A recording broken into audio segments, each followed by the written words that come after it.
Brown University shooting and the shooting and killing Monday night of an MIT professor in the entryway of his apartment building around 8:30 p.m.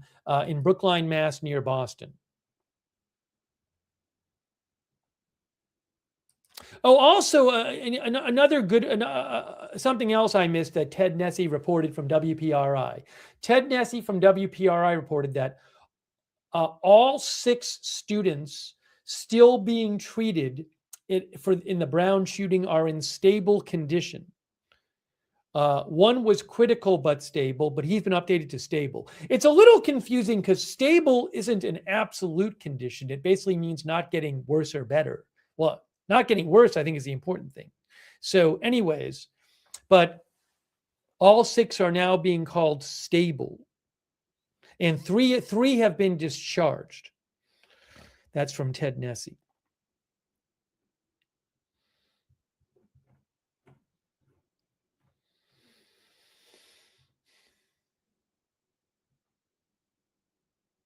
Oh, one of our viewer mentioned helicopters.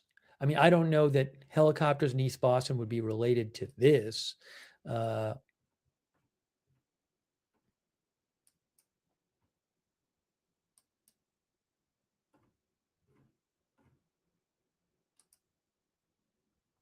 There's a TV helicopter, it looks like. That's not over Brookline, interestingly. There might be something else going on in Boston. There's a TV helicopter circling in Boston, but that's not Brookline. Now maybe it's showing MIT. I don't know. It's closer to MIT, but MIT is over here. MIT is here, and Brookline is over here. So that's not. I mean, presumably, if it was, who knows though? I haven't heard anything. That's just what. And then is there one or two? There's just one. That's on Flight Radar 24. Anyways, I live in Boston. I have not heard any kind of local reporting of any search activity or anything like that. I'll let you know if I do. I follow a lot of Boston outlets too.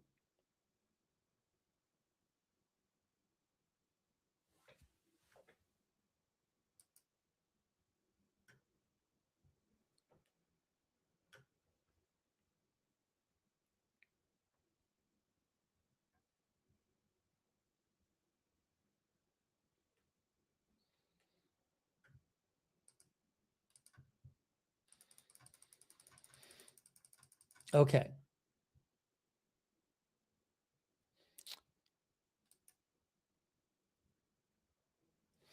So again, Fox News is reporting, multiple outlets, CBS News, Fox News, I believe AP, they've all said that say that police have identified this guy, the suspected shooter. All these outlets say they've identified him. Multiple outlets say they're exploring a connection between this and the shooting of an MIT professor 2 days later and killing of an MIT professor 2 days later. And WPRI says that they have evidence that shows there may be a link, and that law enforcement is increasingly confident of a link between the two crimes.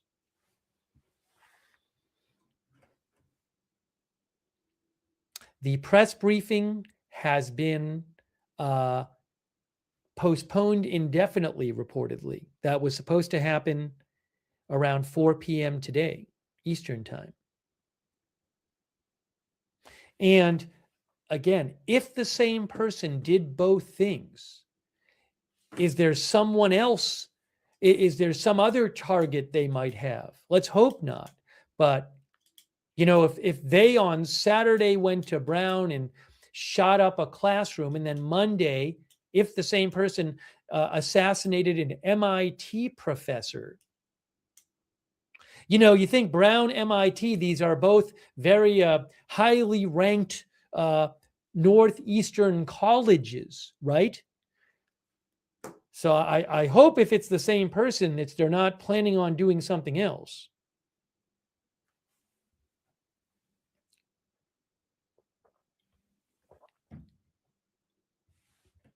All right, give me a moment here. Give me one moment. Very concerning. Prestigious schools, says Happy Jack. Yeah, so it's very concerning.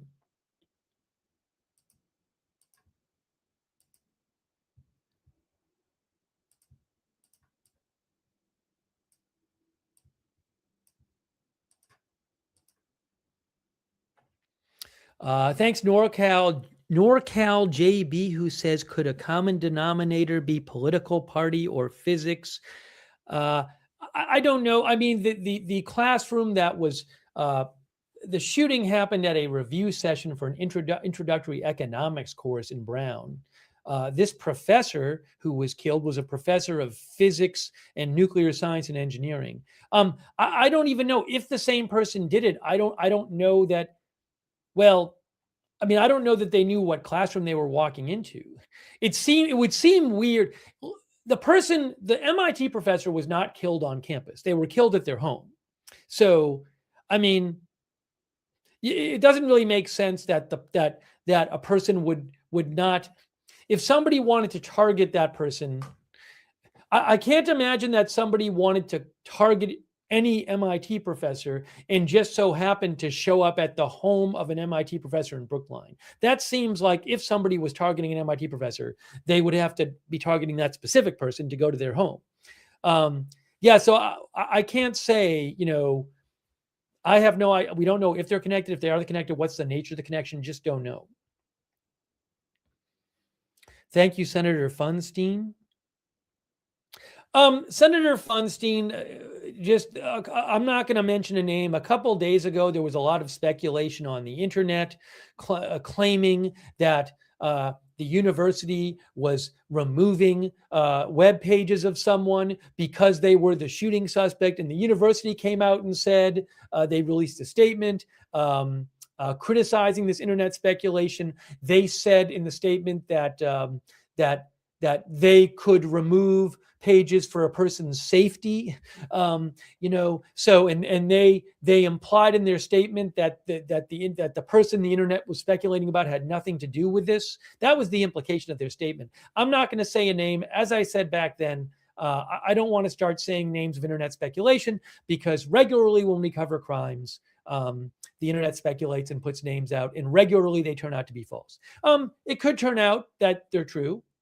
It could turn out that way, but I'm not going to start putting a person's name out based on internet speculation when there's a decent chance it could end up being false. And then you've identified somebody as a shooting suspect when it turns out they're not. So, um, the attorney general was critical of that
is all being run out of Providence. The Attorney General, the Police Chief, and Mayor Brett Smiley are taking the lead on this. Any other questions, guys? Great reporting. Great reporting. No, they haven't said that they have any evidence at all that it is linked, but I will say that that is an open investigation. And that happened an hour north of where we are with a gunman here on the loose. So it's a valid question. We keep asking.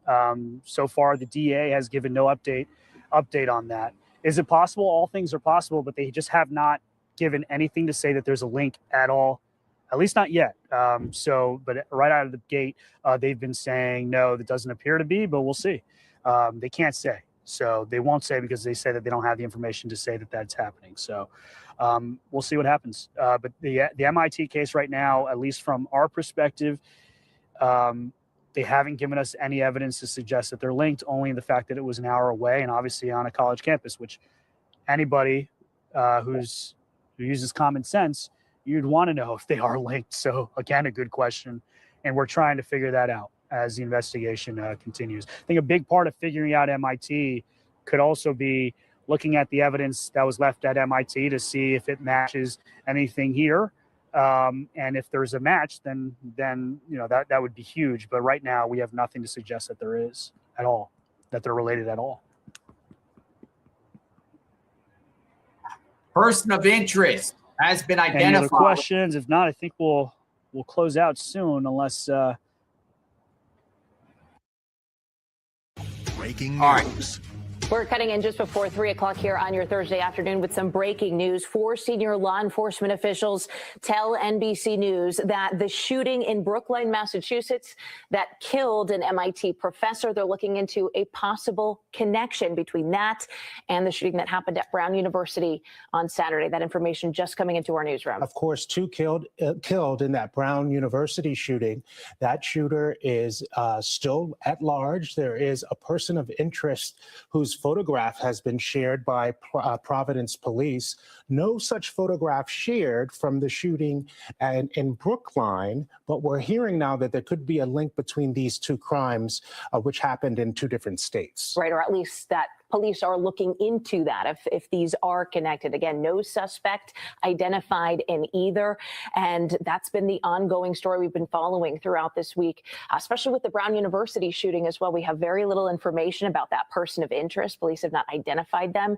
Even less information, I'd say, about the MIT professor getting killed at his home in Brookline. Yeah, but there was one interesting development we learned this week from Providence police, and that is they recovered DNA evidence of the person of interest on the crime scene at Brown.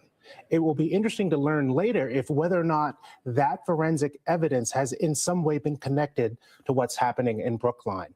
Our law enforcement reporter has been on this story almost from the beginning. Let's go now to Robert Goulston, who's in Providence. What are you hearing from your sources, Robert?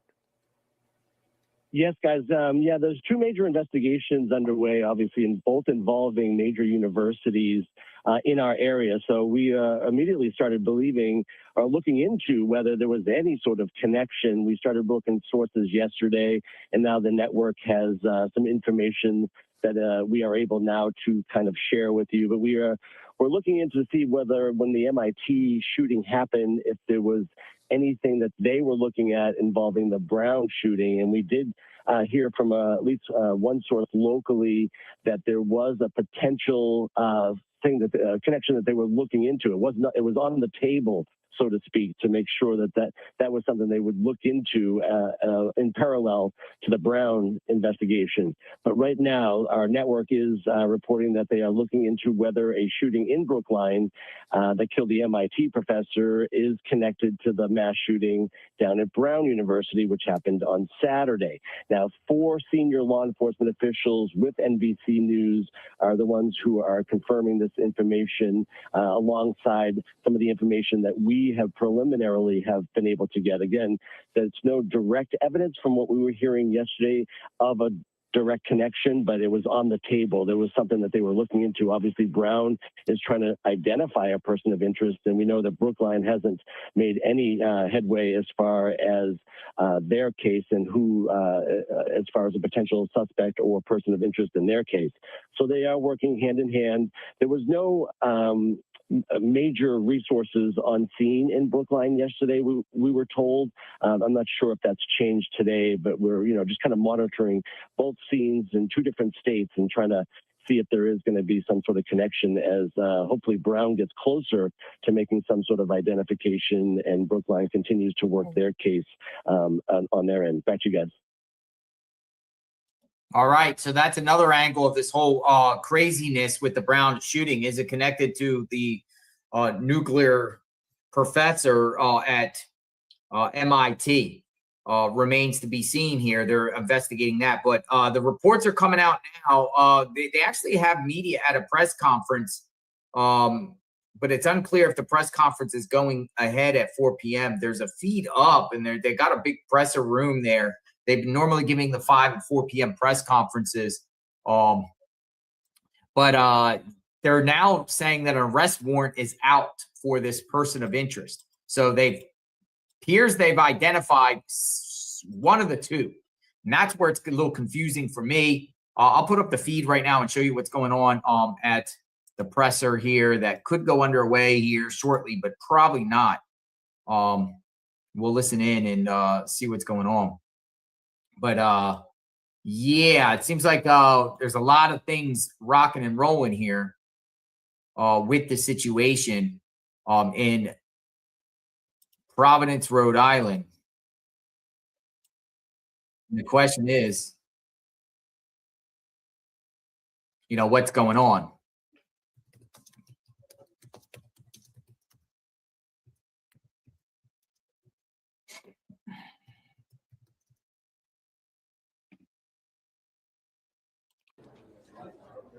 That's not my source.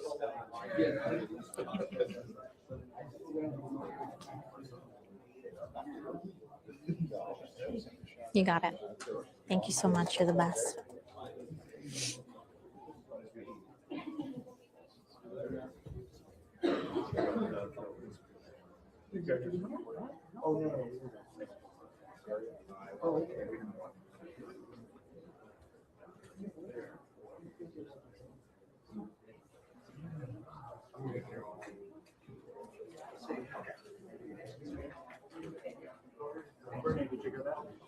Sorry, guys. They're going to go to you.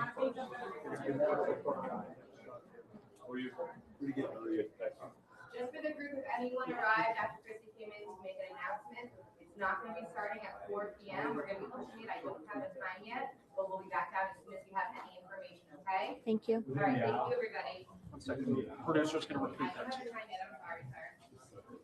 You'll be the first to know, I promise you.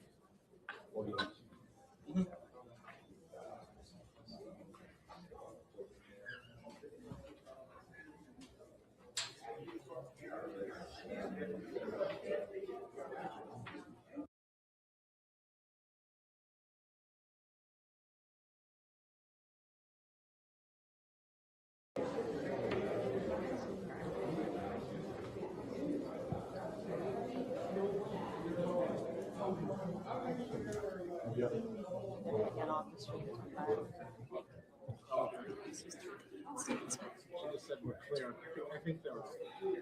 Boomer just said we're clear. Well, the show is clear. Yeah, I think you're good.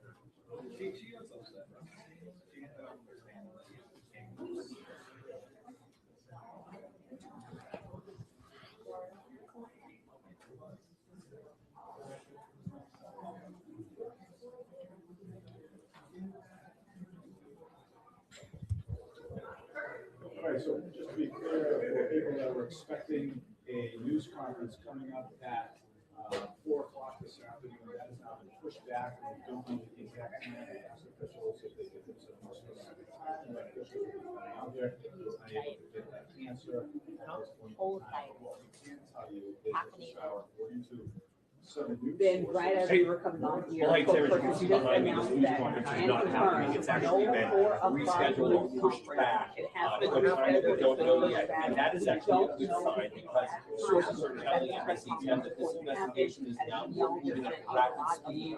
And I can confirm from my own independent source that authorities have zeroed in and have identified the person of interest in the Brown University shooting. Again, a source telling me that they have identified the person of interest in the shooting at Brown University. That is major news coming at 4 o'clock this afternoon. Also, another source is confirming that police are actively investigating whether there's a connection between the shooting at Brown University and the shooting in Brookline, Massachusetts, of MIT professor Bruno Guerrero. He is a physicist who's well known for his study in plasma and was gunned down in his apartment in Brookline on Monday night, dying from those injuries on Tuesday, leaving behind a wife and children just days before the holidays. Now, this comes, of course, just 24 hours after authorities released new images of the individual that they wanted to talk to.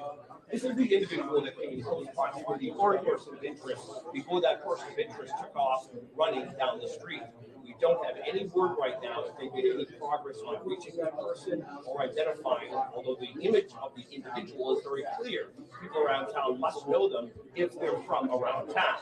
Now let's look at the suspect now. Again, authorities released this images on Saturday or Sunday rather, and now my sources tell me that they know who this person is. Motive? We don't know. Was there the same shooter in Brown that was in Brooklyn? We don't know. So again, it's still an active investigation. What I can tell you, Tamara, is that the reason why this news conference has been postponed is that when this news conference happens, I'm told by sources that they're going to have major information about this case. So this is going to be one of the busiest days we've had since the shooting. And we have the iTunes Brian Crandall is here, Mike Cirillo. We have tons of people on the ground. We're going to bring you live coverage all night long. Hopefully, we'll bring a closer look at what's really happening here in the investigation. Hey.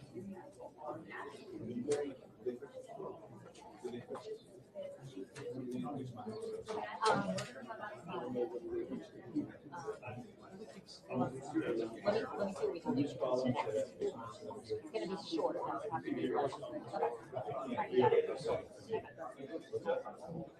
They want like our here. No, I don't. We'd have to leave this here. Your computer's still in the car, right? Yeah. Same thing. Okay.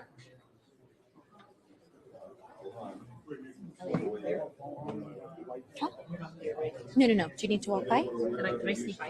Yeah.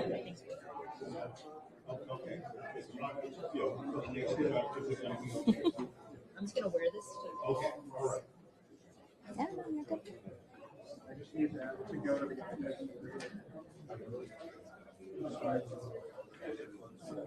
So they're aware of this market. They said that they're going to fix it.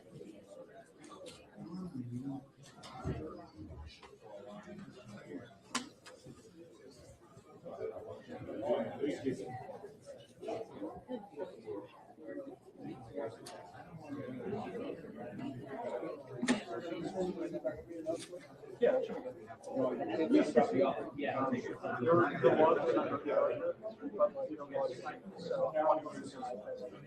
so that might mess her up. Well, I mean, so we can set up for you.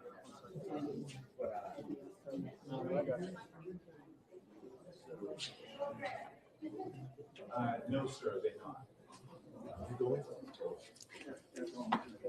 Log in as if you're logging in your computer, username and password.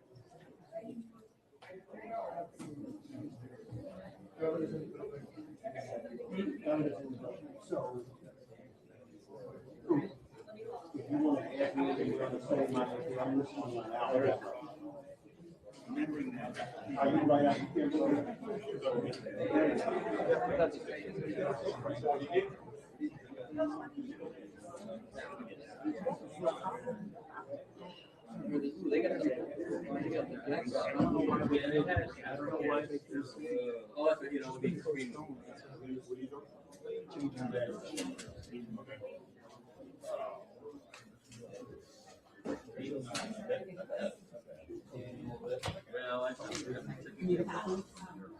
No, you were gonna, could you help me with this? Trying to get this to just go around, you just go around this.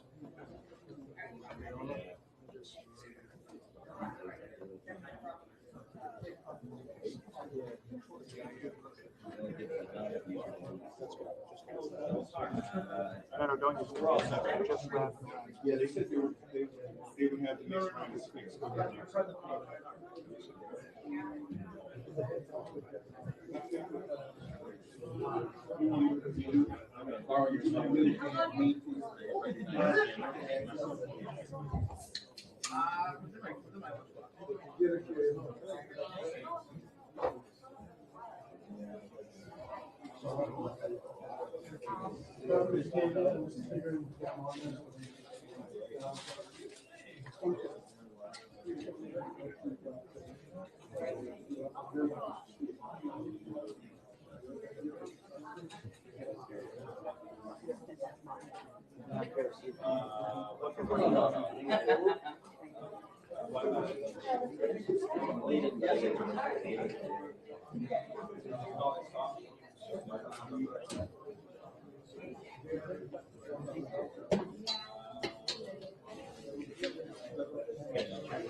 No, it's good.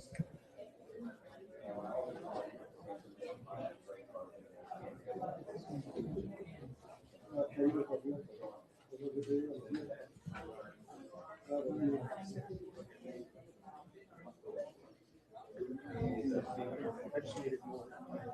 Well, I know. I want to look at the video,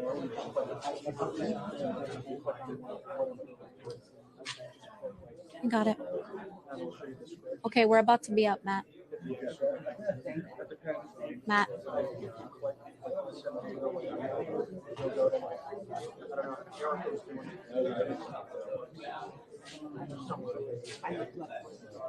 But if you want to just whatever the right query is, go find it. This is yours.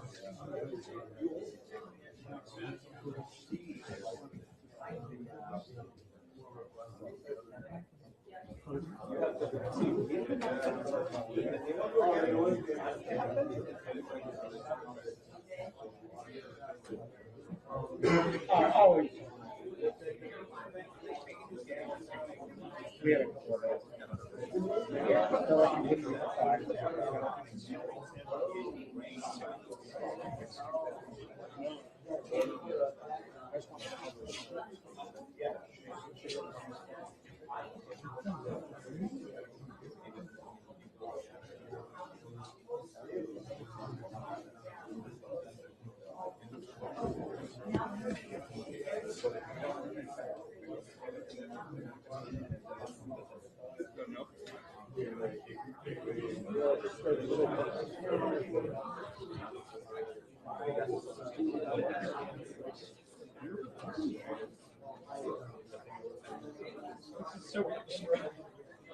If we brought an iPad, we might as well use it. Yeah. I can either have it show or I can have it show programs. I want program instead. Because I can do a program. Yeah.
Okay.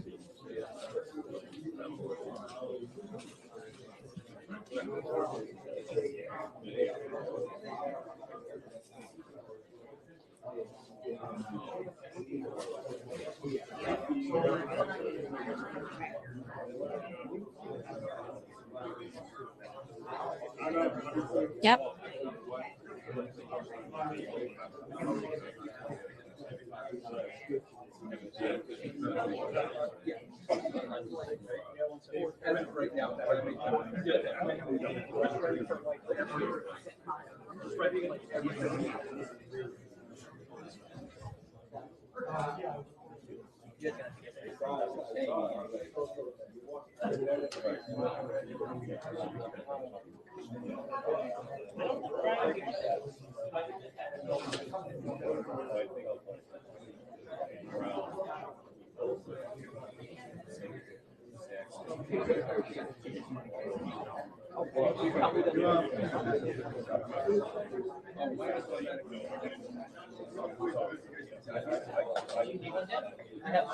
I just want to get on my it's not dire. I'm just trying to figure out why this is going on.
Yeah, well, Rachel, we just heard from Ted, and I think what he said is key here, right? There's activity right now in the state of Massachusetts when it comes to this investigation. Over the last few minutes, let alone hours, we've had multiple developments in this investigation. And I think something really to note here is that there were a lot of questions during the press conference yesterday, whether it was with the FBI or the mayor or the colonel of the department here. And a lot of the concerns were about phone data and community concerns about local business impact. Where is this person of interest? Where is the gunman responsible? And should there be fear? Rachel, that was a really good question there to ask, is should the community be fearful of where this person is right now? But I want to make the connection with what Ted just said. He said that there's activity in Massachusetts and that FBI is on scene. Yesterday, during that press conference, we were told by the FBI that all all field offices throughout the United States were informed that this is a high priority case and that this person needs to be caught. So it's ideal that they are on scene right now where that activity is taking place. But there were also a lot of questions surrounding surveillance in this investigation. 1,200 cameras here on campus. We heard reporters ask as well, me as well, even Arlitza Pappas here asking, what happened with the camera footage? Where was this gunman? Did he enter from the front of the building, from the back of the building? A lot of questions still up in the air that hopefully could be addressed when that press conference does happen. Again, we don't have a timeline on when that would be, but you could imagine right now, Rachel, what it looks like outside of these doors as officials tried to gather and kind of connect the dots here of what led to that possible link between these two shootings. 2 students lost their lives here. 9 other students were injured. This has now gained national attention. The nation is grieving with these families just ahead of the holidays. So there's a lot of questions that officials need to answer here, and thoroughly, because there's a lot to unravel. Rachel.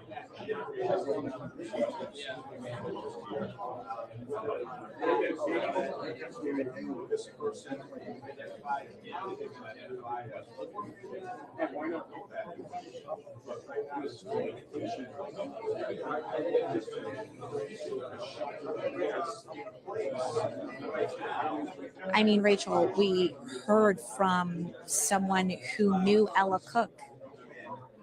4 o'clock that was supposed to happen 20 minutes ago is actually going to happen.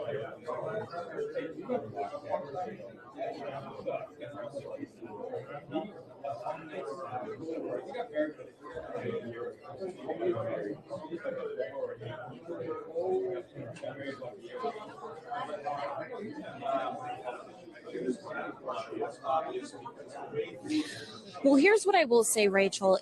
This is more of the chatter and conversation that we've heard. We're now on day 6 of this manhunt, and this is the most conversation we've had in this room over the last couple of days. Obviously, because we haven't really gotten any leads from officials. We did get that surveillance footage, and we know that they're also looking for someone else to question in connection to that person of interest. But we really had little to no information that could lead to a helpful tip for officials. Now we have a load of information that they need to decipher through, right? And now there's going to be a lot of questions. What led to the link between these 2 shootings? What is the update on campus and the connect? Was surveillance part of this connection?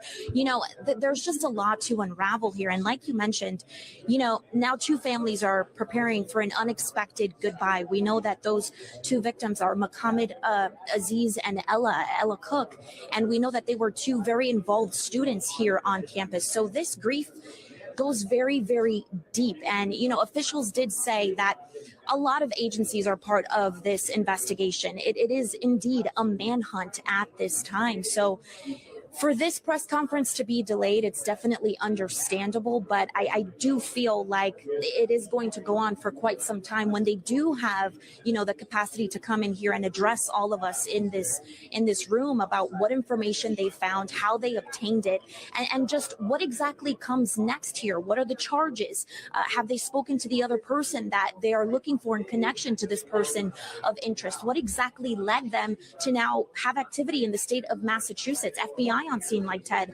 just said. There's just a lot happening here. And like I just mentioned, day 6 of this manhunt. And on the 6th day, Rachel, is that we're hearing all of these developments. So you can only imagine the conversation that's happening behind closed doors right now.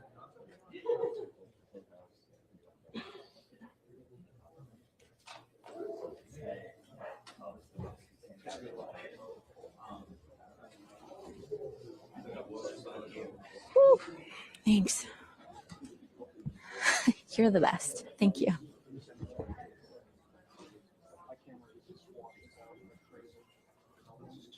I'm just going to stay here because I don't know.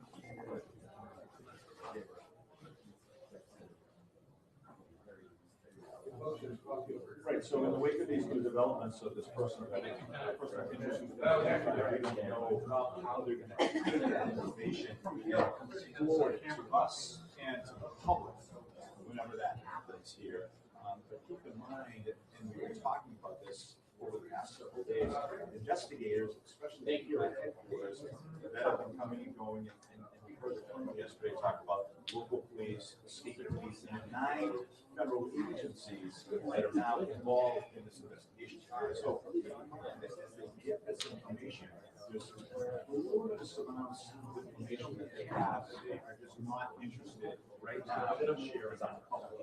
You heard the Attorney General over the past couple of days here in Rhode Island basically saying that they don't want to jeopardize their investigation. They're pretty confident that the city is working on it. They're confident that they're prosecuting this person, choosing this person. They're want to tip their hand to this person. And now, if they know who it is, and they don't know where he is, or if he's monitoring any of this, they're going to even be more careful not to give out specific information that they don't want him to have. So, to your point, where do they take all this? We don't know how many tips this all generated with that second person that they put out yesterday compared to the person of interest that they were looking at, the minors that they have in custody, not in custody, that they've identified. And the fact that they don't have that person in custody, if that's the case right now, people have to assume that that person is considered armed and dangerous.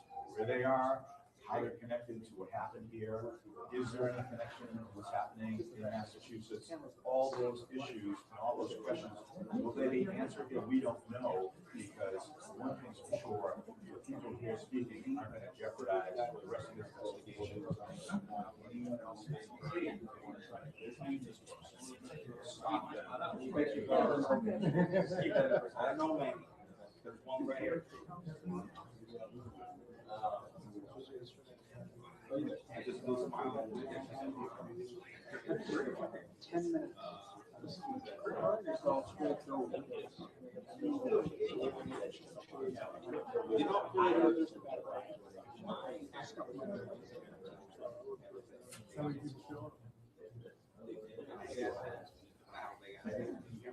I said to them, like, can I come in and ask? Michael is that same day that the one so there's someone who I don't think I had that. It's not the case.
That, make them jump over the seats. Make them jump. It's much easier to work online.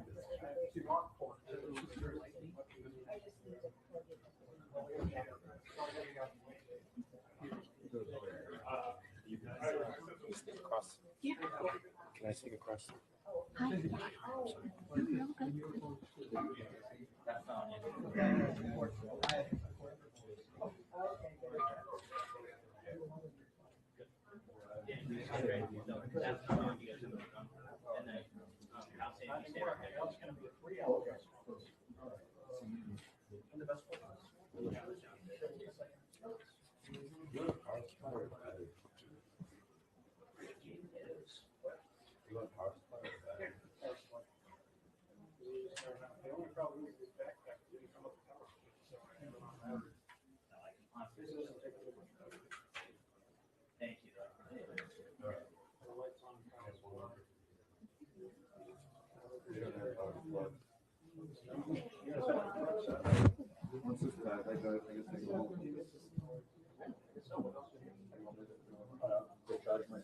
Brian, you're in the show. Yeah,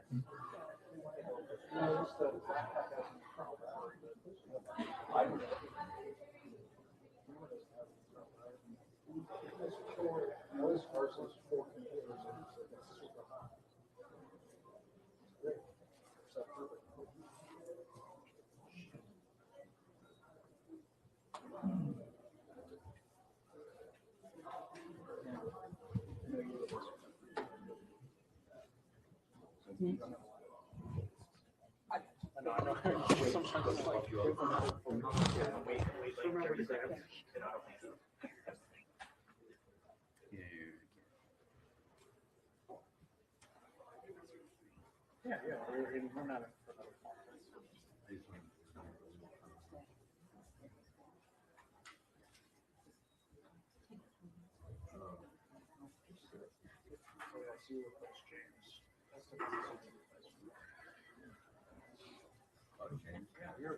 Are you always, like, every time you post a photo, you're like,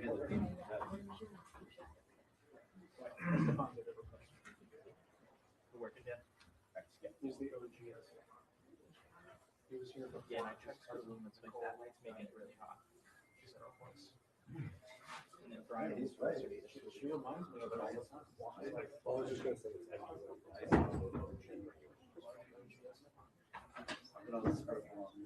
she said she tries to steer the spot. I think that works. Yeah. Hey, your buddies are here.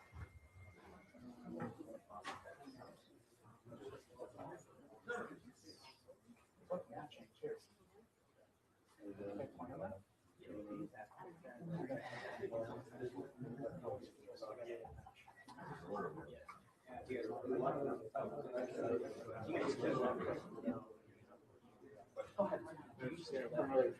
Okay.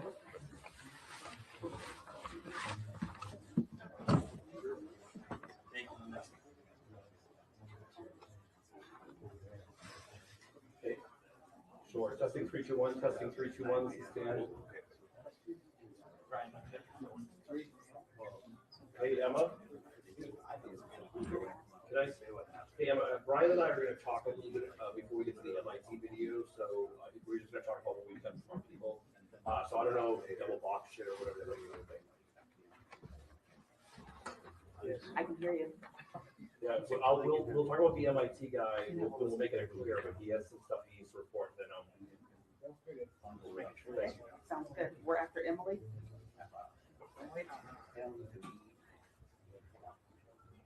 No answer. We're going into the 4:30. I know, but then, yeah, it's like, I don't know. I was like, no answer.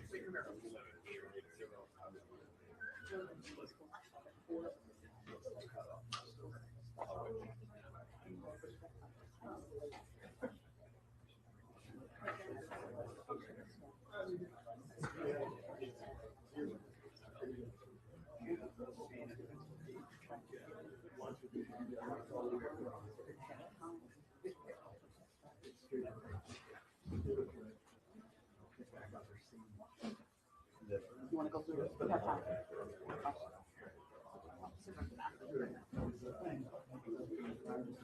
All right, here we go.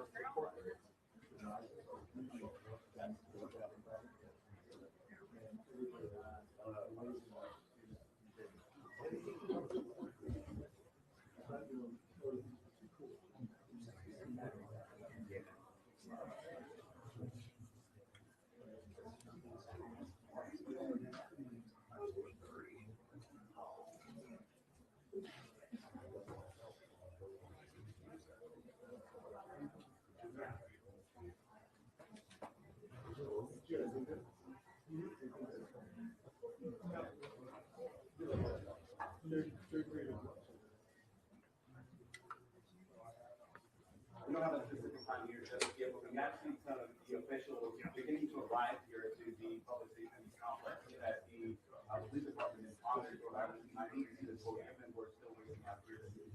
We're all gathered here to kind of wait for this response, wait for this answer, wait for information as to why this press conference. We're really delayed from 4 p.m. as the original time to close right now. This is waiting for that. No, Tamara, they said that it's not going to start at 4 o'clock. I can't foresee this starting anytime before 6 o'clock, and maybe that would be, again, I have no confirmation on that. But hearing from our sources, this investigation outside this room that's only noisy because of our army of colleagues here, it's pretty quiet, but out in the field, it's working at rapid speed. And again, I can confirm with the Associated Press report to a source that told me that they now have identified the person of interest they believe is that gunman. Yeah, I think Brian Crandall has been working with his sources this afternoon, and he joins me here in the press briefing room as we wait. And Brian, what do you think of that? Well, if we start using roughly right, so we are 30 minutes after the 4 o'clock hour. I get away with news shoppers there.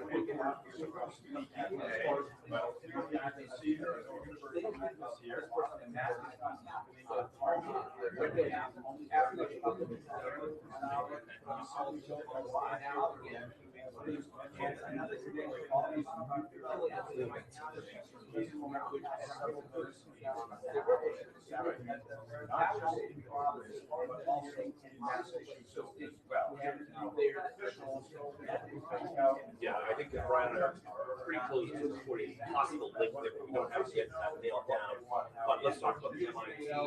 This happened Monday night. We're talking about Rubio Lorero. He is an MIT professor who specializes in plasma studies, and he was murdered at his apartment and then died of a series after in Brookline, Massachusetts.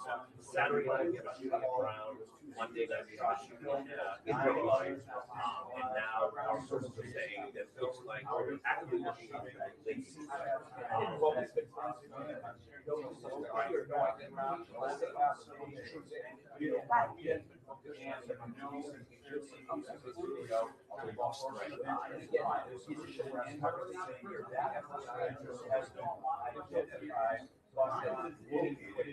Right. Now, this is overshadowed, which was our strongest lead yesterday, which is the individual that came in close proximity of the person of interest. I haven't heard anything about that on my sources.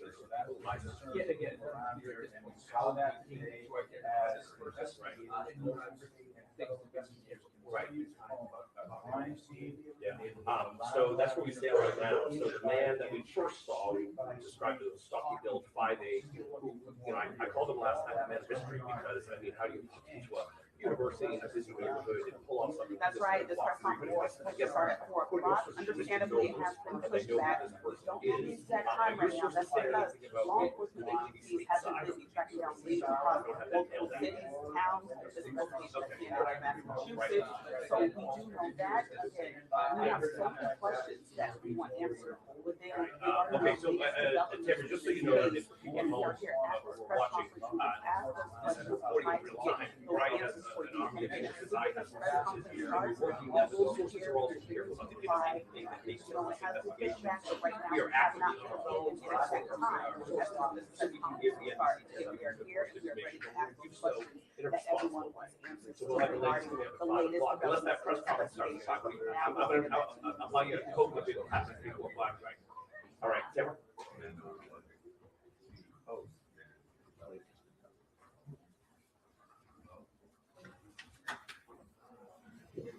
Brian, stay there. We'll do your follow-up. Thank you. Thank you.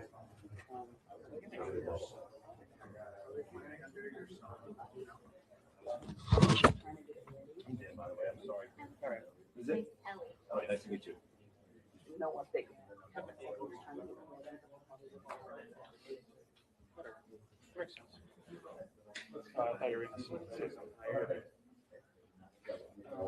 Let's see. What else was I gonna ask you? Oh, I was gonna tell Brian. Plan with the press conference. Yeah, but it. Hey, Brian. Can you do that audio now? So when the press conference starts, we'll be on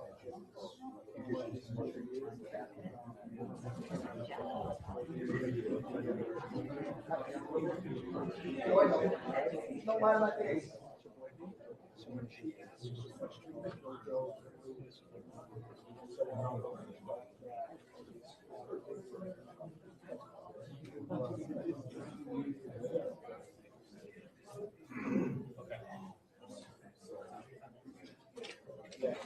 Brady's questions for Professor Pruitt.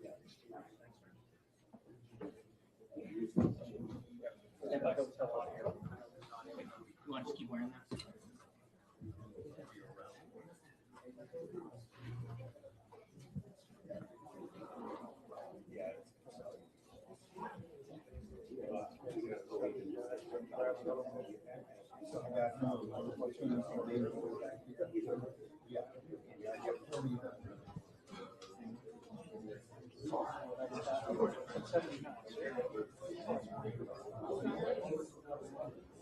You got it. Yep, all good.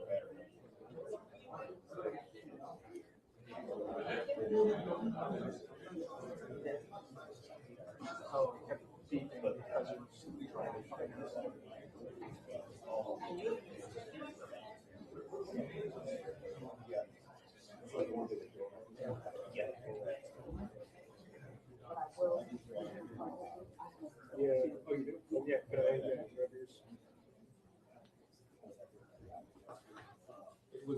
I'll just. I just reported on it, so I'll came back. No, you're gonna report it back, so I just reported it, me back.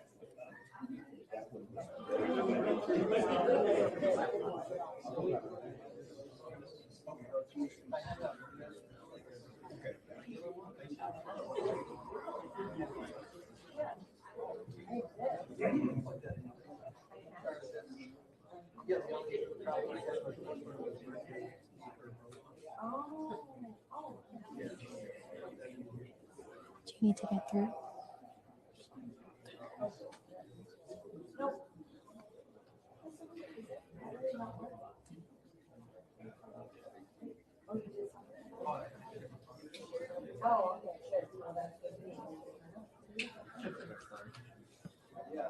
Yeah, you got it.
You got it.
Investigation now stretching across 2 states.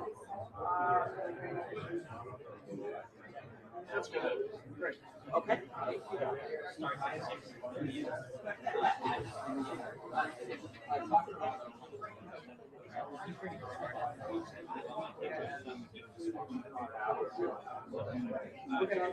we stand by. You walked out. You walked out.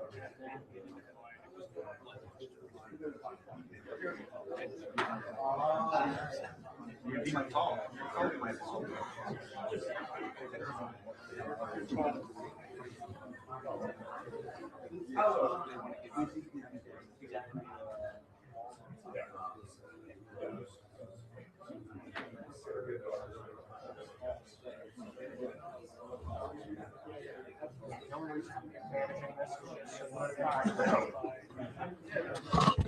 We still have 13 minutes. Yeah. Coming into my little spot.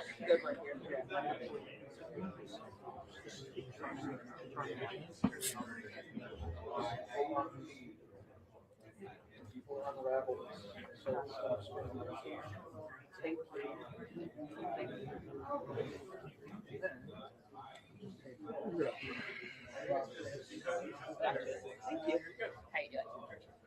A little tired. I know. I'm so sorry. I took your Pepsi. I think you needed it a little more than I did. Needed it. So you know what? Very good. Thank you. That was really nice to you.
It's challenging for Vermont. There's certain places, here, New Orleans, and I'll include Vermont for this. Where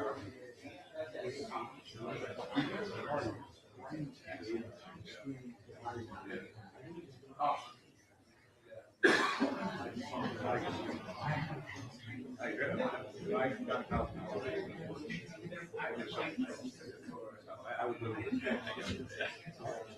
their cities.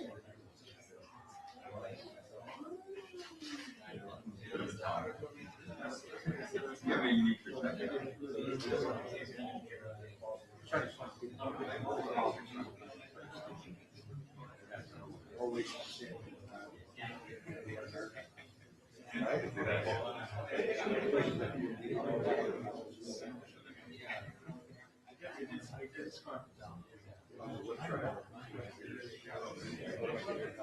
Yeah.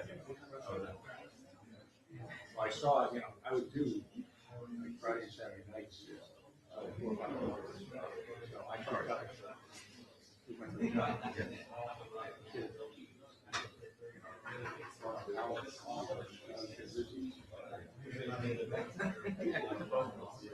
What's that?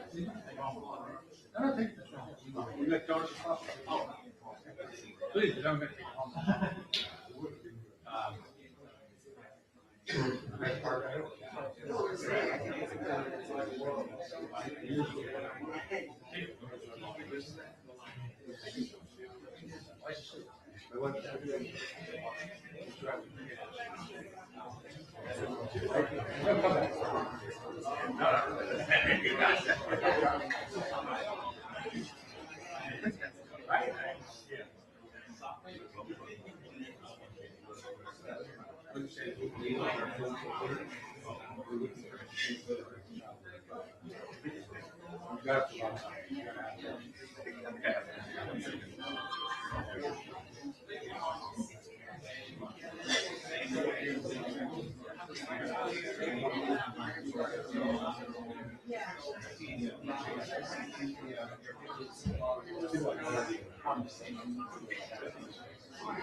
Right, identifies but not located atoms, so that is obviously a concern because he has to be considered armed and dangerous. We do know from the past several days, news conferences here at this headquarters in Providence, that the colonel has said several times that this suspect, who they are looking for, remains armed and dangerous. They never found a weapon. They found no use of evidence, obviously, at the scene of the mass shooting at Brown University.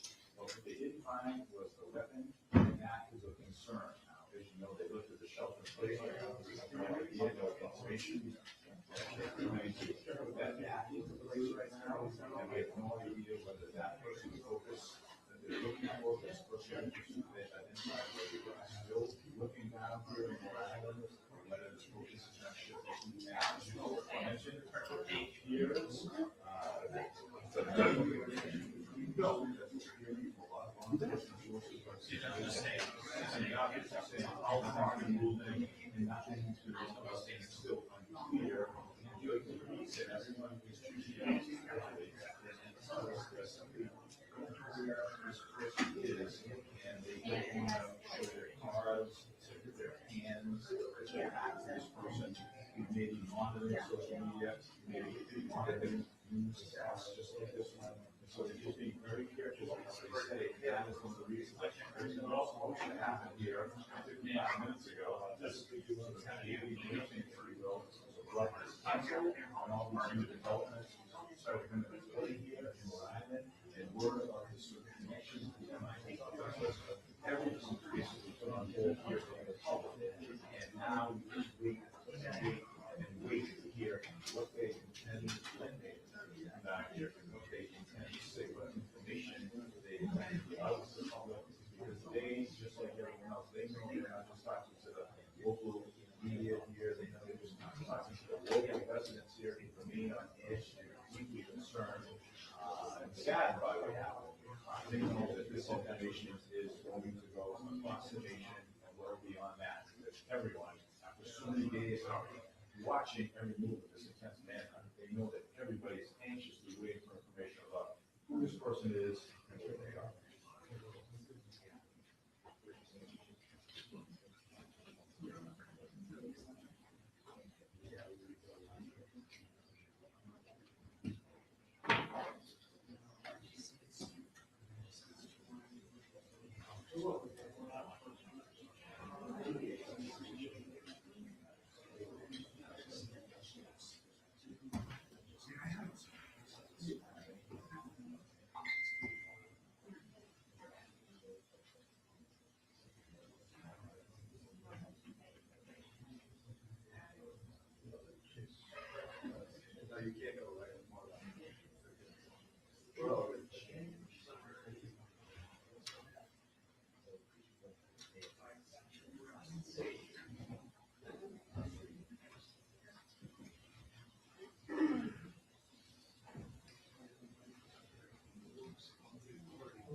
Right,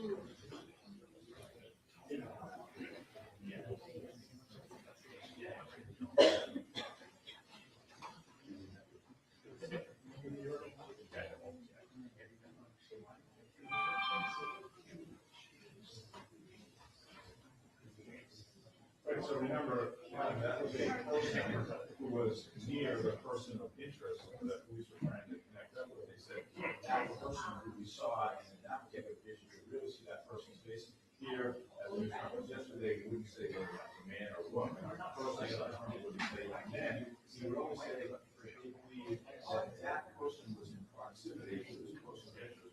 Again,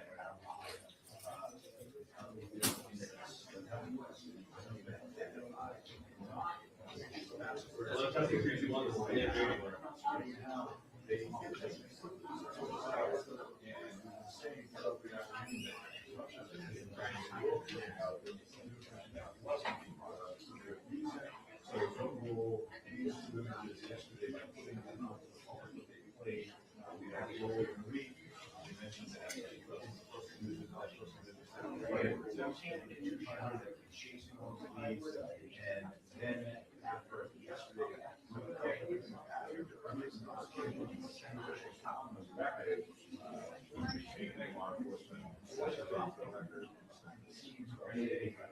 no one has spoken about the impact of what you were feeling, who that person was, and whether that played a role in what's been happening over the past couple of hours here, and where they made this connection to identify this person, but again, not being able to locate that person.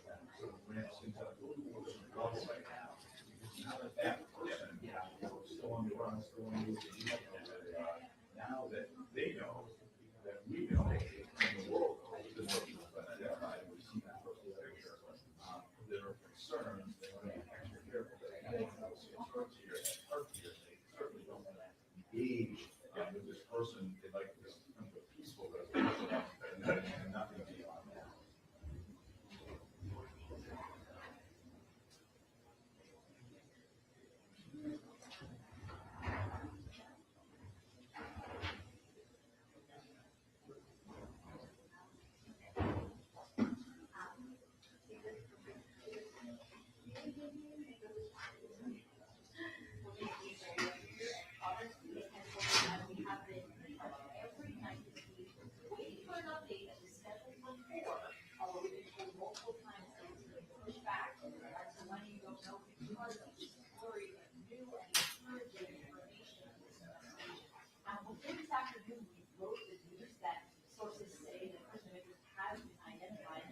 All right, we're getting from the police headquarters here in Providence, Rhode Island, where that news conference, that 4 o'clock news conference. Teresa, Emily, Brian, and I are pulling on the air. There's always some major breaking news. My sources say that they have ID'd the person of interest. They have shot the gun. And this just in, breaking right now at 5 o'clock. My source tells me that they may have made the connection to an overdue rental car found in the Boston area. Again, we are breaking this news right now at 5 o'clock on NBC 10 that they believe the link may be connected to an overdue rental car found in the Boston area. Again, that may be explained why how they connect the Brookline. Again, it's all sources. As I said,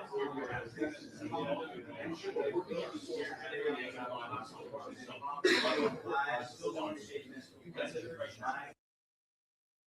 You think that we're international area? Yes, first also is there any connection between the homicide that happened in Brookline and the shooting that occurred around University? And so these are the questions what happens as a result of new information or the gate there. There is some sort of communication.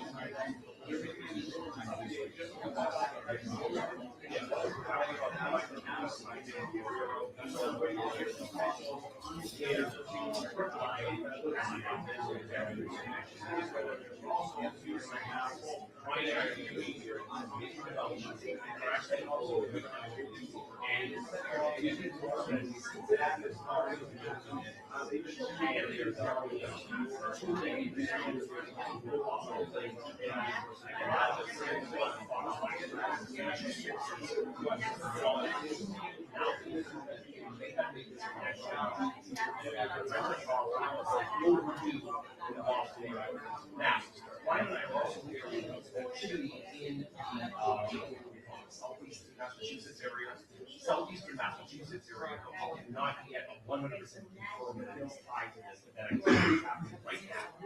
So you have groups that are heading there. But we want to be responsible for reporting, and it appears though that the policies have their mandate.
This is not very good opportunity to have it just so we can back to the station.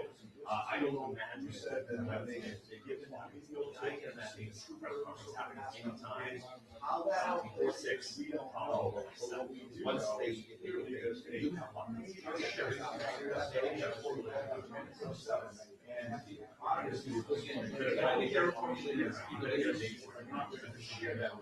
So we're going to keep on top of this all year.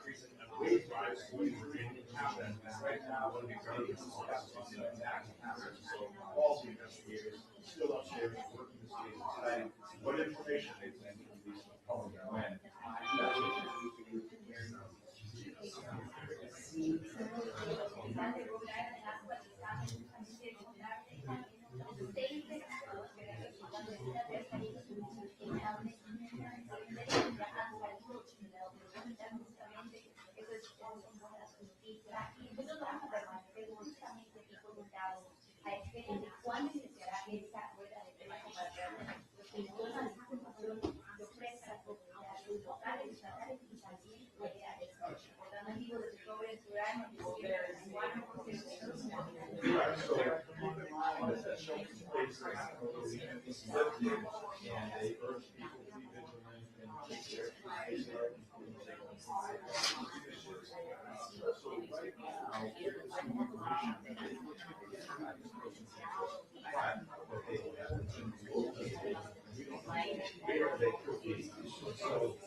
I'm just sitting here.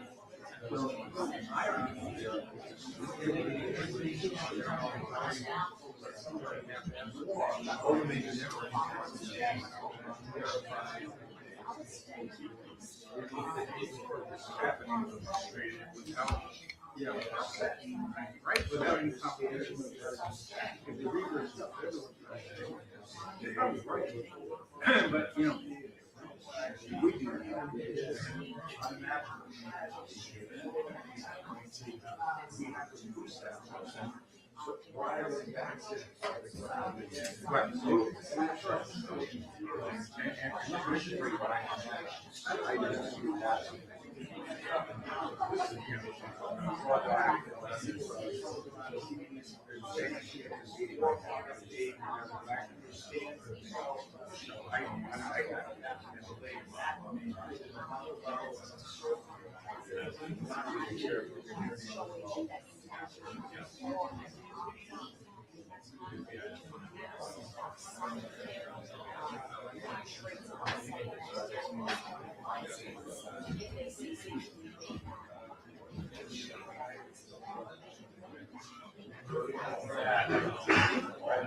they wouldn't, or we could be. We mentioned that. We were so it's been a real education. I think that's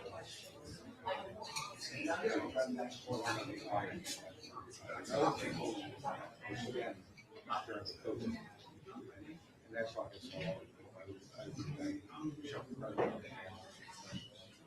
so it's okay. Yeah, it is what it is. My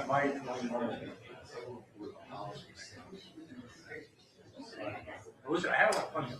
So anytime, you know, I want to call in or anything,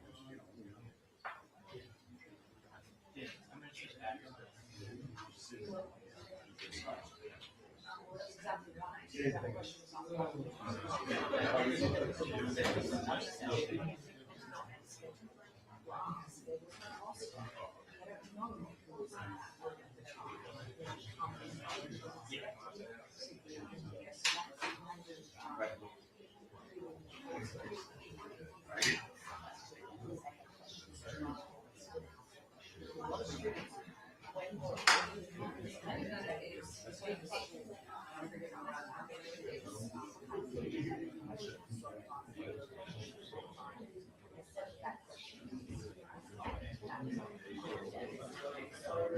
oh, yeah, you know that it is. Well, you got time. It's all on you. I'll write that all right. And it's like trying to go back. It's trying to go viral.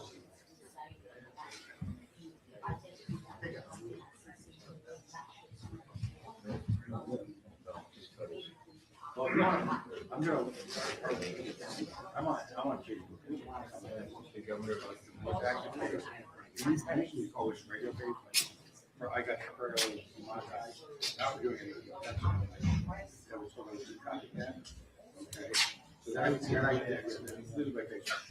And then so I do one. I watch you know my work. All right, so we go on that.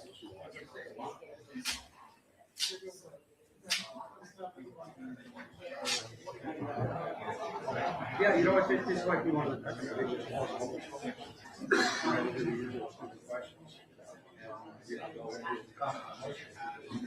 So they have some custody with the case. Now we're never going to win.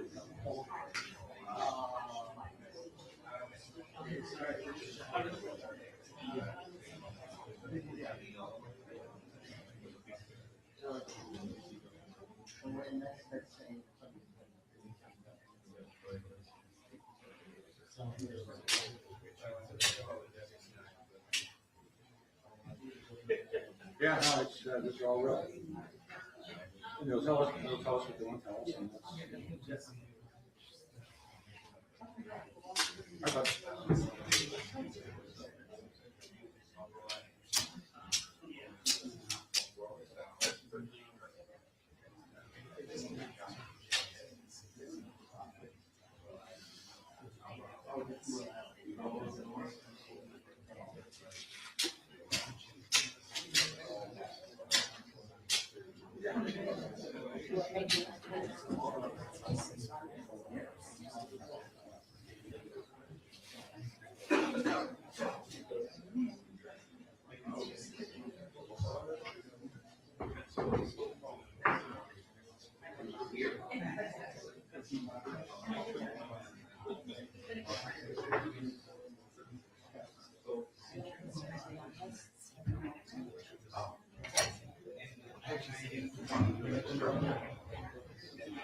And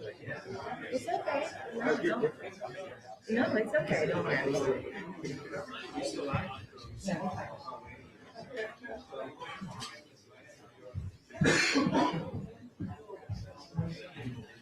Hey.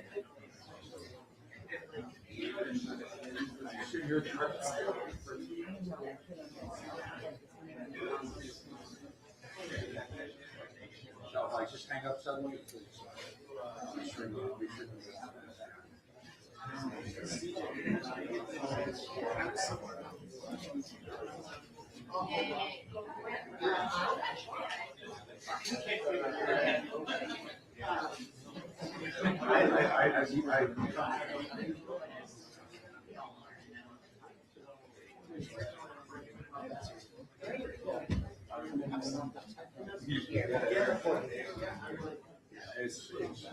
What's interesting is a couple times.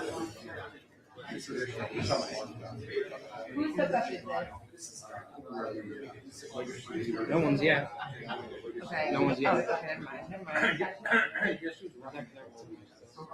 Yeah, I know. So I just want to make sure they don't fall.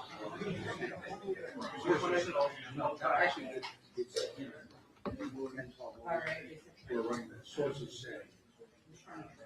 Yeah, which is exactly what they do. So, a couple of my questions run viral. I get no attribution for it. I guess also people heard my voice. What do we have? You know, I guess.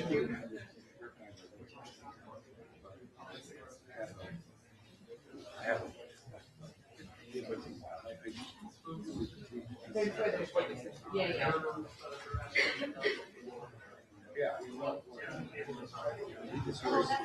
That's yours? The sign language interpretation are you right here? Do you want me to tape it at all, or? Is that okay? So if I'm the sign, if I'm Excel,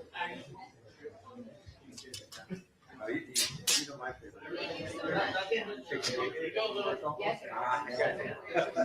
This way? Okay. You guys can lift it if you need. I'm just trying to help. Okay. I'm falling is like my worst. Okay. Okay.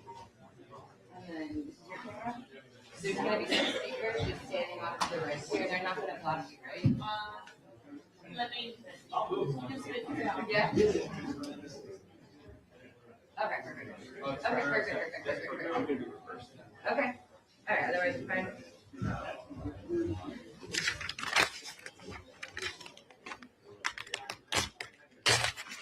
Sorry, guys. Okay.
Yeah.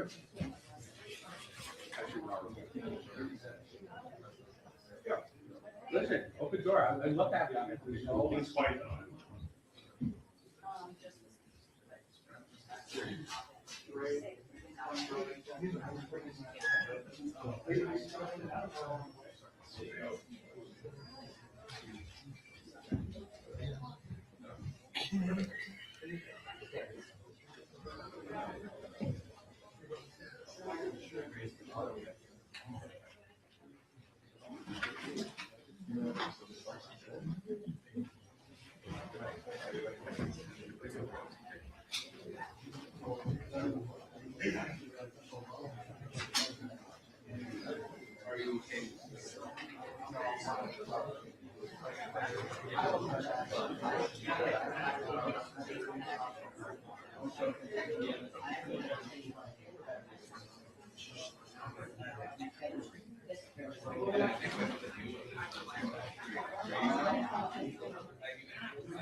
Right, so again, another major development is the manhunt that's been going on since Saturday afternoon here in Rhode Island, and then of course the murder of that MIT professor in Brookline earlier this week, and now information that when we first heard earlier this week, when we got the special agent in charge from the Boston office of the FBI, that the connection between the two things, and now we're that there may in fact be some sort of connection. What exactly it is, we don't know.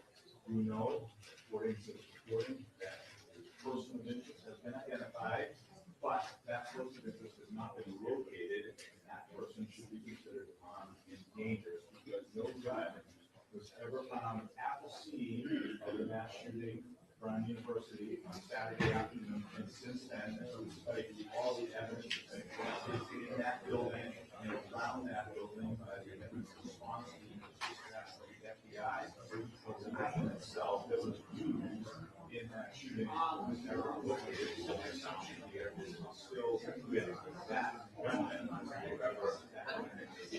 Keep in mind that over the past couple of days, officials here that the daily briefings, news conferences, lengthy news conferences that are going on the past couple of days. Each day they would release a little more video. Everyone's aware that dragging this 5-8 person bill, and you can see that he had a face covering on, very black, and then yesterday, the twist in all this came when they decided to use a person. Man or woman, earlier would say that they released this video, sure, that was enhanced by the of this person who they said was in custody, this person we now understand who is in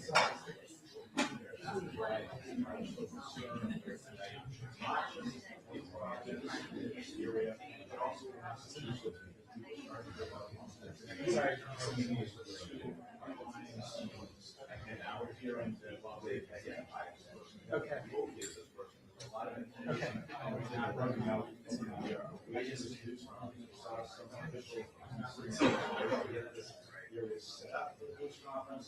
Then we sort of stand down for a little bit. And then we sort of let me work at some point. Give everyone an update. They're well aware of this information around the public arena and the concerns over growing tonight because they want to know the latest information and they want to hear from the officials here. All right, let me see what I can do.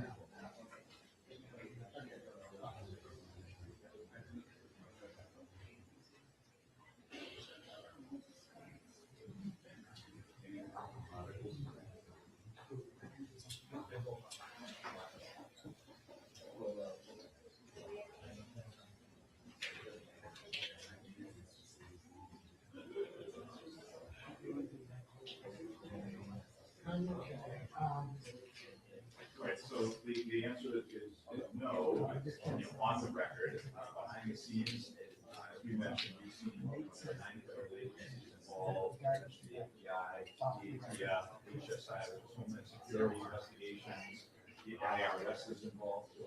Yeah, can we just? Federal agencies are get some. Rhode Island State Police and other provinces within the surrounding communities. Okay. And we know that yesterday, investigators from here in Rhode Island had gone to Massachusetts, to places like Attleboro, some of the communities, Plainfield, and those departments put out information affirming that people may see investigators in connection with the Rhode Island incident in Massachusetts in those areas. One of the things that we've been pretty clear about all this is the police have a lot of information that they've been able to release in drips and drabs over the past few days, but there is a lot of information that they haven't released and will release. Because this person is in custody, we are talking a little bit about it yesterday. They simply don't want to know to this person. They don't want that person, whether they're monitoring this or someone else is monitoring this. They just don't want them to circulate. That's why, ask those where they're going to them, assuming them, what impact they have. They weren't going to say anything about that.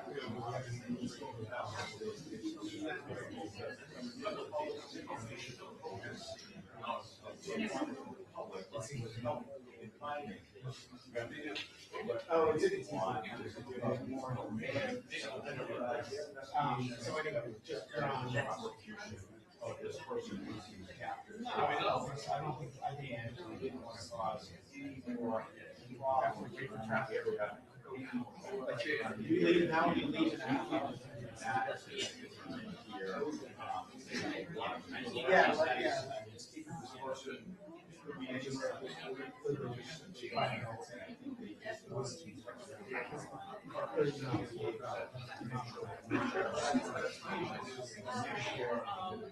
Yeah, I will see you here.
I am on the one side, Brian, Federal right here. That news conference at 4 o'clock has now been pushed back. They did put the tape on the ground up there, basically telling everyone where to stand, but there's no real major players in the building quite yet. But there's a lot of people in the area around in the back hallway. Actually, a few minutes. Okay, all right, Brian, I'll recommend. Okay, so we've been getting close. Here's what we know in terms of our sources. We are working our sources live on television, live reporting. First of all, we know that authorities know who the gunman is, they know who that person of interest is, and they're zeroing in on him. We know that they are actively seeing the link between MIT and Brown, and we also reported via spy that they have been an old rented car found abandoned in Massachusetts that may have brought those pieces together. Now we're also hearing about possible searches. My source will only say that it's been leaked. Possibly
Is what I really want.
Mic check, mic check, mic check, mic check.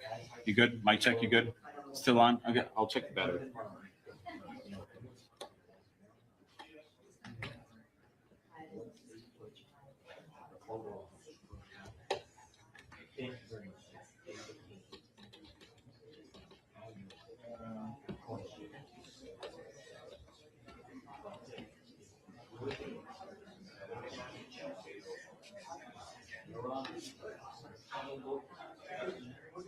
Okay.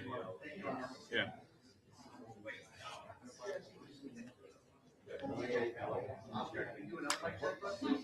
Mic check, mic check. Hold on.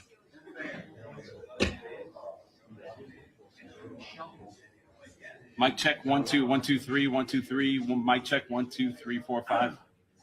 You got it? Yep. Okay.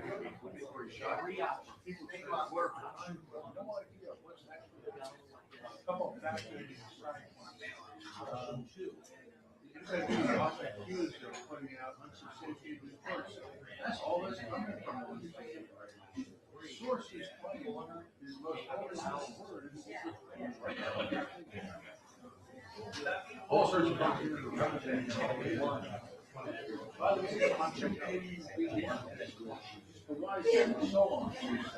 presence of these media. Oh my God.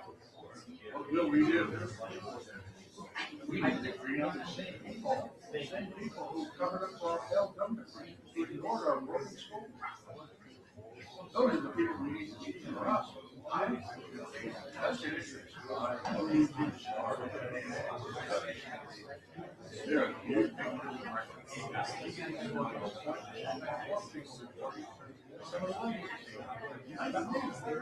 So, there you go, folks.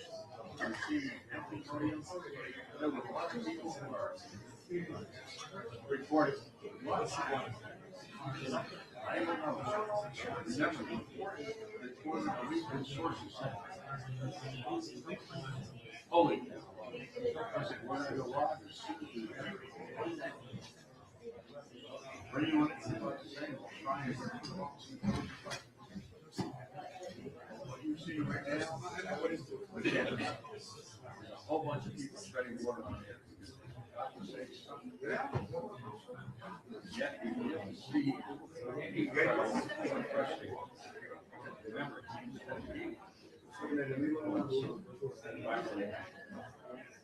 CBS or NBC station or ABC station must be right. So they have no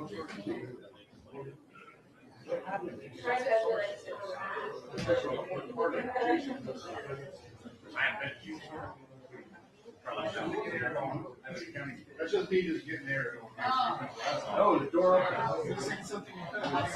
Yeah, the room, the air doesn't flow too well, so I figured if we open up both doors, we'll get some fire flowing. You're just making up for all the time and plus your chops. You can fuss it all you want. Yeah, big thing. Yeah, okay.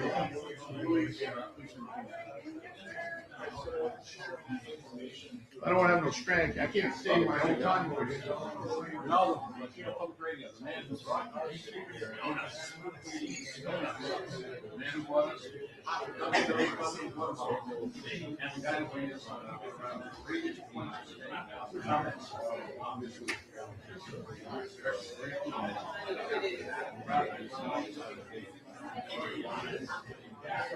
sorry to push it out. I want to be like, I want to get up there and say, we're just talking about next time I come up, try it. Let me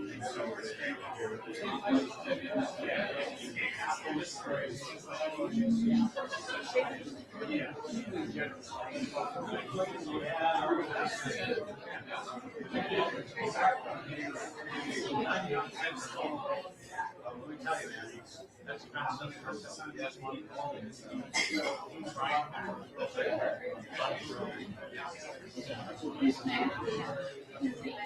I'll look tomorrow. A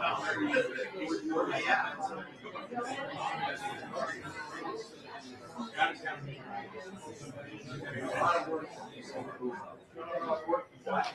You're gonna keep that like that for a little bit. I'll get some. But we're gonna be. Yeah.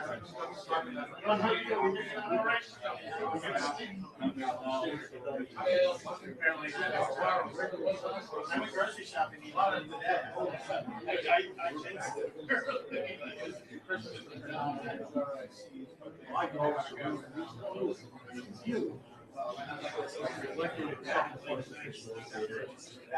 What are we?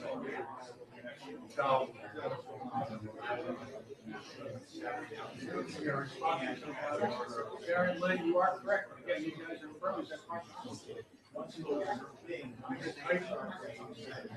rather listen and make it up. Make it up for us. So that's good. I just hope you can hear that 2 hours.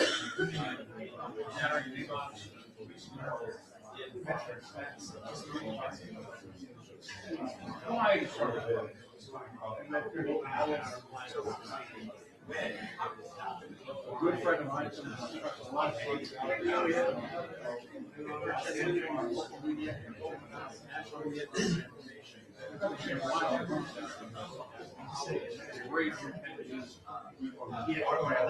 I love Ron. I love what goes on. You know, these are the moments. Where they're social media. Social media. Well, you know what? In the absence of hard food and actual communication with your people, we all know that people are going to come up with you on their own. But you don't have the facts. We're going to run with you. You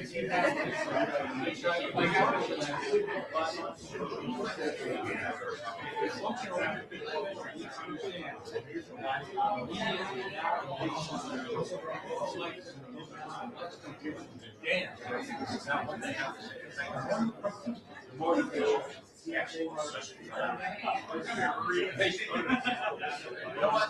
I love some of you know how to realize. The media is control. How many reports did you hear about sometimes former history? How many reports did you see now that are in school property until you walk in? 0.0. So you know what? Burn the damn. You are. I don't do nothing. I don't say. I think people in this government still taking away taking away from all. We deserve nothing but. So, hey, a couple other things along here.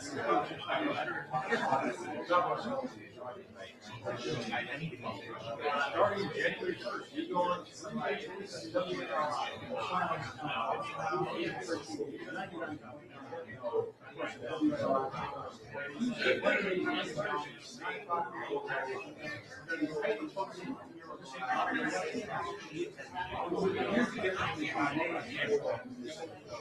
I don't handicap elections. I don't care about fundraising. I don't give a good damn. I don't want to think they're going to win. I want them to win. Rhode Island deserves that type of thing. So, conversation. Endless stories about better decisions on every gosh, the polls are making up before the candidate. They're crazy. I'll do that. Now more than ever, we need leadership. So we're going 3 days a week. We hope you'll join us. Live stream on WNRI.com. We're going to be coming all over the state. Not just on the side. We're going to be covering everything. You're an independent candidate. You're a local candidate. You want to come on social media.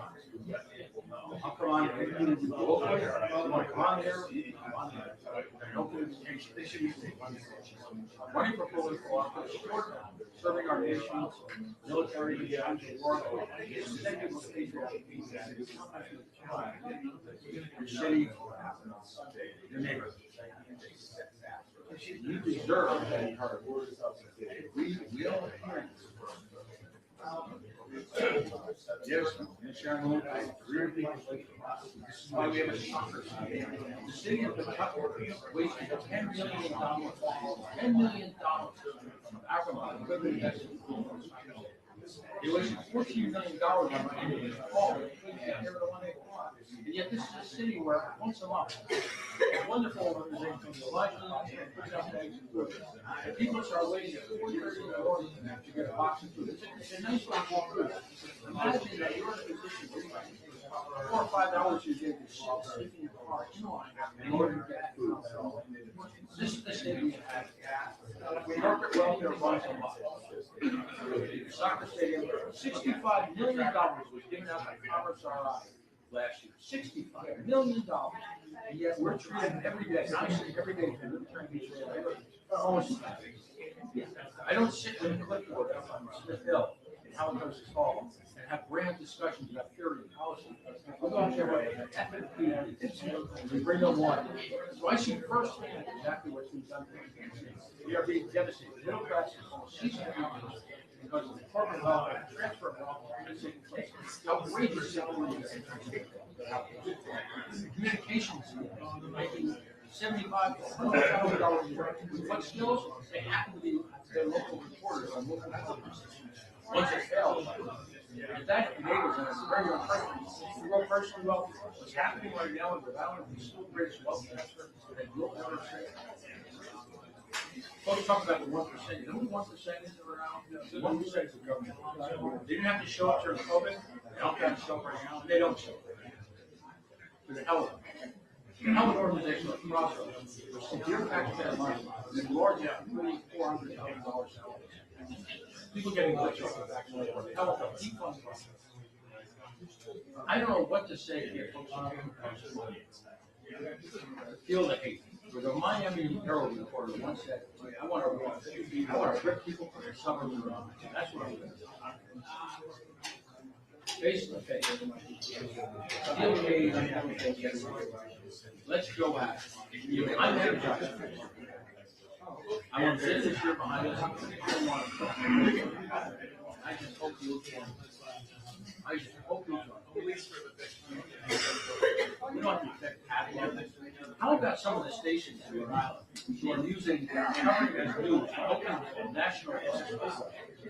One private television station is obsessed raising. And that becomes an issue. As opposed to endless series of community How about media covering restaurants before they go out? Instead of becoming, if you will, the autopsy room for generational failed businesses. While never drawing conclusions that are so obvious to everyone that the state government is hiring businesses like that. Makes Rhode Island different from anybody. Is that we've still got, clean to it, we've still got a small business community. Our restaurants are local. Our culture is local. They would kill this.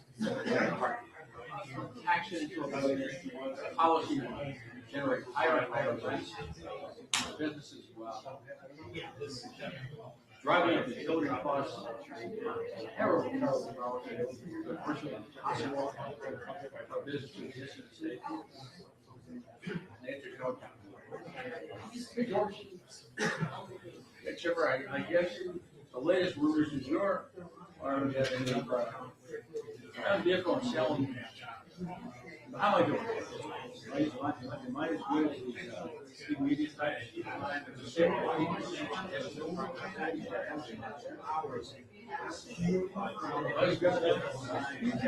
What is he want?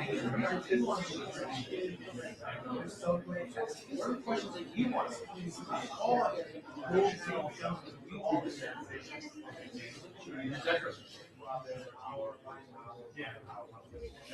I'm not here to sit down endless money.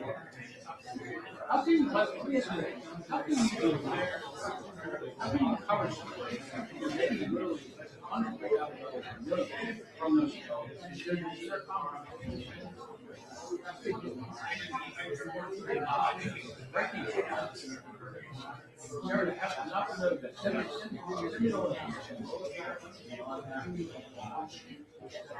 how is it possible that they accept millions of dollars back? You know these people. That's how our they'll get more for raising and we know they're going to. The difference is you advertising. I look at short, they literally said, there's no such disclaimer. There's no such disclaimer. If you look at any of the big pieces, you can't tell advertising. You cannot.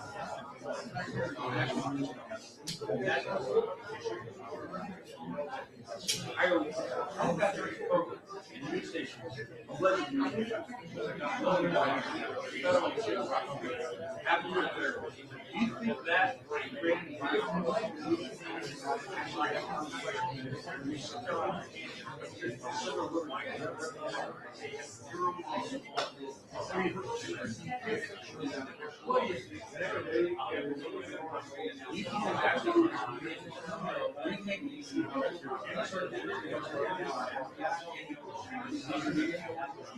Do you think that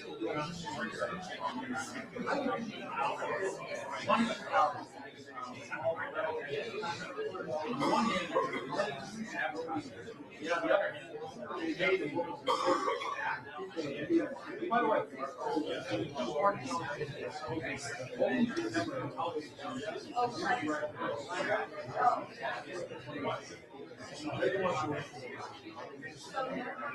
you know, someone sees you.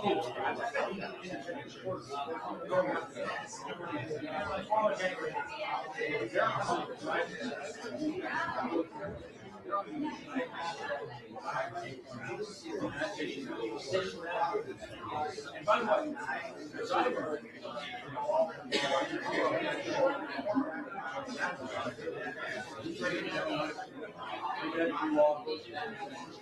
they now take this direction to allowing the participating from their national that's how we gets to be who gets to be none of this. I want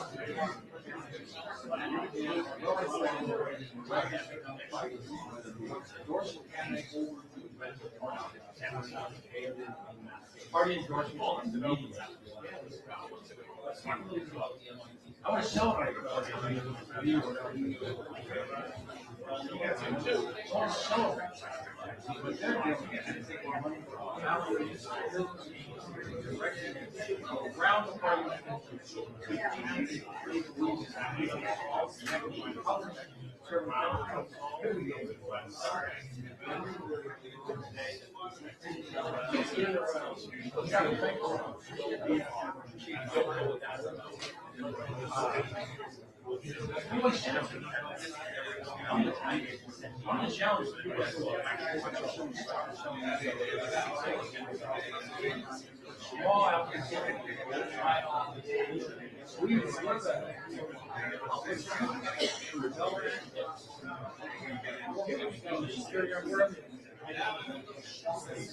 I applaud you.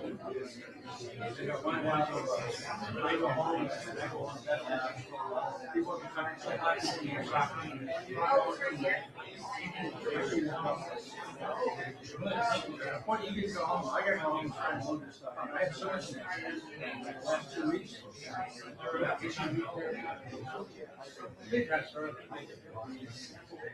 I have budget everything, and I will. I will have him on. You know, I bring open doors.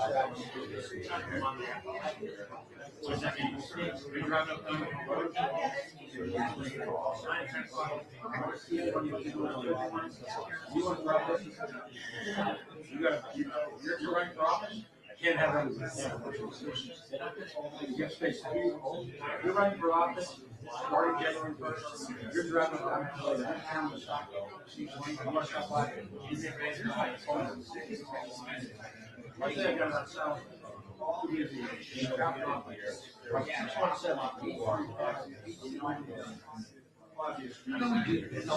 Let's turn the cameras off. Despite what they say, despite what we watch, we are the subjects and objects of this. How do I know that?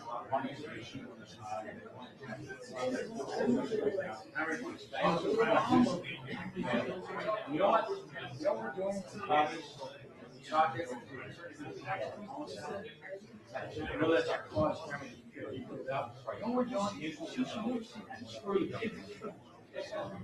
We're creating our own money by us. We're trying to make money from the market.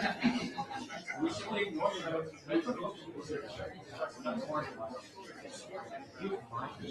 going to ask you to bear with me.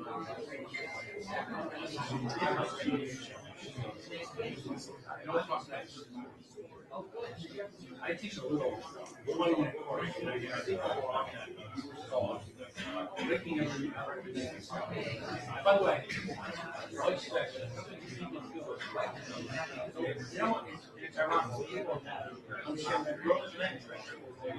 I use much like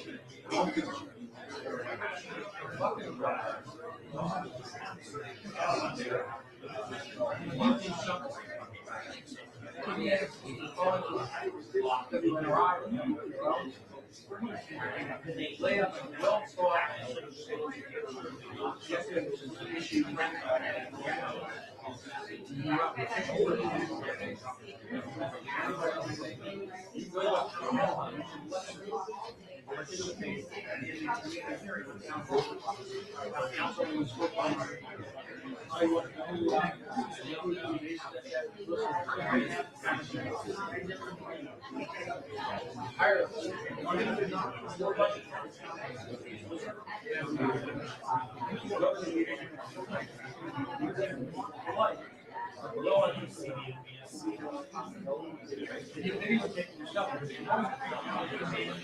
Will simply lose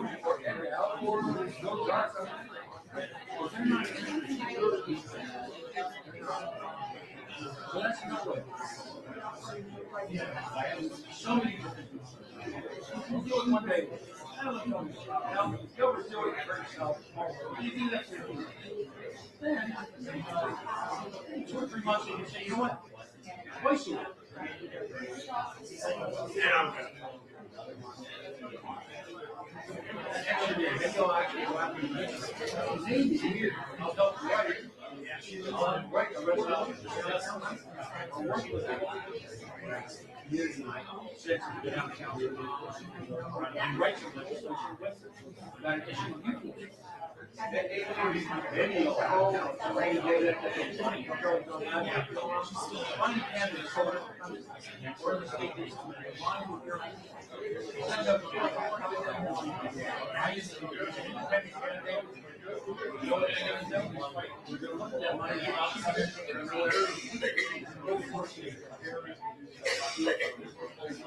So you don't want twice a week. And then 3 days. If you did that third day, you get involved or involved. You start mining. Maybe you start understanding abomination.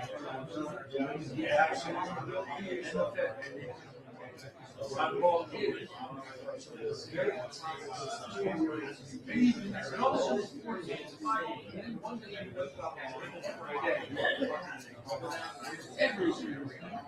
And you haven't even realized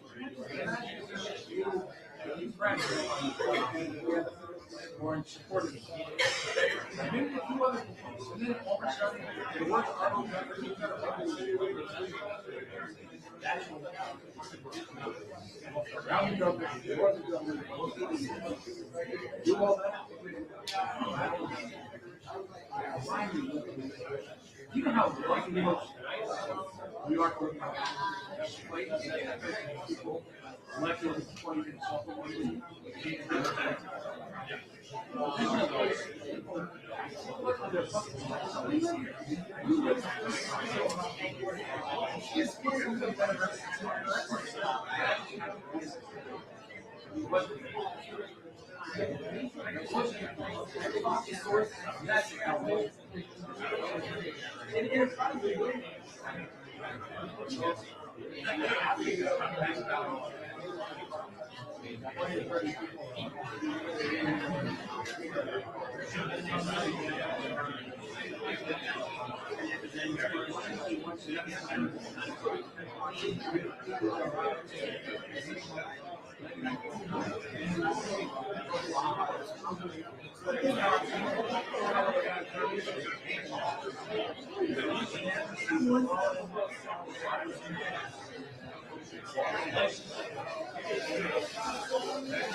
Roughly 3 years ago, I attended this restaurant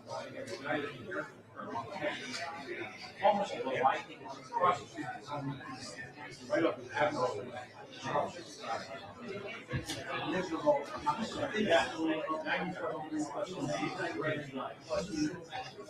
Young man came up from and an old man was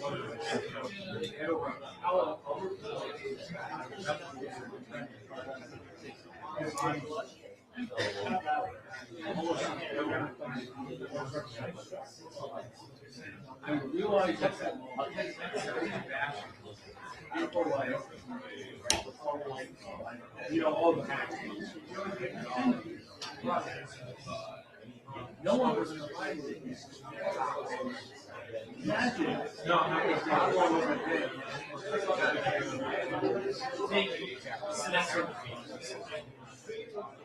passed out 30 or 40. Next on another. 40 packages.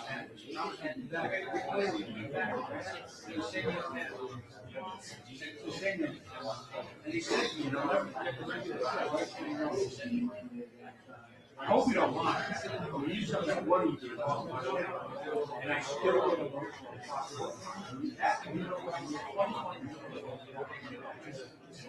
Handful of miles away from so folks in our community and the folks that matter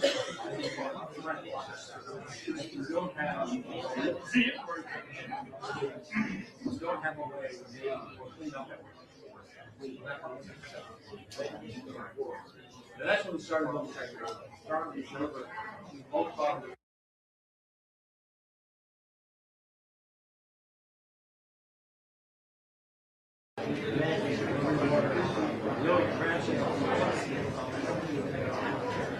Libertarian mission or no salary, 100% company, the most opportunity to be right now. God forbid you don't get paid for every day.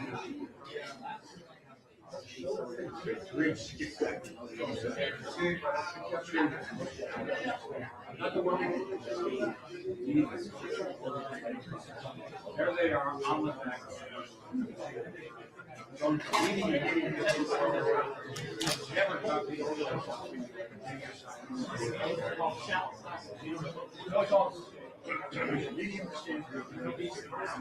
They will cover restaurants,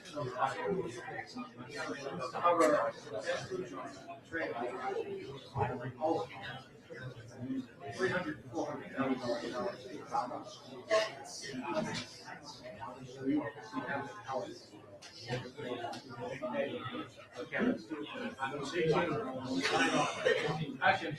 Well, like the ones are here.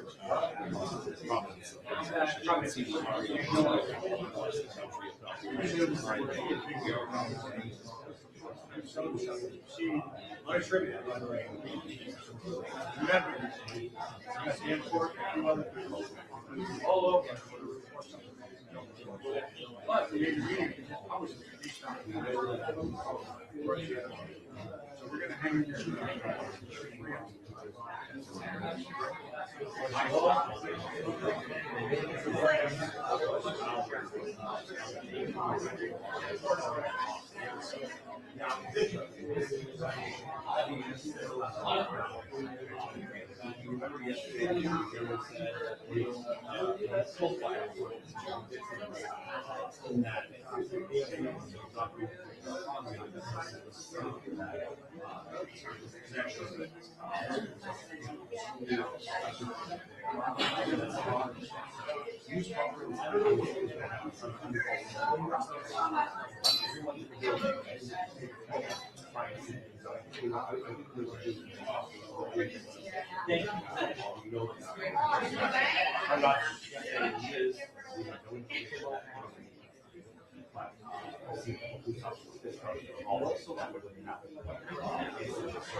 I'd like to take credit.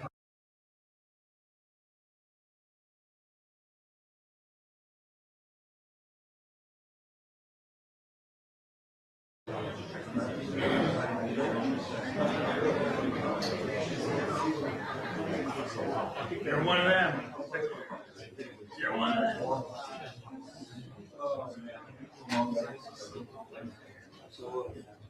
Straight.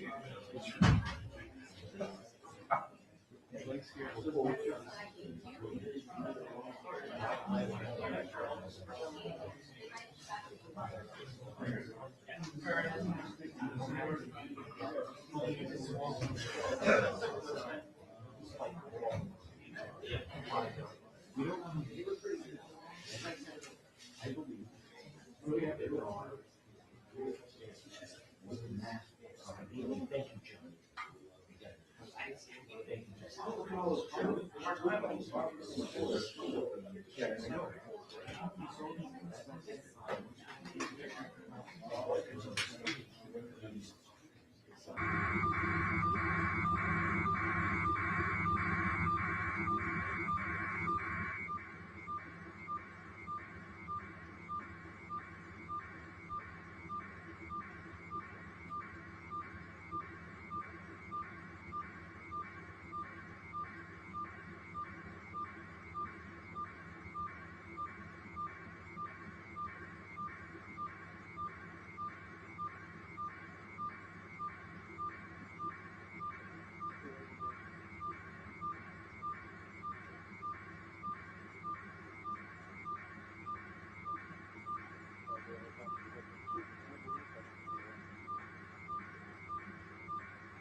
Incident. 6 patients in stable condition. Another three have been discharged. So again, what you're looking at right now, what little we do know about this is that police are searching a vehicle in Salem, New Hampshire, and Fox News Digital is reporting a local affiliate called Boston 25 saying that the manhunt for the Brown University shooting suspect may have crossed state lines into Salem. Law enforcement sources telling Boston 25 that information. Fox News has not been able to independently confirm that. We have lots of questions about this eventual press conference that the Providence Police Department will be carrying out any moment here. We don't have any concrete guidance on when this press conference will take place. We're awaiting another event, too. President Trump is expected to sign a major bill into law any moment now. You may have heard in recent days that Congress was working on its annual defense spending bill.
Oh, okay, yeah.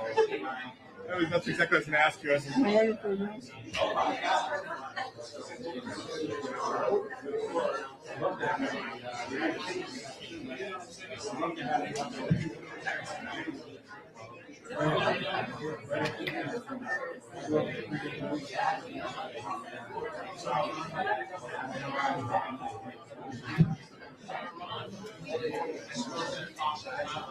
Can I call it? Yeah, no, call it. Could be self-promotion. And I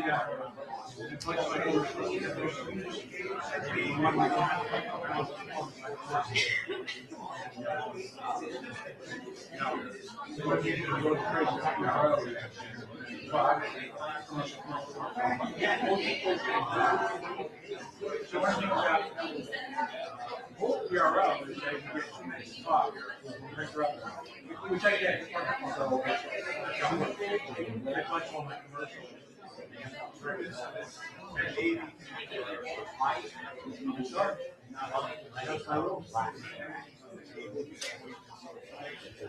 It'll be a lot of fun.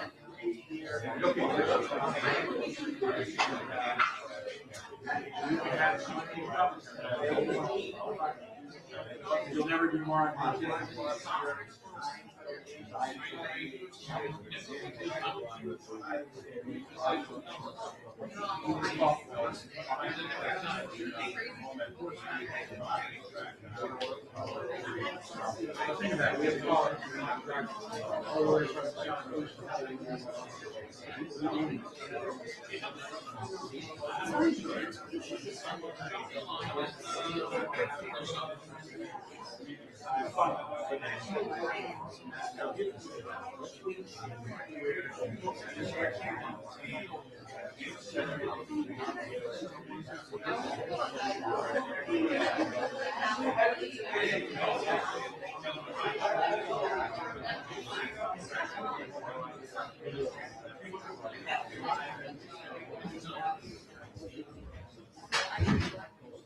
Oh.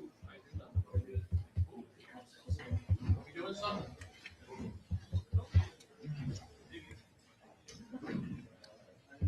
Are you live? We're about to be live, so it's There's no, we're giving you some time.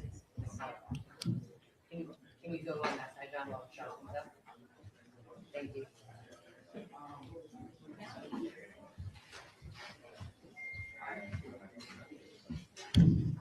Hey, thank you for your patience.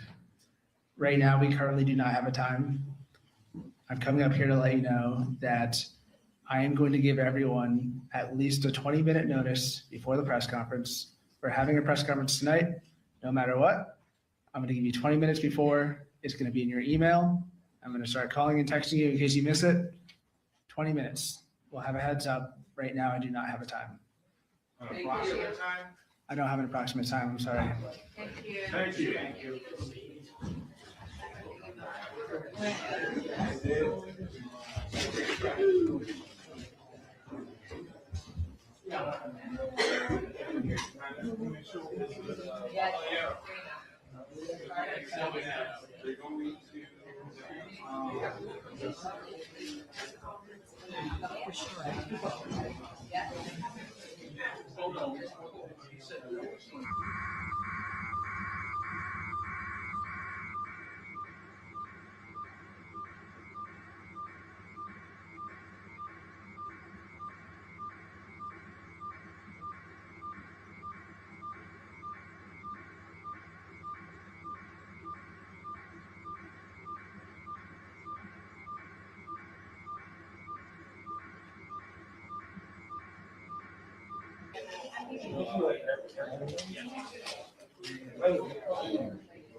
5 with the very latest on the campus tragedy at Brown University. Thank you for joining us. I'm Mike Montecalvo. And I'm Shannon Heggie. We are still awaiting an update from officials, but the Target 12 investigators have confirmed that officials have identified the person of interest in the shooting. Multiple sources with direct knowledge of the investigation told Target 12 the investigation has intensified over the last 24 hours. Law enforcement officials also tell Target 12 that federal, state, and local authorities have discovered evidence that suggests Saturday's shooting and the killing of an MIT professor may be linked. We have some good news for you tonight. Hospital officials confirm all 6 patients still being treated are now in stable condition. That means the last patient who had been critical but stable condition yesterday has now been upgraded. 3 others have been discharged. And taking a live look at the Providence Public Safety Complex now, where we are awaiting the latest press conference from city, state, and federal officials on the investigation. Of course, as soon as that begins, we will bring it to you live. But right now, Target 12 investigator Tim White joins us. And of course, we have team coverage on this. We'll get to Kayla Fish. But first, Tim, a lot of new developments today. Now we have a name for this. Yeah, Mike, Shannon, they know who they are looking for at this point. This is a significant development in this investigation. And law enforcement officials that I've been talking to throughout the day have described this individual as sophisticated, that he's been able to elude authorities and do so in a savvy way. Now, as you recall, police yesterday were looking for a person they believe interacted with the suspected shooter. We have learned they have tracked that person down and have interviewed them. Now, police do not think that person was involved in the shooting. I want to stress that, but rather confronted the person of interest outside the Barris and Hawley building prior to that shooting. Now, the person of interest ran away from that individual. And you may recall there's some video here, you're looking at it on the screen, of the person of interest running. Now, again, this is before the shooting. So a lot of people, a lot of viewers called in and thought this was rather bizarre that the shooter was, or the suspected shooter was running at that point. And we now know why, because he had come in contact with someone and that person has cooperated and helped police in their investigation. And yet still went back even after that confrontation. That's to right. carry out his plan. Yeah, which suggests, of course, this is a targeted thing in that Absolutely. moment. So we also now know that there is that they're at least investigating a link between the killing of an MIT professor and the Brown University shooting, which originally in, I believe it was Tuesday's press conference. I think that's right. When the FBI director was asked about this, he said, as of right now, our teams that we're working with in Boston do not believe these two are connected. Obviously, something may have changed. New evidence, Shannon, changed. They are analyzing new evidence in this case that suggests there may be a link between the Brown, as you said, the Brown University shooting and the killing of that MIT professor. That was Monday night. So you had Brown was Saturday afternoon, just 4 o'clock or so. And then Monday night, the MIT professor was shot multiple times inside his Brookline home. He was transported to a local hospital and he died the following day. As you said early on, the indication was they are not connected, but new evidence that they are looking at suggests that there may be a connection. What is key here? are ballistics testing, and to see if any of the ammunition used in Brookline and the ammunition used at Brown University, if that is a match, and that will be obviously a strong indicator. Any prosecutor or police official will say they want a weapon. And Yes. that's something that has not been found yet, right? That has not been found. Good question, though, Mike. We now know it's been a big question on the mind of many. More than 40 rounds are believed to have been fired at Brown University. It's a 9mm handgun, and police have received evidence or gotten their hands on evidence. We talked about this yesterday at the crime scene at Barris and Holly that they're testing for DNA. Do you expect them to reveal a lot of the questions we all have, even at this point in the press conference we're waiting for? Yeah, we've been waiting to see if officials are going to, they know who they're looking for. Are they going to release their name? That is obviously whenever they hold that press conference tonight, that'll be the big question to see if they do that. All right, Tim White, thank you. And our team coverage continues. Kayla Fish is live at Brown University with law enforcement analyst Stephen O'Donnell. I would love to hear his thoughts on these major developments today. Yeah, Colonel, what are you thinking as you know, we're getting all of this new information? Of course, a lot has changed in the past 24 hours. My guess they're holding that information tight, even though they know who the person is, to try and take that person off the street without the help of the public. And that is not a negative, that's a positive. Once it goes to the public, they're going to be inundated with calls, leads. Some of them will be legitimate, some not. They know that they get prepared. So my guess is they're trying to get this person off the street. If they have not been successful at that, locating a car, how this person escaped, to Tim's point about the gun, matching that up, the DNA, the bullets, all that coming. Then you're talking about warrant. Are they getting a warrant for his arrest? There's a lot of reports out there about a warrant to get this person off the street. So in general, I think I wouldn't say they're guarding it, but they understand what's going to happen when release that person's name is going to go across the country, which is going to inundate them. And it's not like they need to do any work. They want to do the work, but they want to see if they can get it right before they release it. Absolutely. And we talked earlier about just the new avenues that identifying this person of interest really opens up for law enforcement. Now they can look into, this person's background and other things that can help in their investigation. It's like peeling the onion. Absolutely, you're correct. They're going to look at family, husband, wife, boyfriend, girlfriends, relationships, social media, phones. Everybody and anybody is going to be interested in telling them. They have to vet that information. They got to be prepared for that. Phone lines are going to go crazy. Social media is going to light up. So it's really, really important that if they do release the name, hopefully that happens.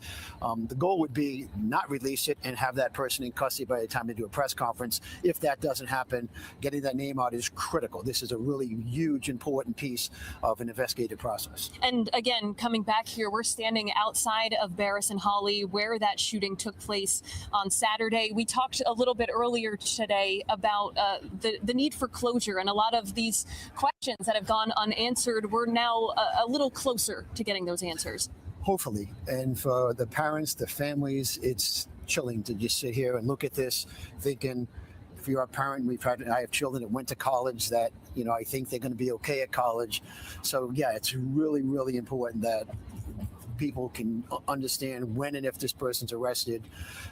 It's not over for them, but at least they know that person's been at least brought to justice, and there's some comfort. And for the neighbors, the people who live around here, not just here, anywhere this could happen, he's still on the loose. So that's the big concern, taking someone like this off the street, because if they do something like that here, they would do something anywhere else. It could be a supermarket, it could be anywhere.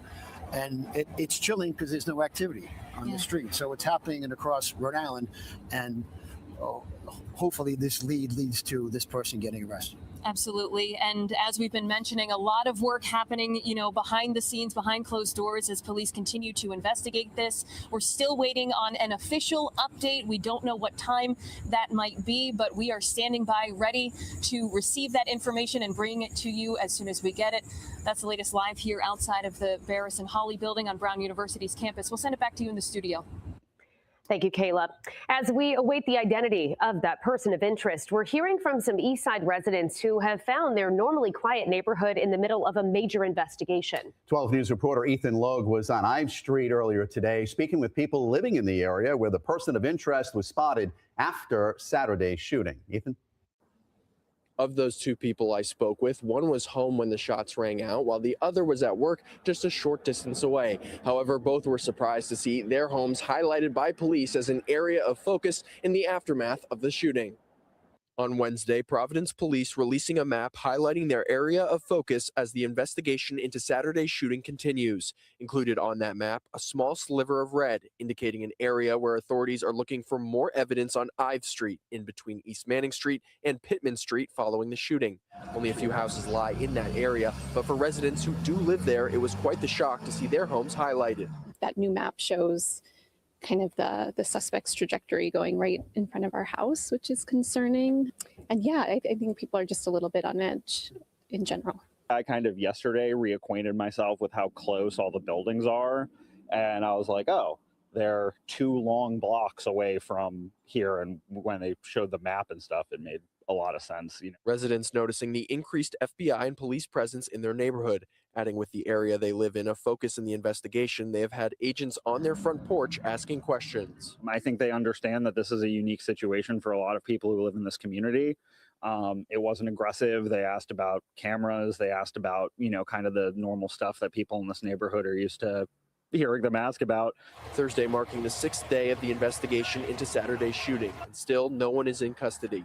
Those living in the area say they simply want to see officials apprehend the person who is responsible, no matter the time frame. Sometimes this is what it takes to find someone. You want as quick of a resolution as you can have, but as we saw earlier in the week, a quick resolution doesn't mean an accurate resolution. Regardless of where and when the suspect is caught, neighbors realize a long period of healing is ahead of them. We're going to get through this because we're a community and we're a really strong community. And I think that's really clear. I mean, we're very much a united front. And to offer a small piece of good news in the wake of this tragedy, one of the residents I spoke with told me it's been nice to see her neighbors coming together and checking in on one another as all of this happened right in their front yards. Reporting in Providence, Ethan Logue, 12 News. Ethan, thank you. And while new developments on the investigation come down, the memorial on the campus continues to grow. Sophia Szabo has been there all day and joins us now live with what she's seen. Sophia? Well, Mike and Shannon, many of those Brown students have headed home for the holidays and to recover from all of this. So while it is quiet out here, the emotions from the people who do stop by are still so fresh. Many still seem to be processing the severity of what happened. And you're right, the memorial continues to grow in size. Just moments ago, we saw a Brown student lay down a flag, placing it on the ground in front of a wall of flowers, each bouquet another person touched by this tragedy. The pictures of Ella and Mohammed, the 2 students killed, well, they brought tears to the eyes of mourners, their faces a devastating reminder of 2 young people taken from the world that they were just starting to discover.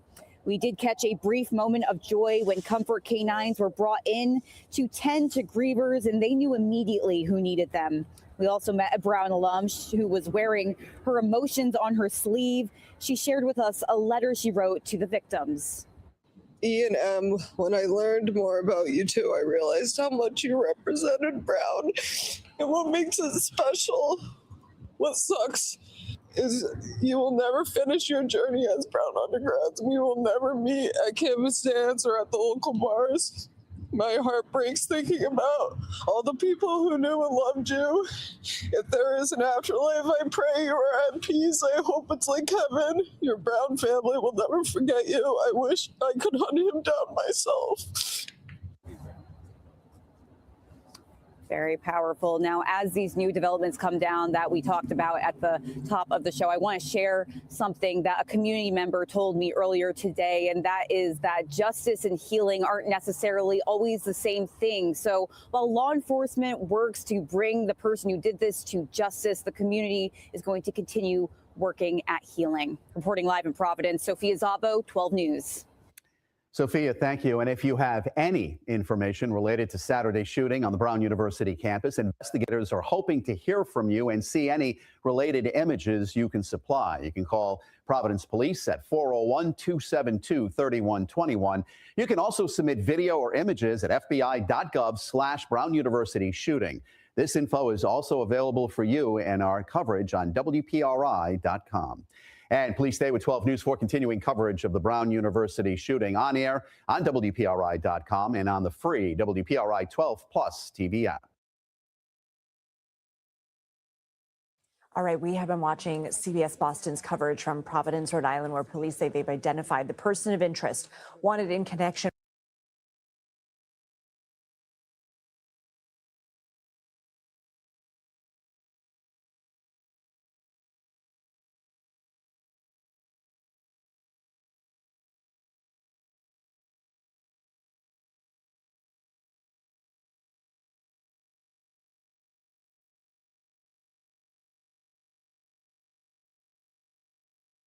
Watching CBS Boston's coverage from Providence, Rhode Island, where police say they've identified the person of interest wanted in connection with last week's fatal shooting at Brown University. They are actively looking for this person. And I want to go now to CBS News correspondent Tom Hansen, who has been covering this from the beginning in Providence. Tom, what have we learned? Yeah, hey there, Lindsay. Well, CBS News has learned that authorities have identified that person of interest. Now, there's not a lot of information beyond that, but we do know that a manhunt is currently underway, a massive manhunt. As you were just listening to with WBZ's coverage, there is a lot of activity at Boston Logan International Airport. And really, this is capping off 6 days of a lot of questions, not many answers. Authorities operating on very limited information here, a very slow drip of surveillance footage that had been centered around the building where Saturday's shooting unfolded. They were identifying a person of interest who had been seen before and after that tragic event unfolded. They also yesterday came out with an enhanced image of a second person who they were interested in talking to. And so there could be some sort of nexus there where perhaps that second person of interest, or not a person of interest, but that second person who they wanted to talk to could provide them with some information. There was video that was provided of the two having some sort of interaction at some point in or around the area where the shooting took place. You know, authorities have spoken to me. They have said that for many, many days now, this investigation has been stifled by the lack of security footage that has come out. There's been a lot of frustration from people in the law enforcement and also in and around campus because there has not been a lot of security footage, a lot of questions over those 1,200 cameras on Brown University's campus, not being able to come up with much helpful footage to help identify this. You know, the initial images that came out were enhanced this week. They show the person of interest in a mask, donning pretty much an all black outfit. So not many identifiers there. They had called on the public to provide any information to scrutinize that video and analyze this man, this person of interest, the gait of their walk, their stature, those kinds of things. Now, we spoke to the police chief last night after my evening news live shot. He came out, he talked to us, and I asked him what exactly they are looking for in any additional video that they may obtain. He said that they were looking for clues, as in whether or not this person of interest hopped in a car, if they went to a residential building, what direction they were going. And so as of last night, this investigation was pretty much in a holding pattern when it came to the information that was provided to us. It sounds like the activity has ramped up. Authorities have now identified that person of interest. His whereabouts, though, still unknown at this hour, Lindsay. I know you also talked to the mayor and you've been talking to residents too. I'm sure a lot of students have probably already left for winter break because tomorrow is the last official day of class. What have they been telling you, and did the mayor shed any more light on the investigation?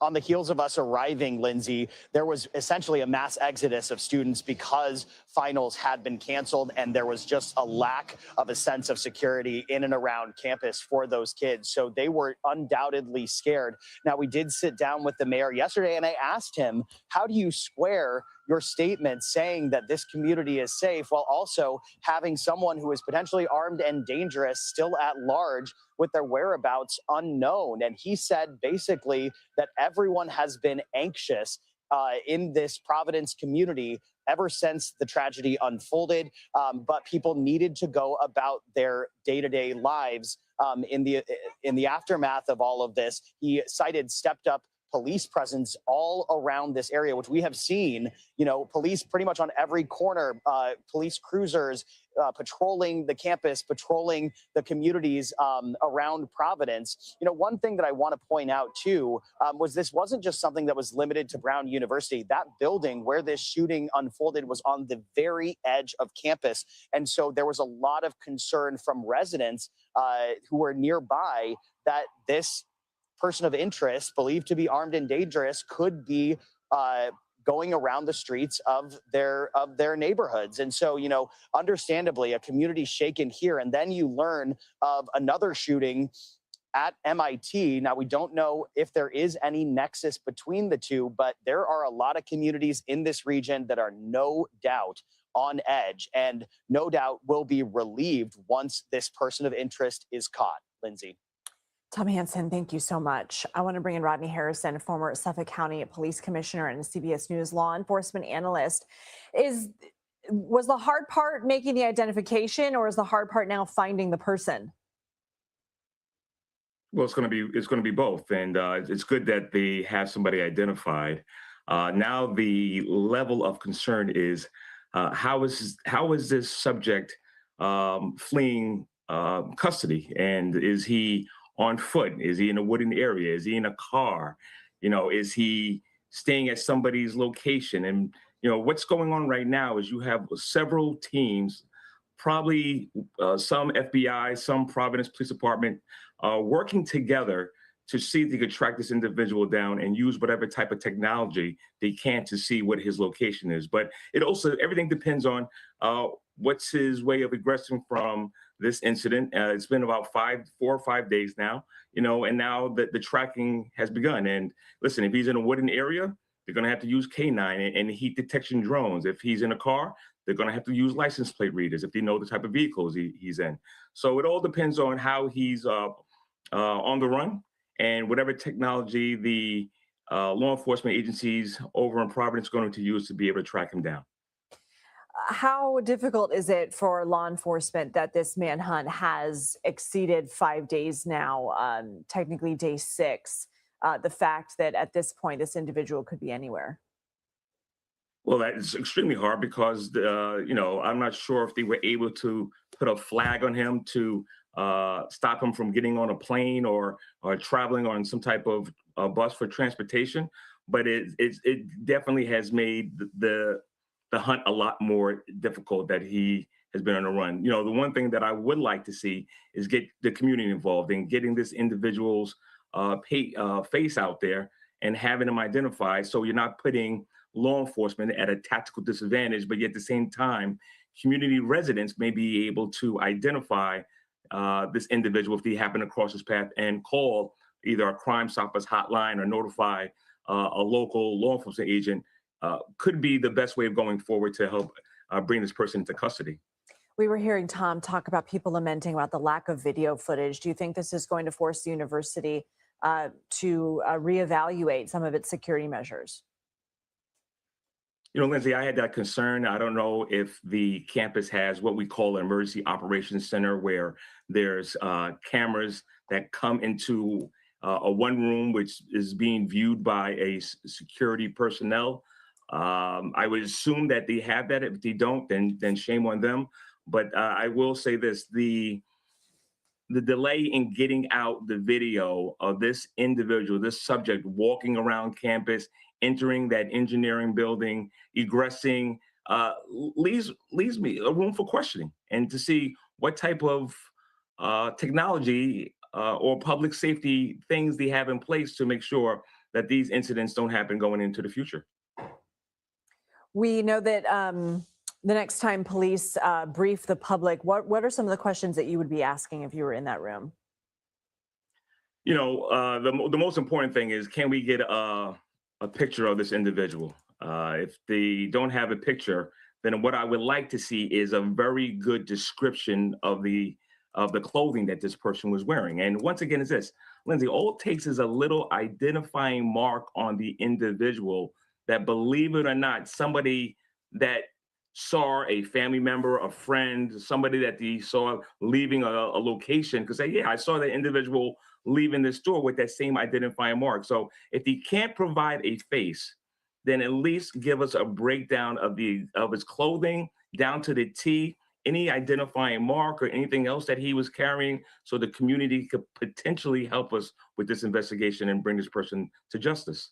Rodney Harrison, thank you so much. We have been watching CBS Boston's coverage from Providence, Rhode Island, of course, covering the CBS News confirmation that police have identified a person of interest wanted in connection with this deadly shooting at Brown University on Saturday. I want to go ahead now and go to the head of our crime and policing unit, Anna Schechter, who is here with me in Studio 57. We'll go to Rodney Harrison in a little bit, law enforcement expert. But Anna, first of all, we heard Penny Commit there talking about the possible link between the shooting that happened Saturday at Brown University, 2 students tragically killed, and the fatal shooting of the MIT professor, that there might be a connection. What is your reporting? Well, our reporting is that law enforcement are looking at a possible connection. Remember, they are working round the clock. They're going through surveillance imagery, license plate reader cameras that are taking images in and around the streets, the vehicles in and around Brown University and in and around this neighborhood in Brookline where the professor lived, also in and around MIT. And so they are looking for leads. And so this is yet another lead. It's another lead in a series of leads that until, they have not been panning out. So let's see how this plays out. But, this is potentially some movement. Investigations like this are really hard, especially after that 24-hour period passes. The assailant has had time to leave the area. It takes time. We are on day 6 now out from the Brown shooting that killed 2 students and injured 9 others. A little bit more than 48 hours later, you had the assassination of the MIT professor. We were talking earlier, this comes amidst a week of huge, tragic news stories around the country and around the world, including a terror attack in Australia. So it's one thing after another. There's been a lot of speculation online. And right now what we're doing is we're just following the facts, and we want to be careful because this is a lead. This is another lead. And of course, law enforcement are looking, given the fact that the lead is leading them to want to take a look at a potential connection between the shooting at Brown University and the shooting of this beloved MIT professor who we just heard from our station there, lived in that apartment with his family. We don't have any reason to believe at this time that it was a politically motivated attack on him, and we are waiting to hear more. Authorities have released absolutely no information about a potential motive there. So we were just showing the surveillance video that law enforcement enhanced and released of a person of interest. Doesn't give the public a whole lot to go on. And we don't know how law enforcement made this identification. Could it be that they identified the person that was seen in close proximity that they released yesterday? Could that person have led them? Could somebody have recognized the particular clothing or the gait? But this, as far as surveillance imagery goes of a person of interest, not the most helpful to the public. That's true, but it's painstaking work. The image quality is not that great. So what police were wanting to do is to fill in those pieces of the puzzle, because they had only the very beginning of the puzzle. They had the person of interest who they believe carried out the shooting walking in the residential neighborhood near the building, that engineering building on MIT's What does law enforcement campus. think that person of interest was doing? Do they know? Wearing the black mask, dressed in dark clothing, walking quickly in one clip, and walking in and out of frame in another clip. In fact, there's one clip where the individual is walking. It was like the streets come to a point and there was somebody else walking. You can see, you can't identify who it is. And the person they believe is the person of interest who carried out the attack, who they believe carried out the attack, took off running. So that was interesting, but they didn't have the connective tissue to piece together the path of flight. So they were trying to find, did he enter a vehicle? Did he enter a residence or a business? They had very little to go on. And at this point in the investigation, they do not have a slam dunk. They are looking at a potential connection. That's where we're at. And that is based on their painstaking work of collecting all this imagery that is out there, and it's terabytes of imagery. And they've been going slowly looking at images of, are there things that look similar about these two locations? And they're looking at that. I do want to ask you, when it comes to the lack of footage that we have, do we know what the reason is behind that? This is a good question. The engineering building, part of that building was outfitted with new technology, more cameras, but the area, the room where the students were prepping for their final exam, the room where the shooting took place, there was not that really good camera angles, cameras that can move around and really capture the full room. And so there was no imagery, according to authorities, there was no imagery of the actual attack. So you didn't see the person fire, turn, and leave. So they were having to piece together surveillance footage from outside, not just outside the building, outside the classroom, outside the building. And that is a huge challenge. And it's like not exactly a needle in the haystack, but akin to that. And it takes time. But yeah, 6 days later, here we are. Let's see where this goes. Let's go to Rodney Harrison now, former Suffolk County Police Commissioner and a CBS News law enforcement analyst. Is it typical that after law enforcement has an ID hit, they don't immediately share that? So during my time frame as chief of detectives in the NYPD, there were times that we didn't get a photo out or a video out to the public right away because we didn't want the perpetrator to know that we were onto them.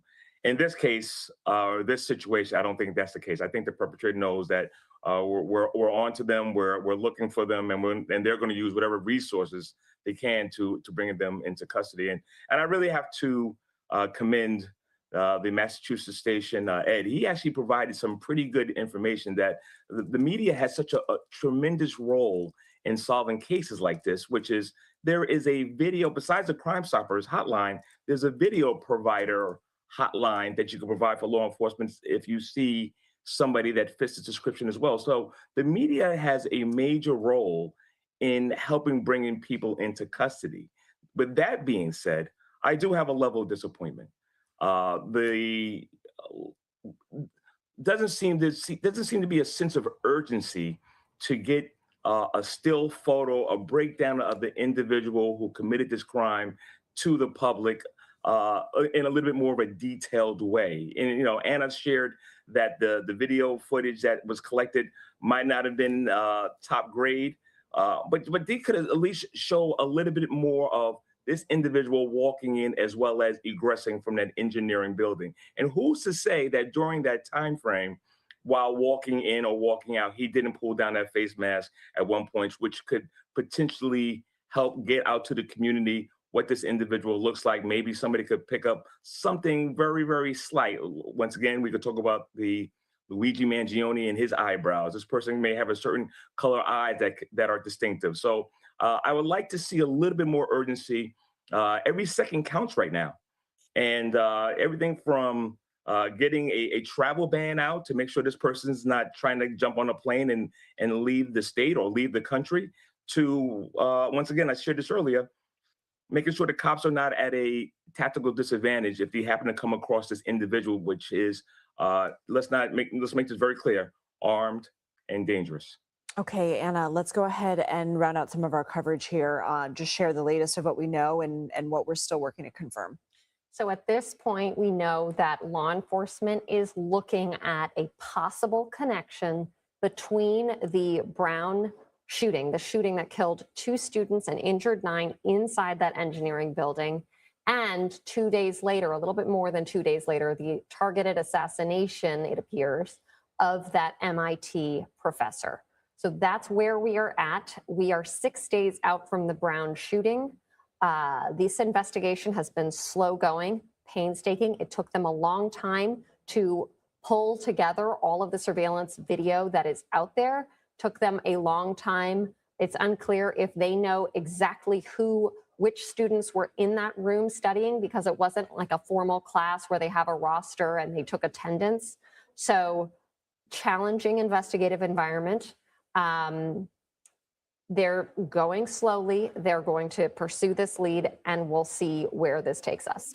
And so when do you expect that we might get another update? Do you expect we wouldn't get one until somebody might be potentially in custody for questioning? Well, authorities there in Providence have been updating the public every evening around 5 p.m. Yesterday, it was at 4 p.m.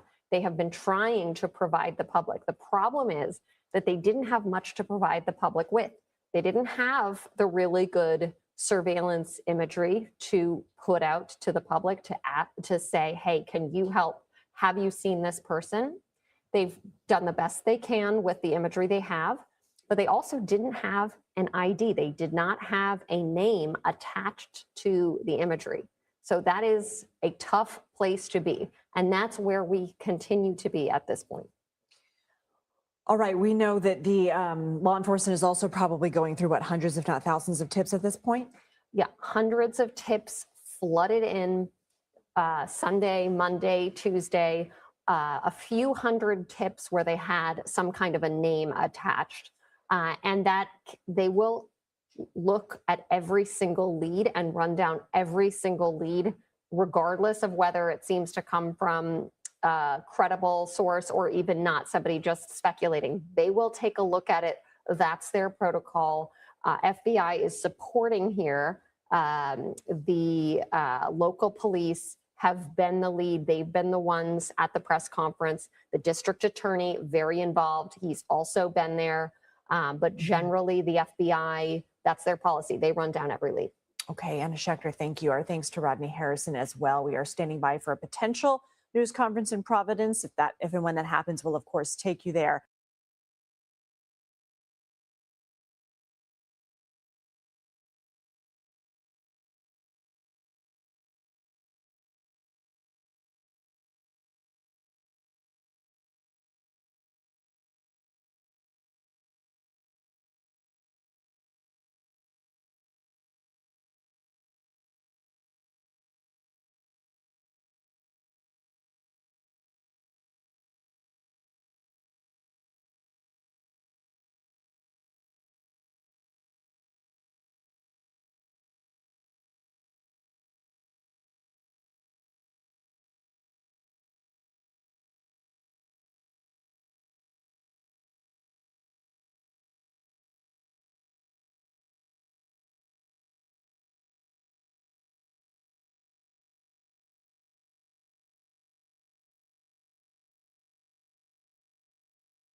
Damn you millennials.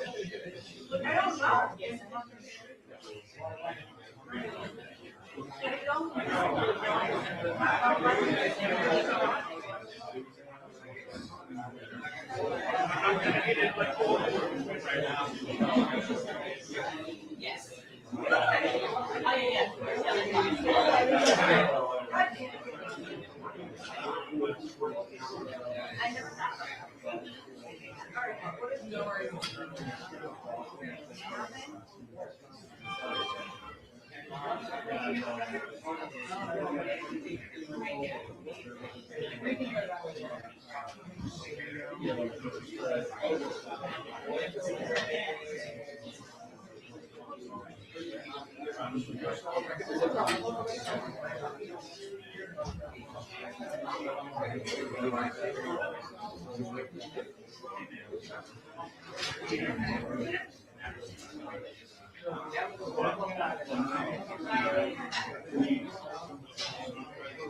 Huh? Yeah, we have to go down the Pep Boys lot. They said there's going to be a PIO down there. So. Yeah.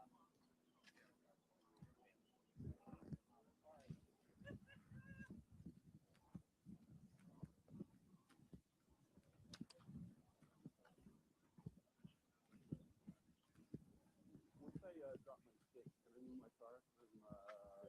I'm wanting to explore it. Well, I got to drop all this stuff and then we'll come back for it.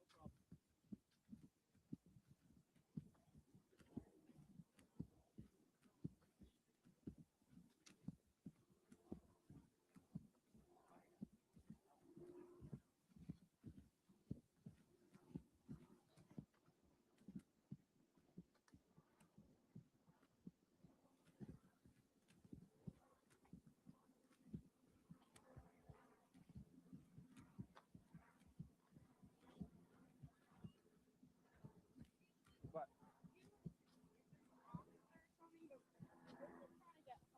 I don't know what's going the on. road's completely shut down from here to where that other cruiser is on the road.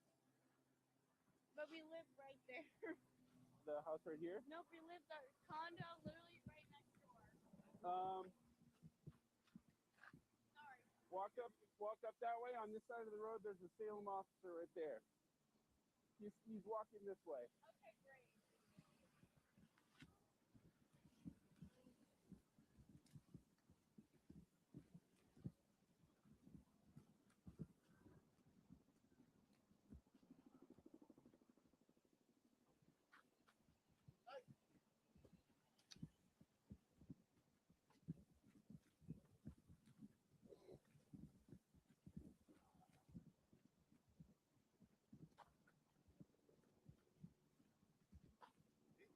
Everybody's divorced. Huh? I said everybody's divorced. So you know what? We would have been totally fine if people didn't start going live. That's when the FBI was like, all right, everyone out.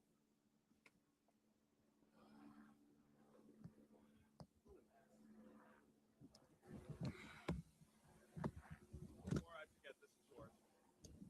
You want me to go live over there? I mean, I can. I'll go over there. I just don't want to live you. Please don't get hurt.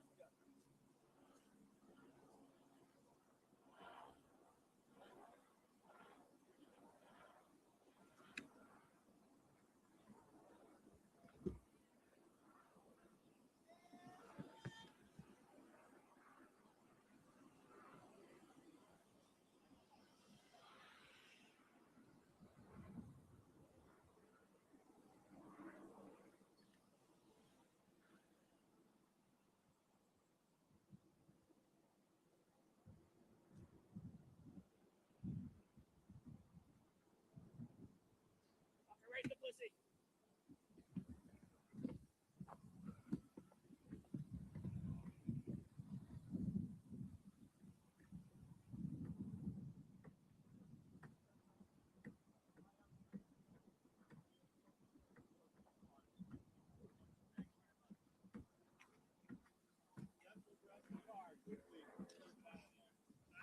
Now, there's no one there, it's just there, they're there. They were sent there.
Guys,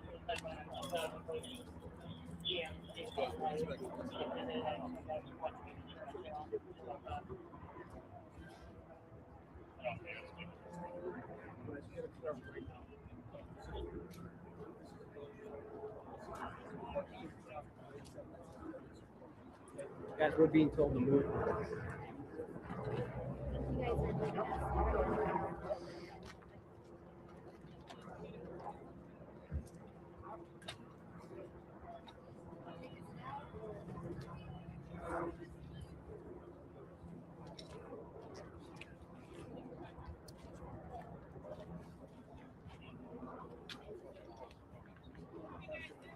Kathy, where do you want to move?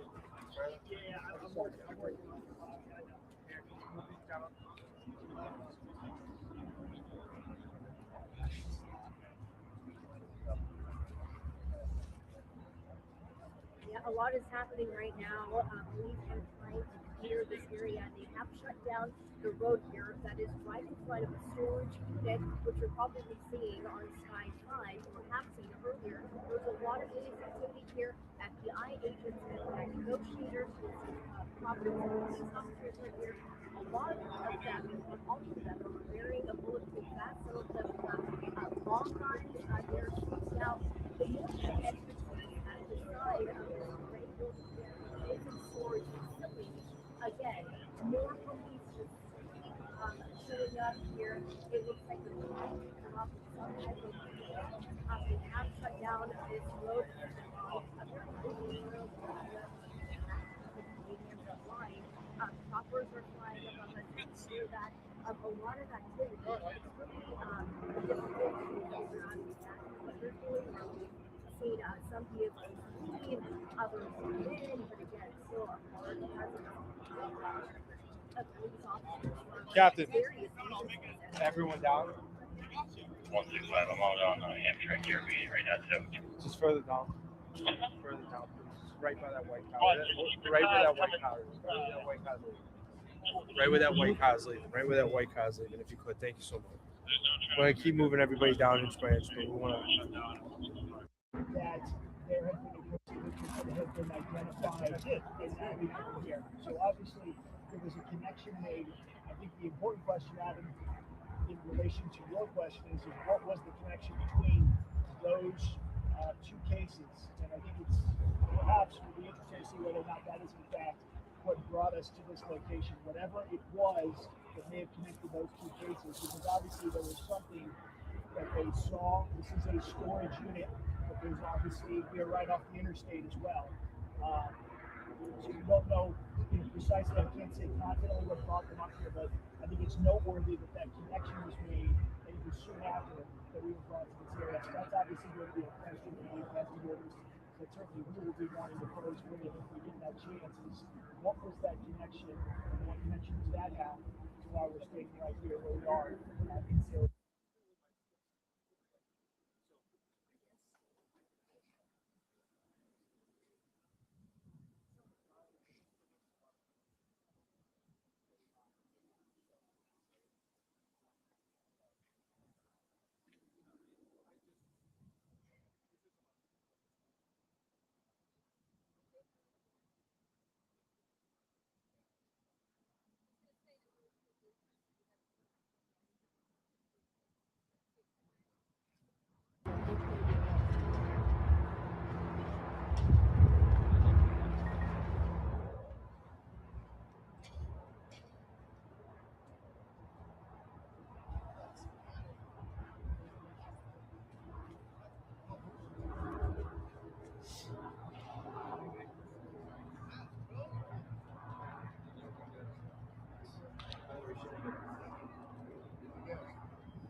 I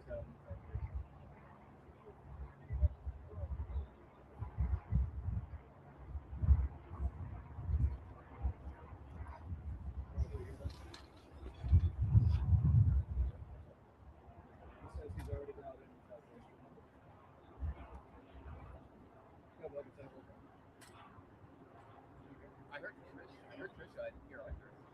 Should be good. We should be good.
Adam, I think you really nailed it there in terms of the posture of the officers that we're seeing out here right now. Certainly more of a standby mode in terms of what's going on right here. We're obviously expanding the perimeter, but we also saw not only was the posture somewhat changed, we also saw more of those vehicles start to pull into that area slowly, but obviously with lights on, in no way trying to hide their movements as they pulled into the back of the storage facility. So, you try to figure out what's going on back there, and you imagine, right, if this was a situation that was still fluid. We've been told that the suspect in this case is considered armed and dangerous.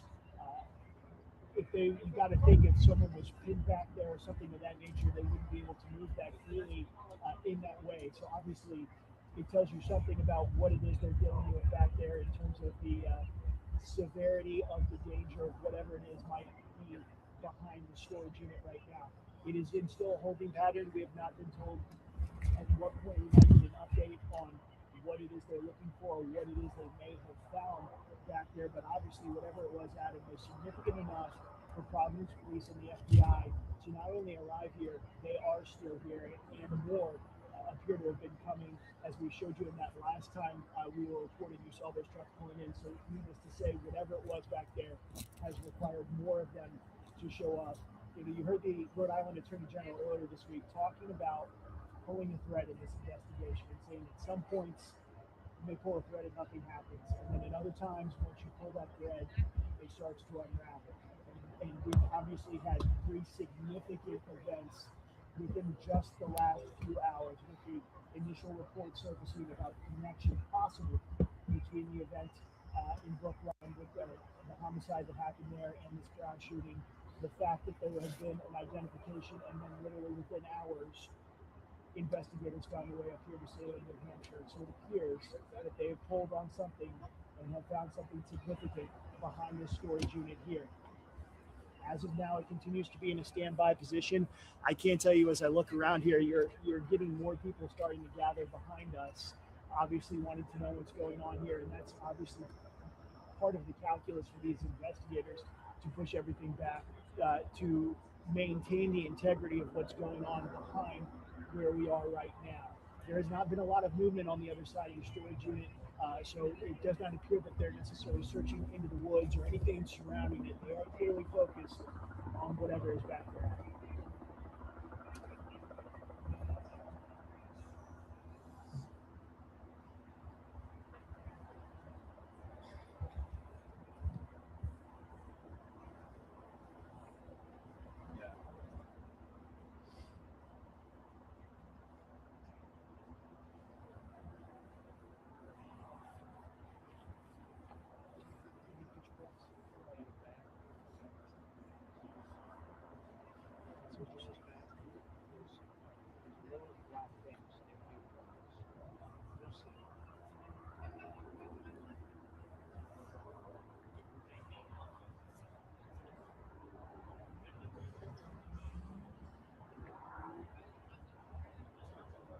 Yeah, Jen, well, when you talk about those road closures, I just got on scene about 15 minutes ago, and in trying to meet up with our crews down here, this is been a road where things are closed off at this point, just off of South Broadway.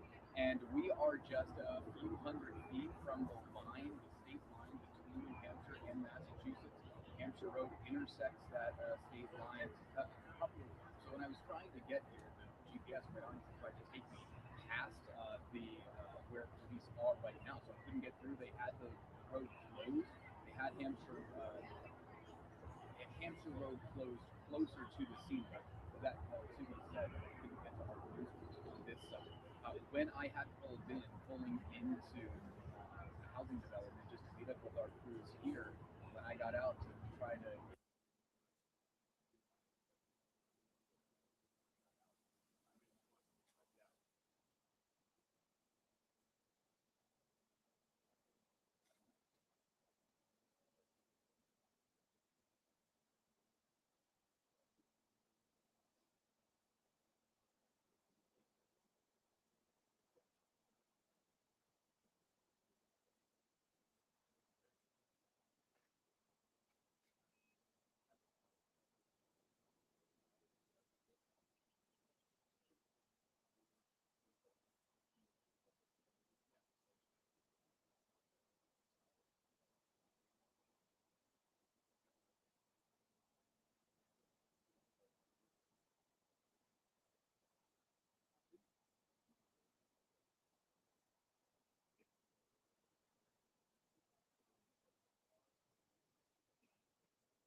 Let me know when they're free.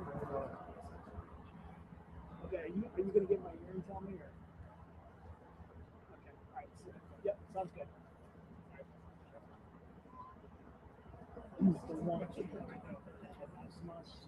She's gonna do another, let's clear off the live shot.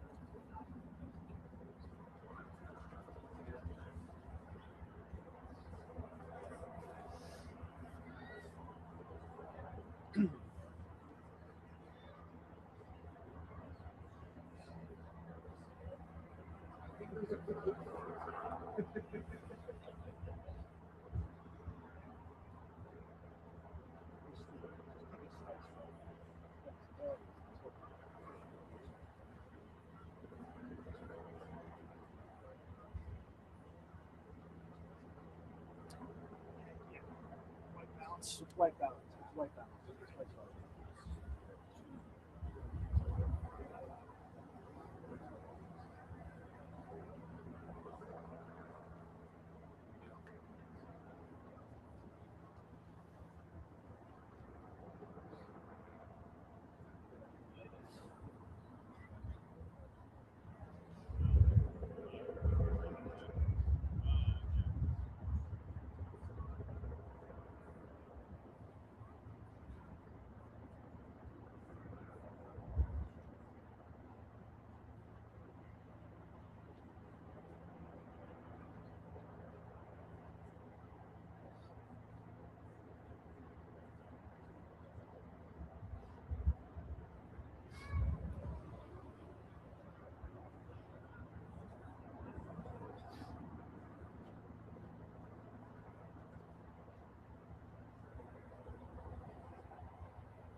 Good. All right, that's got it.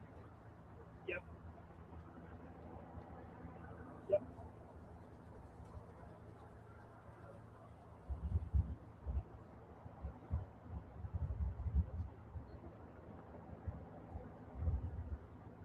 Check switch off. Oh, I missed it.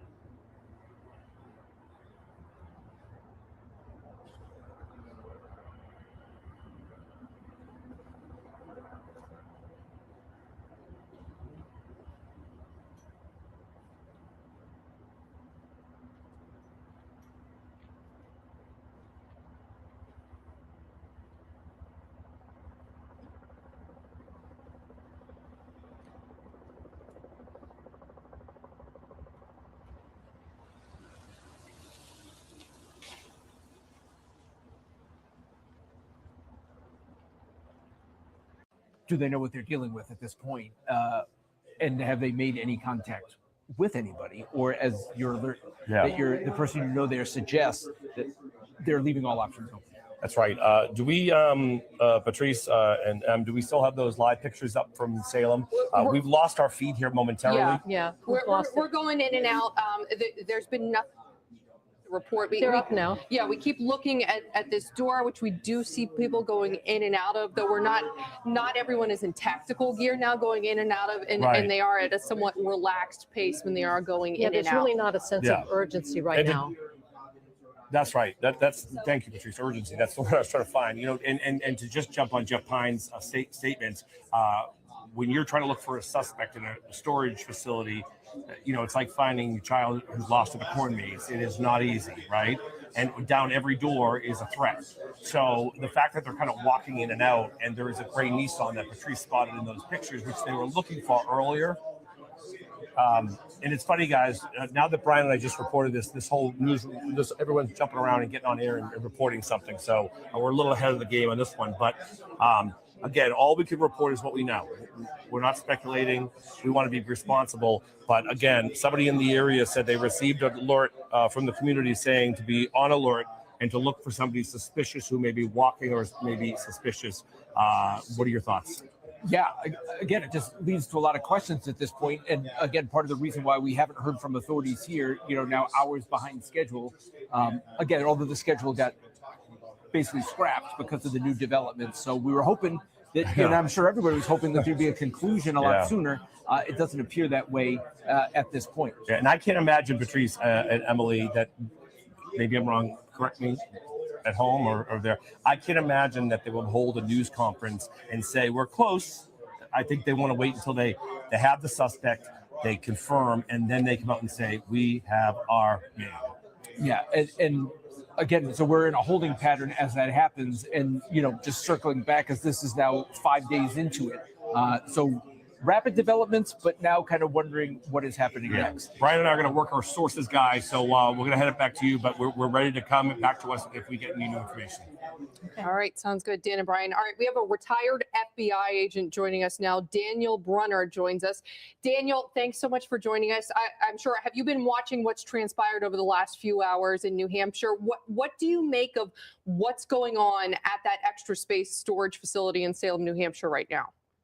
Well, just like your other people have said, that this is an ongoing investigation. The fact that they're walking in there, not in an urgent pace, that it means that the building has been secured, at which point the investigation is progressing. Whether they've identified the storage unit, the storage container where they're able to conduct a search. The vehicle is obviously going to be in question. They're going to be looking at the vehicle.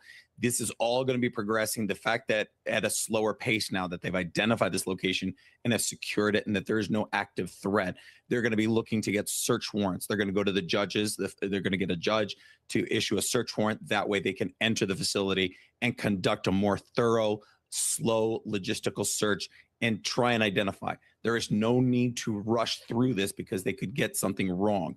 The difficulty here for these investigators is that now we're widely being reported on all news networks. He is aware that they're looking for him. He is aware that he is wanted, and he is aware.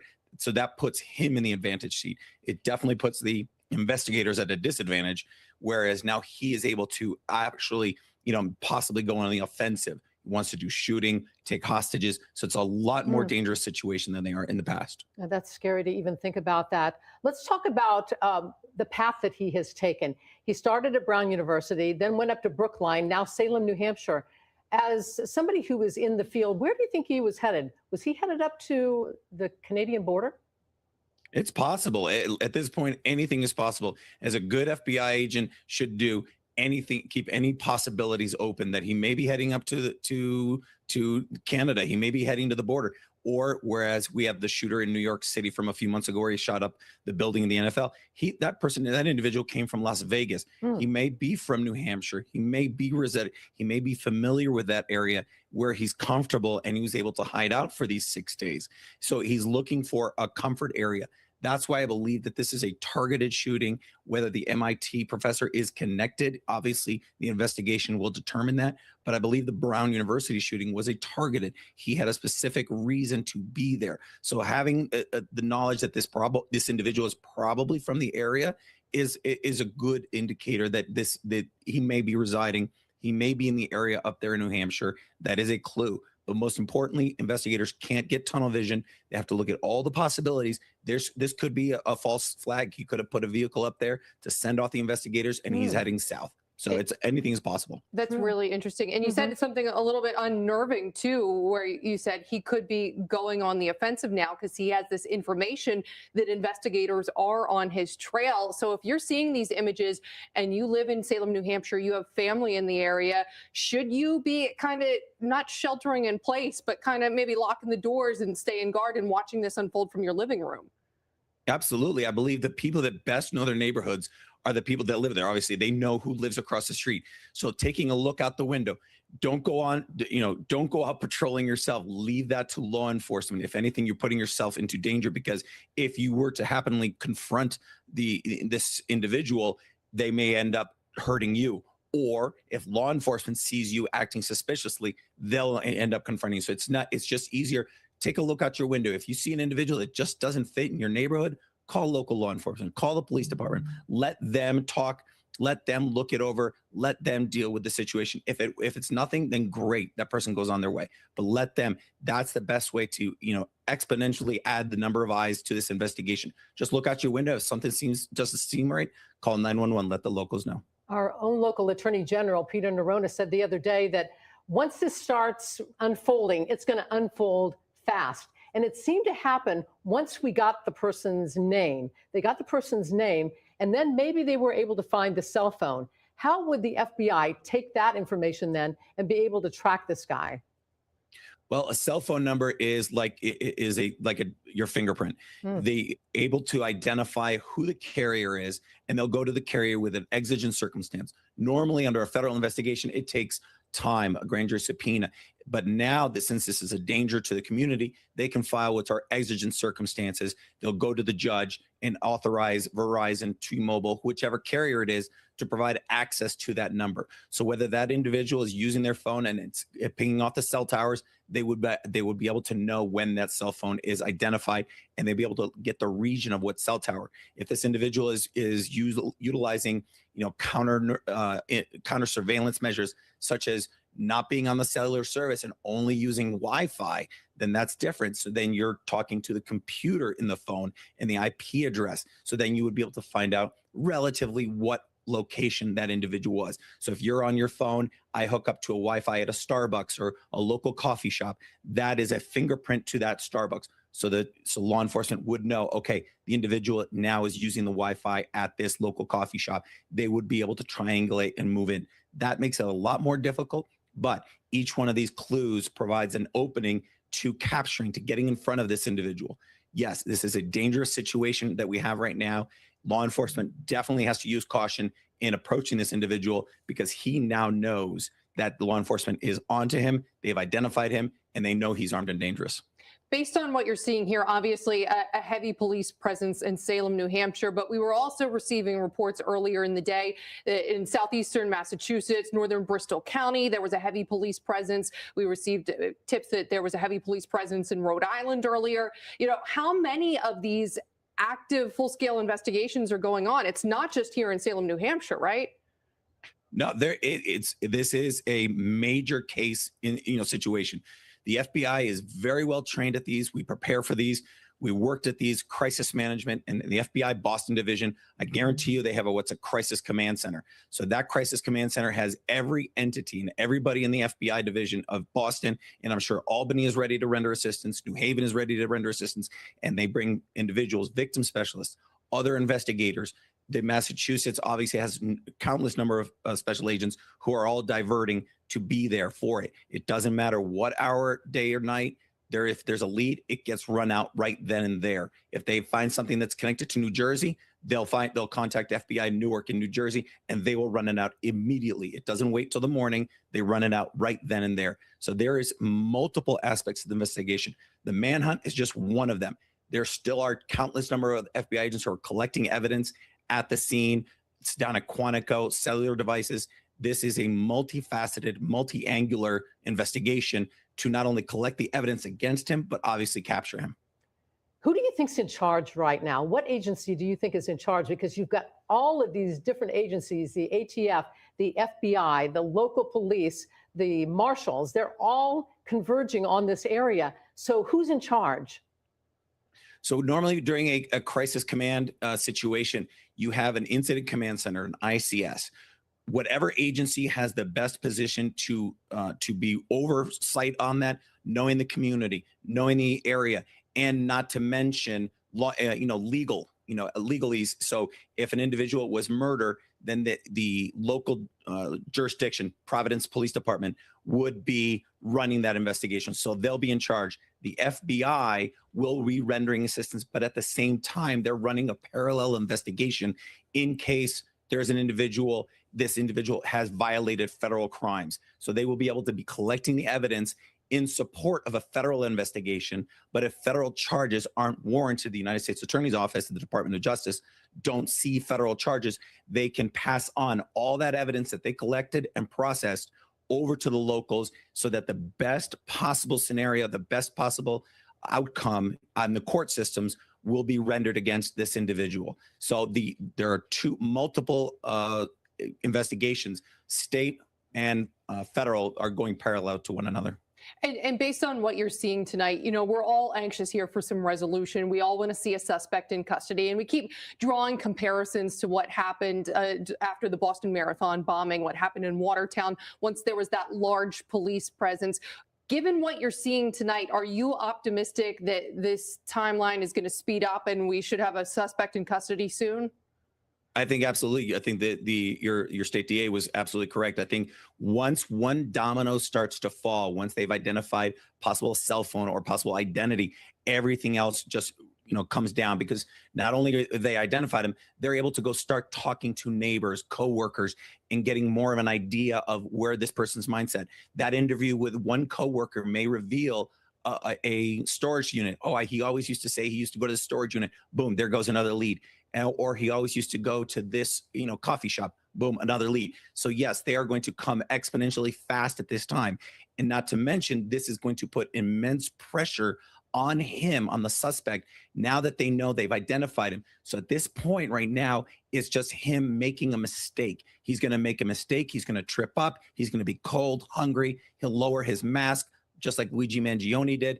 A mistake is going to happen, and where we'll be able to track him. If he's dumped his cell phone, that's where it's dangerous right now, because he knows now he may be changing everything he has. He may be dropping his cell phone, dropping his clothes. That's why it's unfortunate that this information has come out, not at a press conference, but via leaks. That's the unfortunate part, because the investigator was at the advantage up until this time, and they're still at the advantage because they're pushing, getting more leads, and more people will be coming in with information now.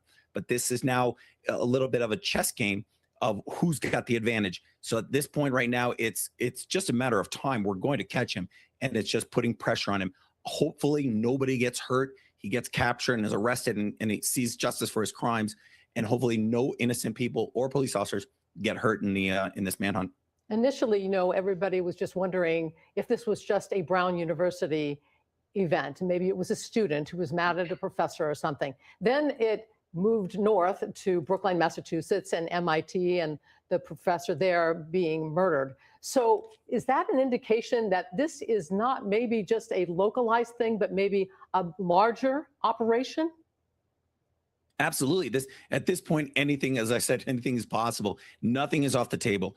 The fact, when I heard that the information that an MIT professor had been shot and killed, I was like, this has to be investigated. This has to be conducted. There have to be FBI agents there to participate in that investigation and see, do the ballistics match? Is it the same bullet from the same gun that were used? The ballistics I'm sure were taken from Brown University and the MIT professor. And hopefully the FBI said, listen, let us process it. We can get it processed much faster and accurately down in Quantico. And if the ballistics are a match, then you would have the same gun was utilized. And then you could definitively say, this is the same shooter. If it's the same caliber, it's the same gun at this point. But yes, I don't think anything can be ruled out as a possibility.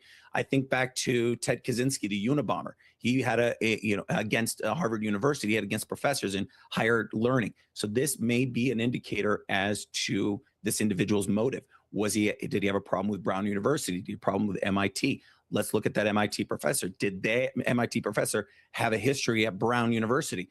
Was that professor maybe connected to the individual that were in that classroom? Everything needs to be looked at.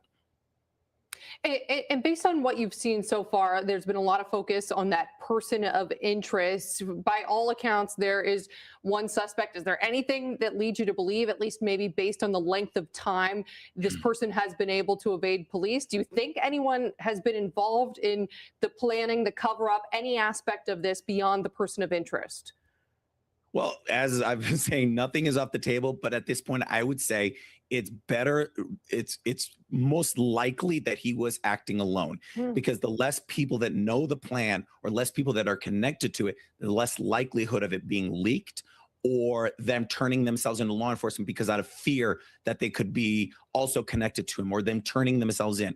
That's why they said Director Wray from the FBI a number of years ago said the most dangerous person in this country is the lone wolf actor, the individual who has it set in his mind, they're going to do this, they're going to conduct this act to right a wrong that was put upon themselves. So the lone wolf attack, they're the only individual that knows the status of the plan. They're the only individual that knows the exit plans. Is it possible that he has, people that are assisting him? Absolutely. Wife, girlfriend, co-workers who, understand him. Absolutely. That's all a possibility. And those individuals, if they are found, and if they rendered assistance, absolutely need to turn themselves in right now, because if you are found by the law enforcement before you turn yourself in, it's going to be much, much more worse and much more dangerous for yourself, because if they find you and if they have to hunt you down for possibility, it's just much more dangerous. So if anybody did help this individual out, it's best just to turn yourself in right now and assist law enforcement.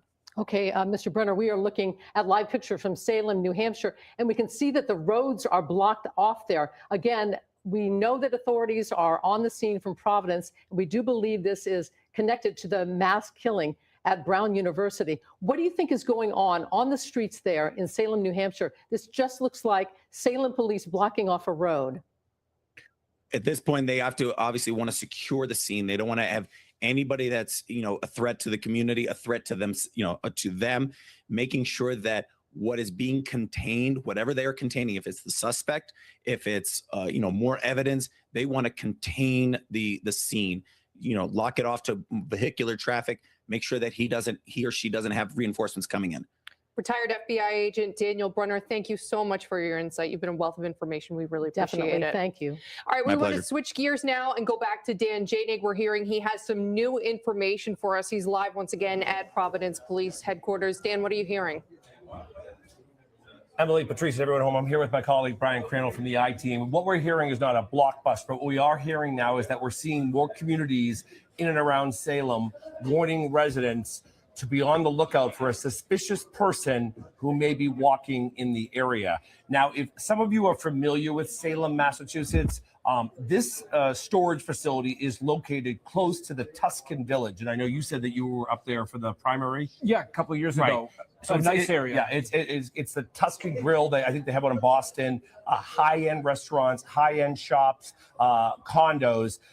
Basically, a maze that would be a perfect place for someone to go hide right now. It's not very, very close to it, but it's right in the vicinity. So if you know, it's right off the highway. When I go up to New Hampshire, I always stop and go to McKinley's Meat Market. So it's right off there, and then you get right back on.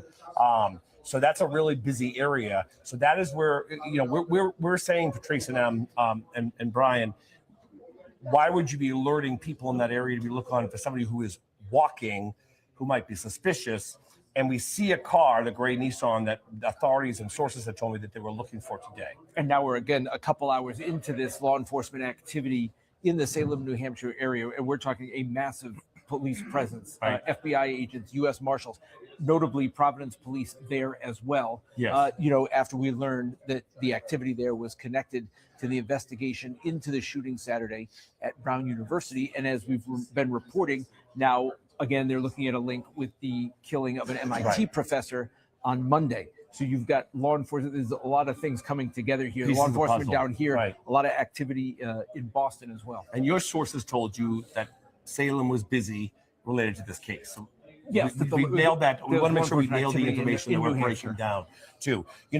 One of the authorities that I talked to a short while ago, as this unfolds in Salem, and you see some live pictures, our crews are just getting there. There's a lot of frustration from some of the investigators about the lack of cameras in Brown. And I know I've been hammering that all week, but as one investigator told me, we would not have been here.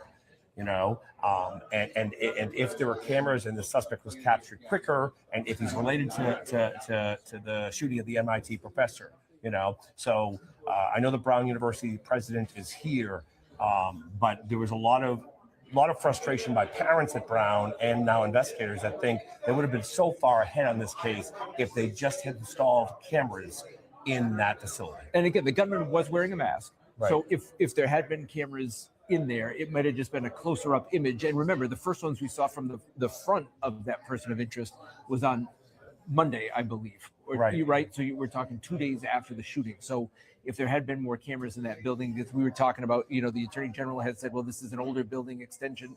They put on a newer addition to the engineering building at Brown, and they have more cameras. And of course, that's led to more questions. It's like, why couldn't you just put more cameras in the other building? And that is the question too. And the other thing that somebody brought up to me today, who's connected with this, some of the on a higher level of this investigation, is said, from the get-go, when the FBI had their boots on the ground, they offered a $50,000 reward for any information leading to the arrest. That $50,000 from the FBI is your taxpayer money. We have a university with a $9 billion endowment that offered nothing for a reward, and that has frustrated several people as well. So there's we don't want a Monday morning quarterback, but we want to make sure that this is all part of an integral story that is unfolding right before our eyes tonight, Emily and Patrice. Yeah, and Dan and Brian, I know you guys have been waiting for this press conference for hours now. We're all 4.5 hours. We're all desperate to hear information. Has there been any movement? Have you seen any of the investigators, any of the lead officials in this come forward in the last few hours? Yeah, I think the last update now was an hour and a half ago or something, where the mayor's communications person came out and said there will be a press conference tonight, but we don't know when. We'll give you a 20-minute warning whenever it does happen. And we've seen no sign that there would be a 20-minute warning. We have seen coming into the building, and this again is a few hours ago, Christina Paxson, the president of Brown University. The governor has been here for a while. We've learned for hours as well. We saw some staff members bringing coffees upstairs because as far as we know, they're huddled upstairs here at the Providence Public Safety Complex, probably awaiting some of the same information that we're waiting for too, and probably formulating how much, once something does happen, how much of that they want to give out to the right. public. So this is really, go ahead, Dan. is where they. Go ahead, Patrice. No, go ahead, Patrice. So, and we want to mention to people that this is all related to what's going on right now in Salem, New Hampshire. We've been watching authorities investigating, police going into a storage unit there. We believe it's related to the gunman at Brown University. And we just had an FBI agent who was on with a retired FBI agent who was on with this just minutes ago. And he said, we have to assume that this person now knows that the police are on his trail, and he could get desperate, and he's armed and he's dangerous. So that kind of speaks, Dan, to what you were talking about. The people in that area are being warned. Yeah, and that's a great point that we hadn't brought up in a little while, Patrice. That was a great point. Armed and dangerous. Okay, and he likely knows that they're on the trail. The man of mystery has been exposed, according to what authorities believe. And desperate people with guns do desperate things. We know that. We cover it every day. So it's this investigation is integral. But upstairs from where we are, the President Paxson, the governor, Mayor Smiley, Colonel Perez, the Attorney General's office, right? That you could be a fly on that wall.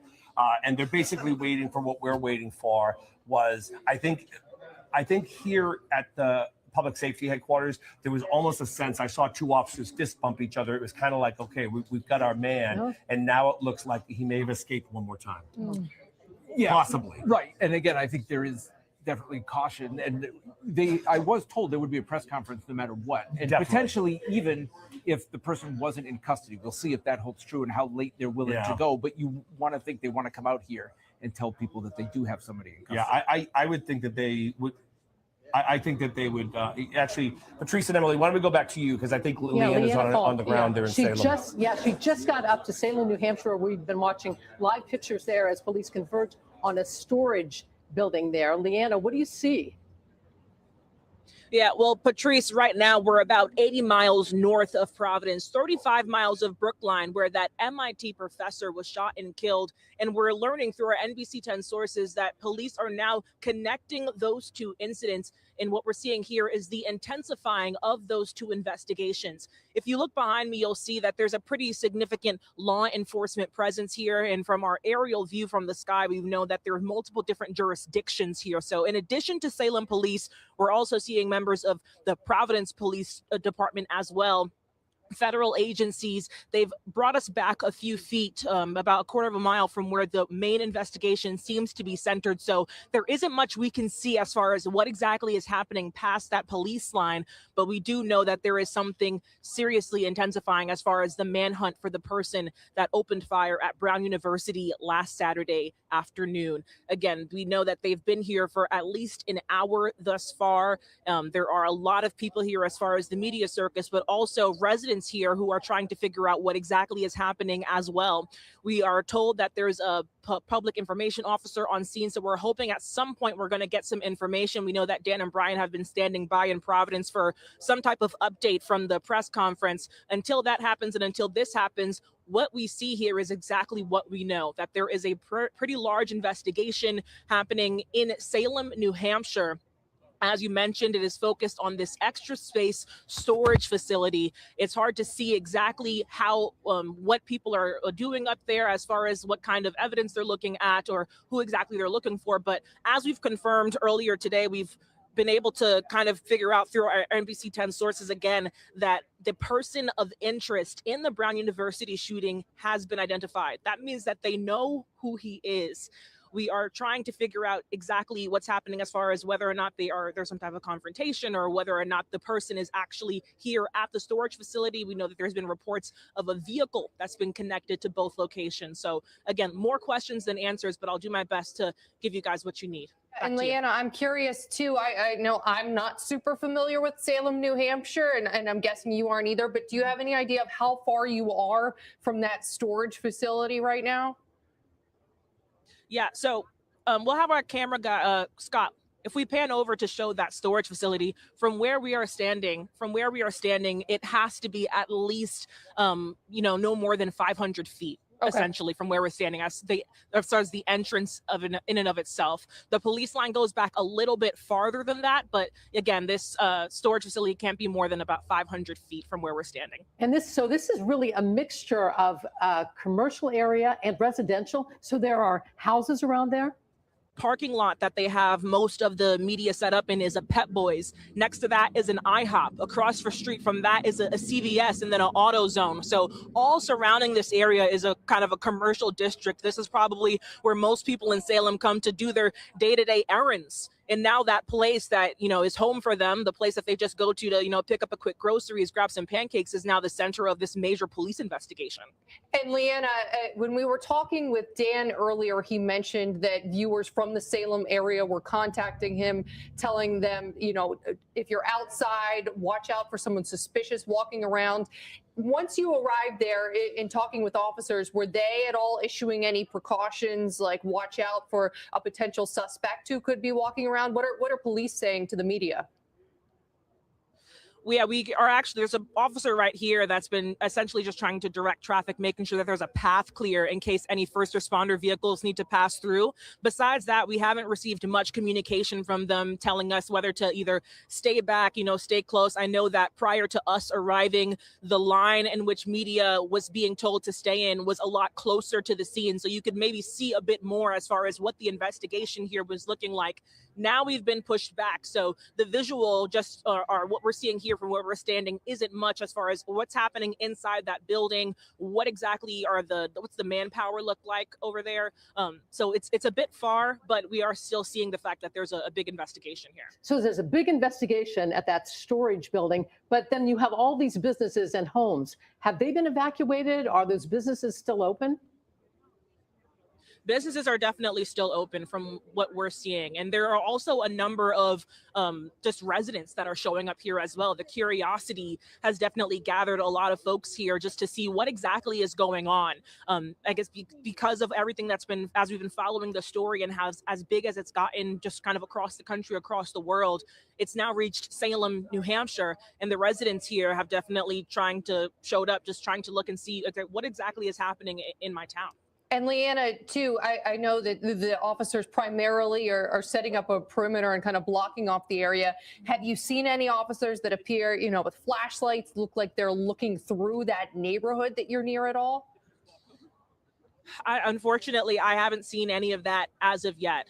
Because we're so far back, all we're really seeing are the police cars that are blocking whatever investigation is actually happening 500 feet away. So from what we're seeing right now, it's mainly just the police line, but I haven't been able to see any officers, coming and going, putting up flashlights, opening car doors, looking into cars. All that is happening much farther up. And this is really right off the interstate. I've gone up there many times. I have relatives that live up there. What was that like? How far off the highway is this? Extremely close. As soon as you get off the highway, you kind of turn onto this main road. And then from there, you see the Pep Boys, you see this main city center. This essentially is the first greeting you get when you're entering Salem. So as soon as you get off the highway and you're entering the city, this is what you're seeing. You see all the businesses, and then you see all of the red and blue lights from the officers. All right, Leanna Falk on scene for us in Salem, New Hampshire. She's going to keep gathering new information and bring it to us live. We want to switch gears now. We want to turn to NBC 10's John Perrick. He is at Brown University tonight. And John, I know you've been speaking with students and friends of the victims all week long. What are you hearing right now at this hour? Emily, everyone is on the edge of their seat. All week long, there's one thing everyone's wanted, and it's an answer. Everyone's wanted a suspect in custody. And right now, at least after speaking with the victim's friends, they feel that we're close to that. Out here along Brook Street, here in Brown, behind me, that's the engineering building in question. Here along Brook, we've seen some students come here, put down flowers, light candles, pay their respects to those who lost their lives here in this tragedy. And we actually spoke with a few students a moment ago. We also spoke with a local business employee here that just came here to pay their respects, as we now have this new development up in New Hampshire. So they're really feeling a sense of relief there. Well, certainly a sense of relief. Again, we can't emphasize it enough. There's no one around here that doesn't want this person in custody. And it's been a long week for so many around here. And right now, at least, especially talking to Jack DePremio, one of the friends of Mohammed Aziz Umarsakoff, he told me that all he wants for Christmas is a suspect in custody. And let's just play a little video here that we've got. We just interviewed a few people that came to the memorial. Here's what they had to say about this new development. We were watching the news coming here, and that's just so amazing. You hear about what's happening in Salem. What's your reaction? Well, I'm definitely very excited to see any progress made on that, because like after so many days, we're still like living in this like fear and uncertainty. And if anything, that could just help with like with this progress, and hopefully it's not another false positive that we've had twice before. That makes me feel good because we have been as neighbors. We have our office in Providence, so we have been very nervous about the whole situation. We leave our office and run to our car. And if you're just joining our coverage right now, I'm going to read a text here that we read earlier in this coverage. But this is between, it's text conversation I've had with one of Mohammed's friends, Jack DePremio, about these new developments. He says, one of the best Christmas gifts I can receive this week will be hearing that this shooter may soon be caught. It will bring so much relief and a sense of justice to everyone at Brown. That is a sentiment that so many feel. Again, everyone here on campus, on the east side of Providence, and throughout our area on the edge of their seat, glued to the TV right now as we have these new developments coming in from New Hampshire, guys.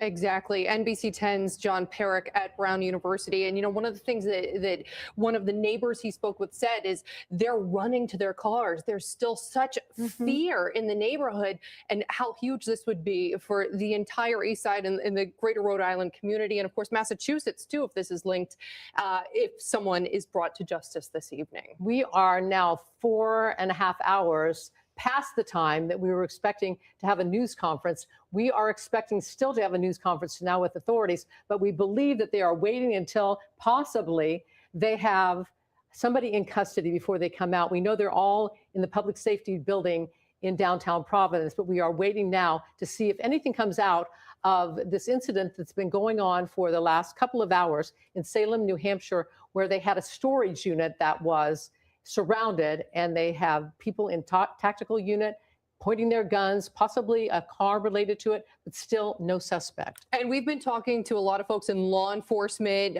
We had our former Attorney General, Jeff Pine, as well, join us just a brief while ago. And he kind of gave us his assessment of what's going on and then what happens as they try to bring the suspect to justice. Take a listen. It appears that they've centered and focused on a storage facility. There's a large police presence.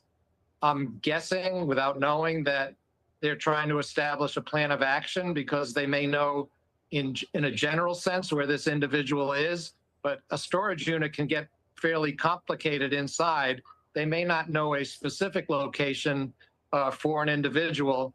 There obviously is a large police presence. This thing is moving in real time very quickly. They're not going to share a lot of information until they have something solid to report. But just the police presence and what is happening up in Salem tells me that they're closing in and trying to establish an exact location for somebody. And Jeff, I want to ask you, we have the images at the storage facility right now. We just had them on the screen for you. But if we back it up a little bit to the day of the shooting, a lot has been made about the fact that there were certainly not enough cameras near where this shooting happened. As an attorney general, someone looking to prosecute the case, let's say this person is caught tonight. Does that make it more difficult to bring forward charges, the lack of cameras in the area where the shooting occurred? Not necessarily if they have forensic evidence, and if they're, keep in mind the MIT shooting, the professor of that was shot up in Massachusetts, that becomes a second crime scene where evidence can be developed from that crime scene and compared to what they have developed from Brown, so that this could very well be a case based on what video surveillance they do have, in addition to any forensic evidence, ballistic evidence, DNA evidence, and other eyewitness corroboration if it does come forward. So it's not an impossible case by any means to make, even though the investigation itself was hindered at the outset by the lack of cameras in the right places or down the streets that this person fled to. So they were starting a little bit behind the eight ball, but that doesn't mean that the development over the last few days will not produce a very strong case. Yeah, let's talk about that case and possible charges. So we're starting at Brown University and then going to Brookline, Massachusetts, where the MIT professor was murdered. And now we're in Salem, New Hampshire. We're crossing a lot of state lines here, aren't we? Yes, but each state would have their own jurisdiction. I don't know that there's any crime that's being committed in New Hampshire. Obviously, there were multiple homicides in Rhode Island and a homicide in Massachusetts. That will all get sorted out once an arrest is made, and the various state officials will sort that out in terms of who gets priority. My guess is it will be Rhode Island and Brown, but that's just based on some experience with that. But it's interesting because it's playing out in real time, and there's obviously a huge police presence at a particular site, which tells you something. On the other hand, storage facilities can get a little complicated. There may not be great cell phone service inside, so they have to establish a plan of action on how to execute this. And Jeff, I heard you mention the DNA evidence earlier. I know at one of the press conferences within the last few days, current Attorney General Peter Neronha mentioned that there was DNA evidence, but they weren't able to match it because this person wasn't in the database. What kind of DNA evidence, like how minute of DNA evidence can they now find at these scenes, and where are they likely even finding that DNA evidence from if the gunman came in, all covered up, fired off a few rounds and then left? What kind of evidence might we be working with? There could be DNA on shell casings. There could be DNA on any cartridges that were found or left discharged from the scene. Basically, it doesn't take a lot of DNA to develop a link to a particular individual. There's touch DNA if somebody touched a railing or a door handle, didn't have gloves on. So there's a lot of possibilities with that. My guess, based on the connection to MIT, is that they were able to develop an identical match to some evidence in Massachusetts. We were just watching as we're talking to you, more video from Salem, New Hampshire, and we're seeing these officers go into the storage unit. Tell us what may be going on in there right now. I know these guys train for this kind of thing, where they may have to go from storage unit to storage unit to storage unit to see if he's in there. And that's what I was referring to a couple of minutes ago, that these storage facilities, they're obviously well prepared on how to deal with this kind of situation, just as in many different situations that present themselves. But the fact that they're going in now means they have established a plan of action. They may know a specific location. They may not. They may be going up and down the hallways, but I'm sure they're heavily armed and very prepared. And that's former Attorney General Jeff Pine. You all recognize him. We want to go back out to Dan Janig, and I think Brian Crandall is still on the scene as well. Dan, we've been looking at this video from Salem, New Hampshire, and I have to tell you, there's not really a sense of urgency there anymore. Leanna Falk is up there as well. The roads are blocked off, but people are just kind of, even the officers are kind of walking. There's nobody running. There's nobody pointing guns anymore that we can see. Yeah, so I just got some information from two different sources. First, my source in New Hampshire tells me that the reason when we first saw the video of the officers kind of in the parking lot waiting, they were waiting to look at surveillance video of the suspect or alleged suspect in the storage unit. And I'm told they did have video of him, and we have our first images of the suspect. We don't. They do.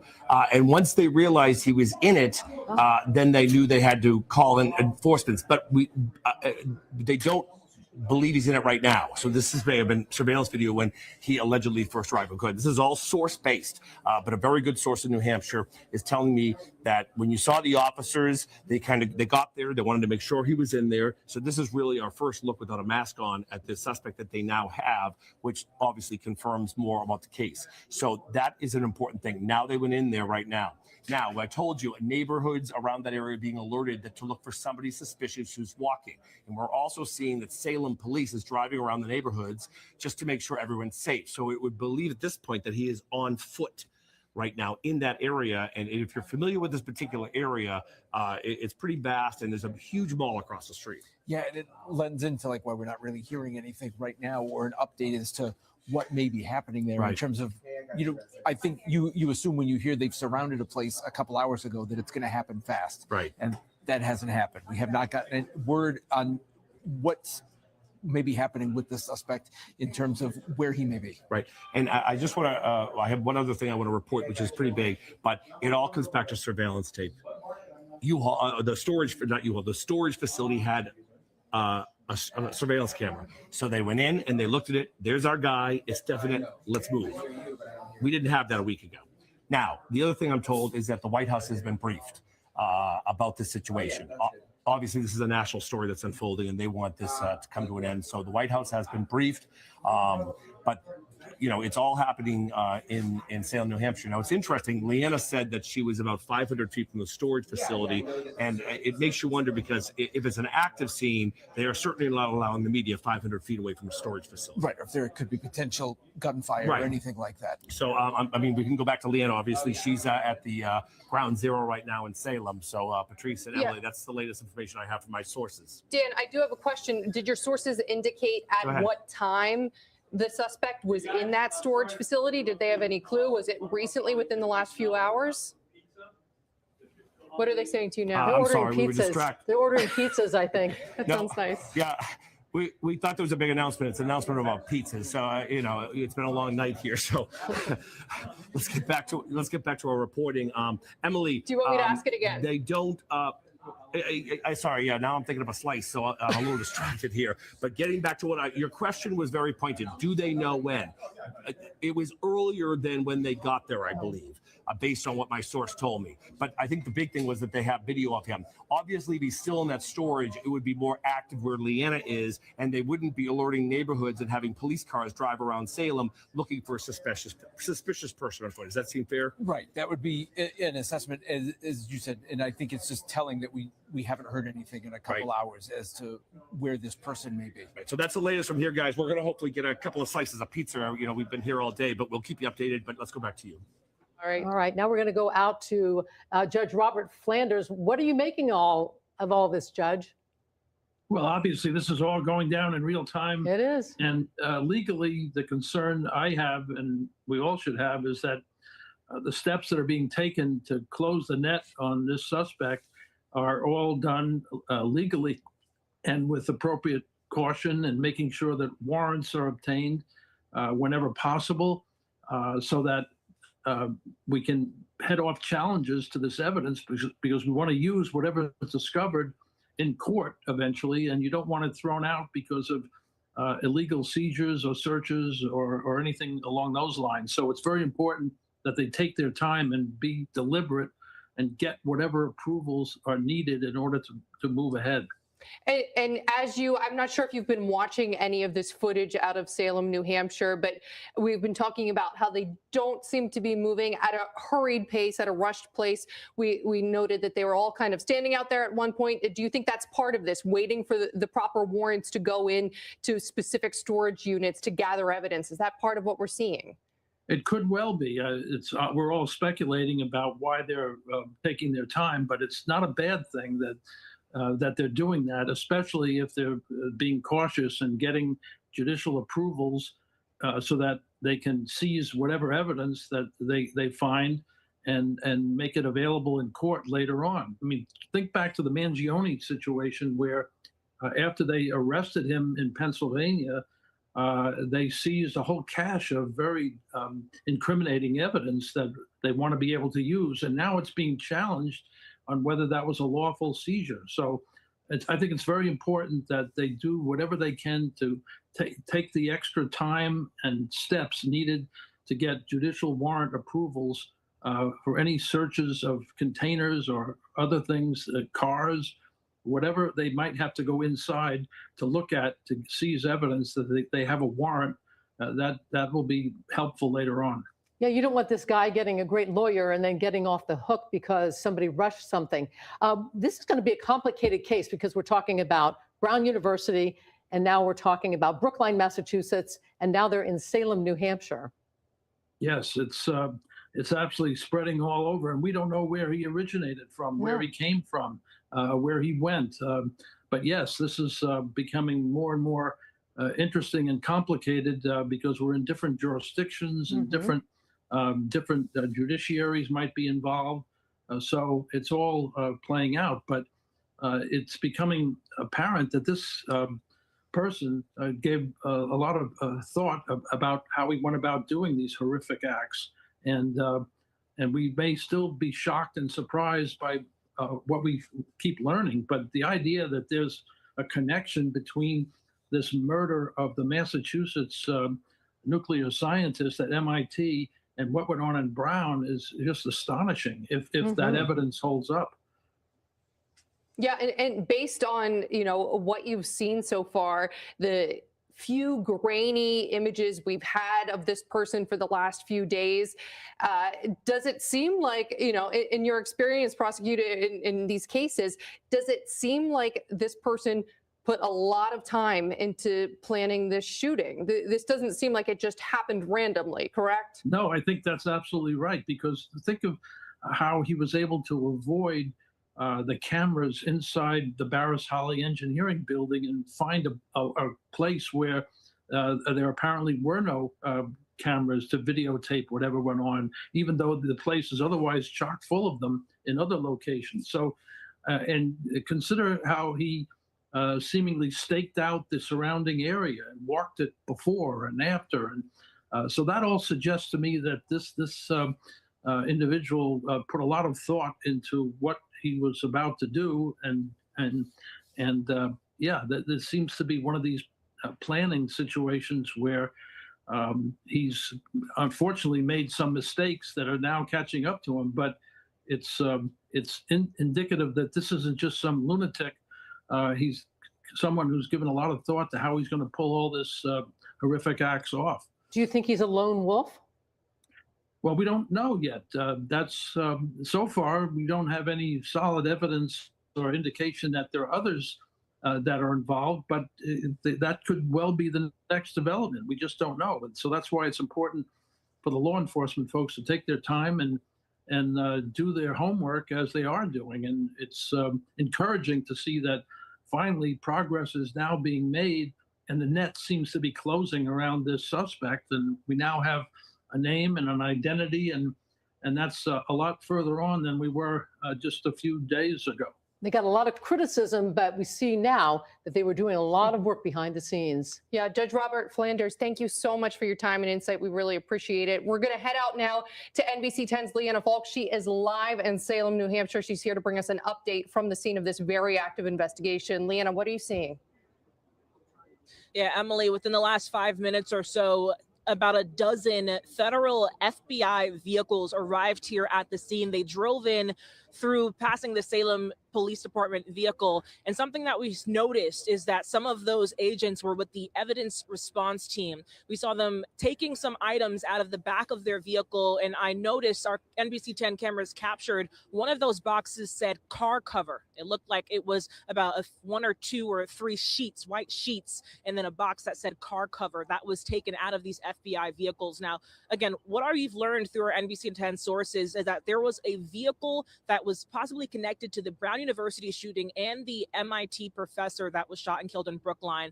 That vehicle, we're told, was seen here at the storage facility, and that's what kind of led to what we're seeing now as far as aggressive this scene is right now. This was a big development in a case, in an investigation that had been moving at a, what do we call, maybe a steady pace over the past 5 or 6 days, and it is now completely intensified, turned on its head here in Salem, New Hampshire. Now, again, we'll show you what we're seeing here.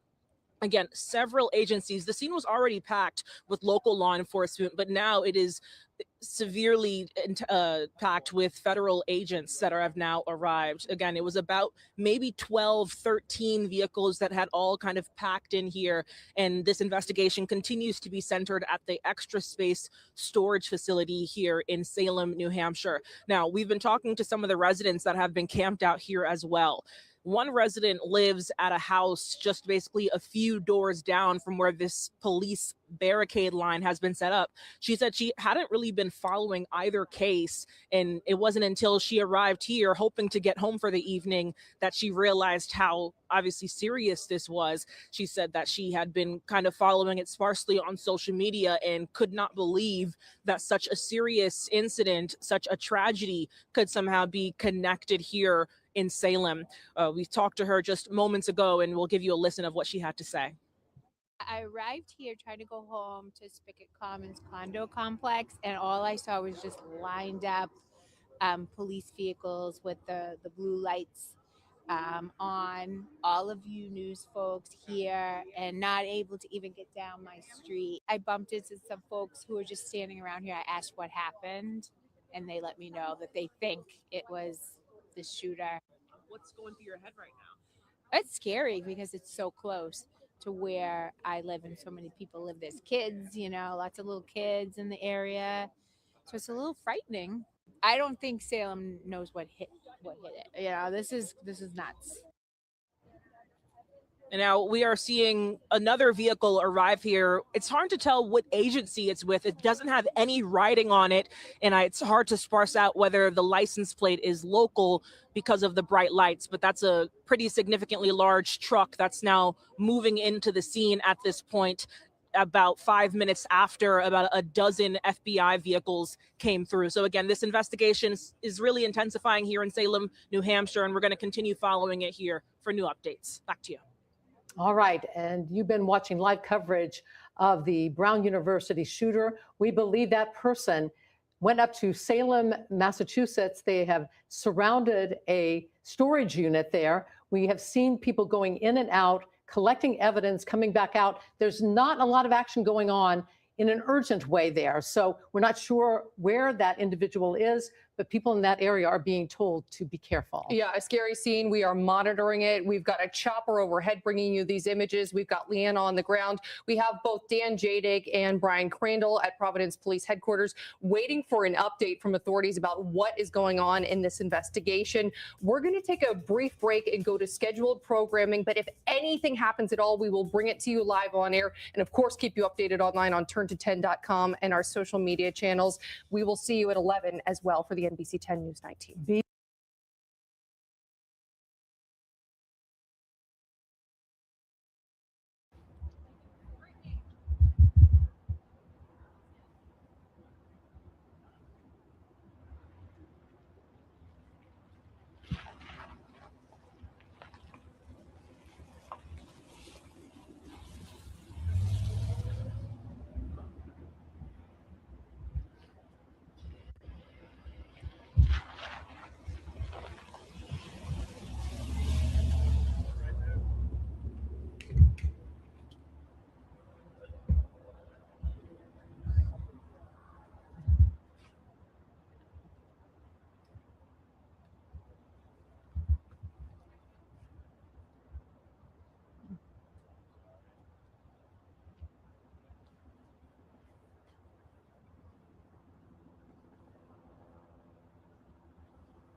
Hey, buddy. Fucking awesome to see you.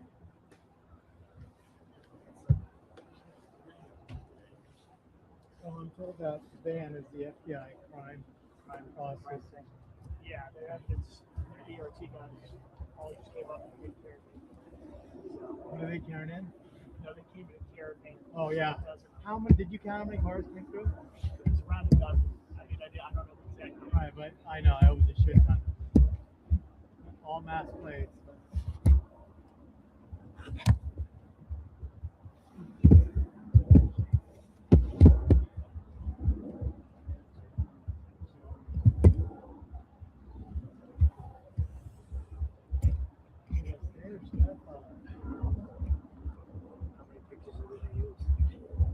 Already sent 3 earlier. I made first.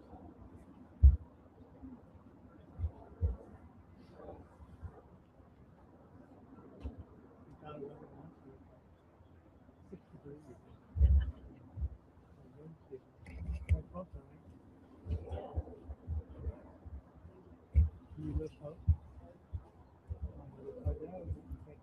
No.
Speaker right now. Testing 1 2 1 2 1 2. Testing. Can you hear that one? Yeah, I got it. Thank you. All right. Thanks.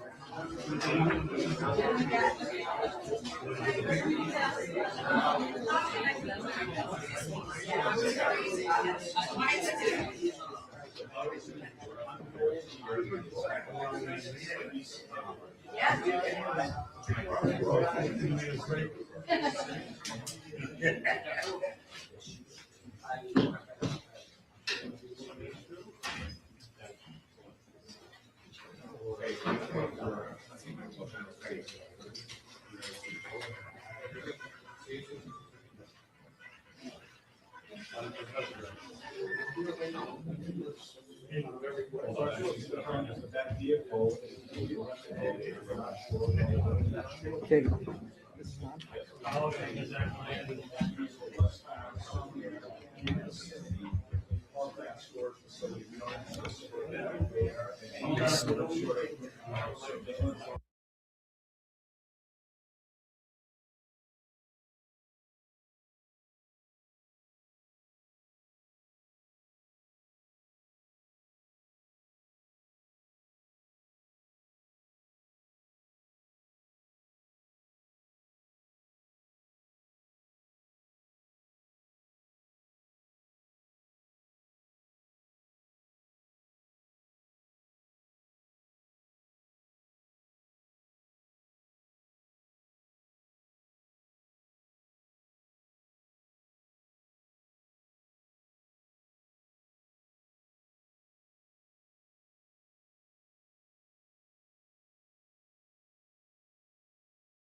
No, they did. Like, came out and said.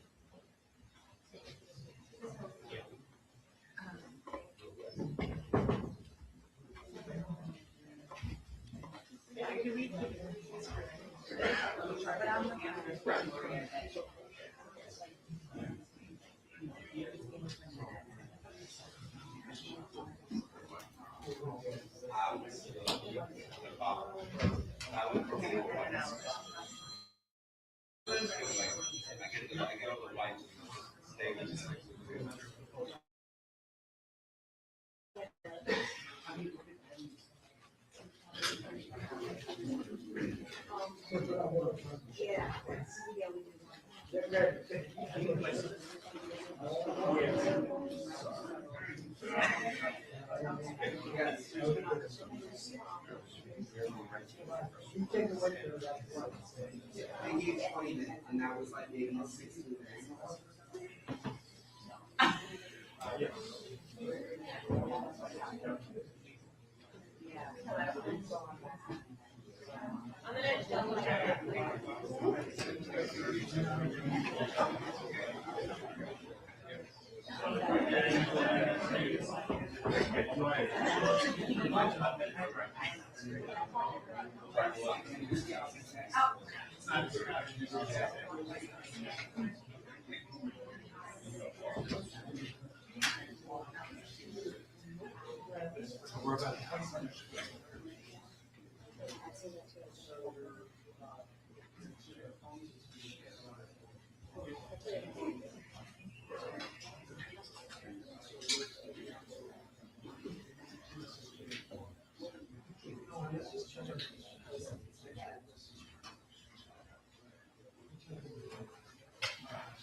I'm back.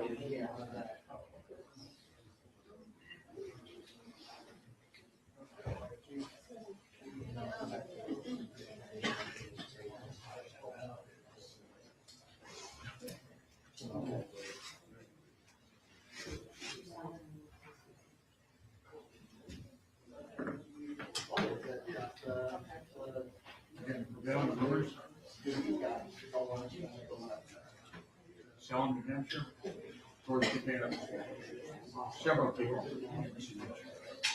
Who really? Well, no one's fun. No motion.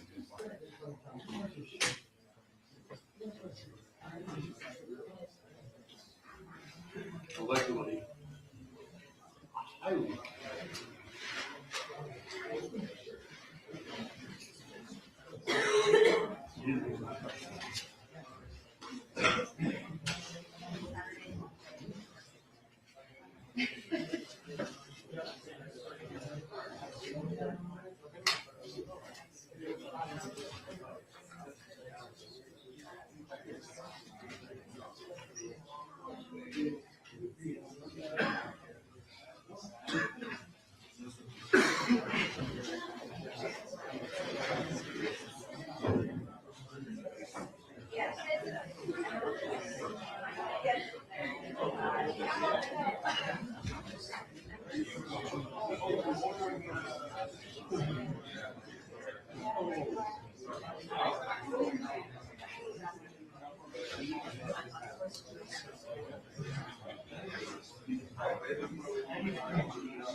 Yeah.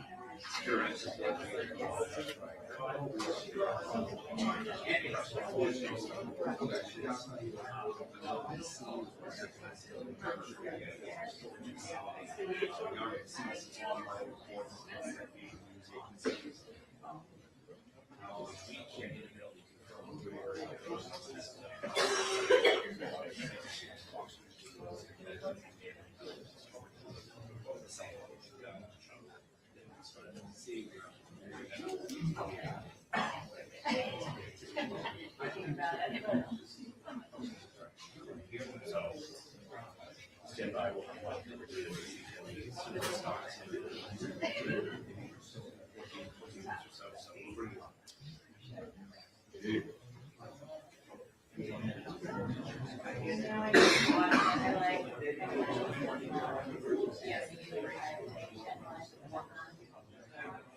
I need some space.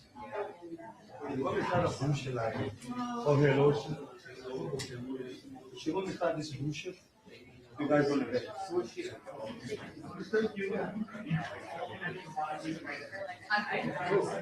you thought to start a bullshit? Yeah. She want to play the game, play the game. What she did? Yeah. Don't hurt, we can play the game.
Yeah, from Florida.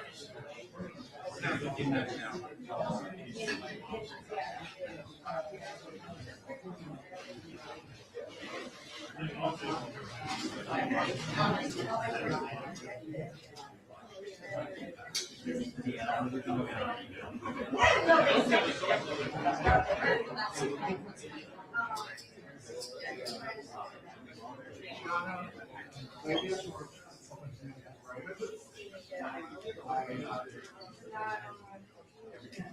don't present any time to any there's so much speculation. So interestingly enough, much of the time, boxes are permanent.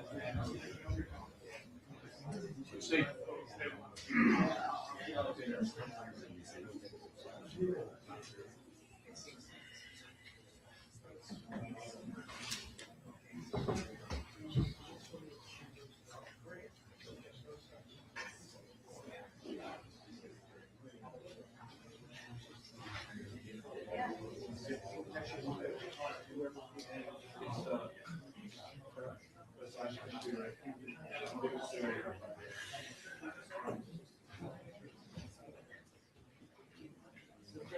Yeah, Adam, we're going to talk about multiple sources that express an interest. The suspect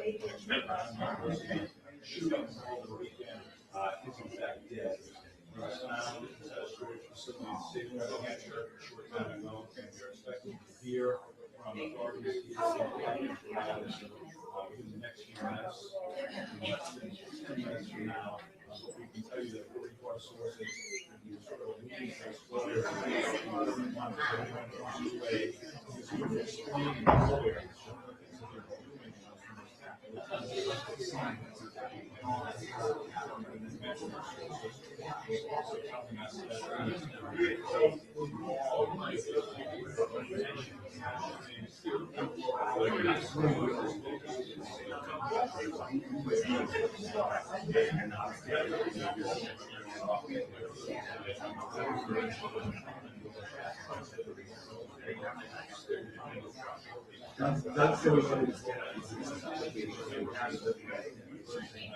We haven't let the guy.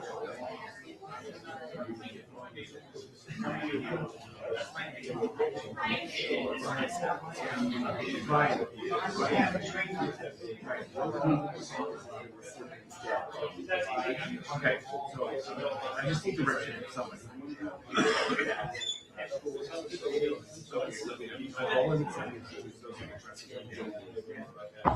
They're walking in and I'll sit down. How about yourself?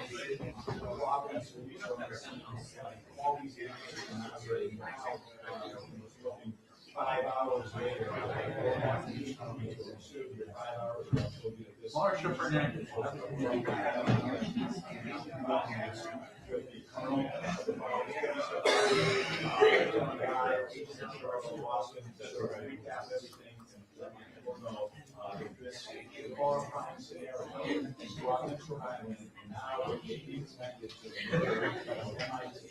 Professor in Brookline 2 days ago.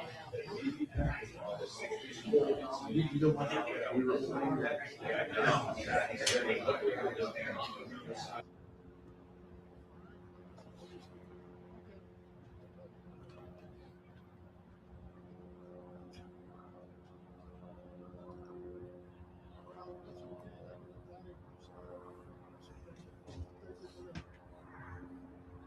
That's right.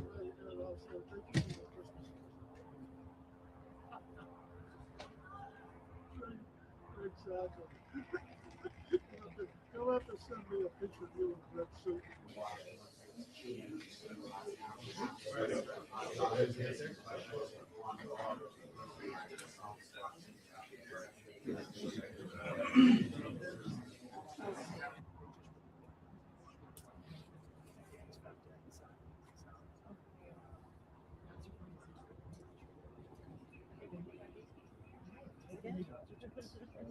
I'm down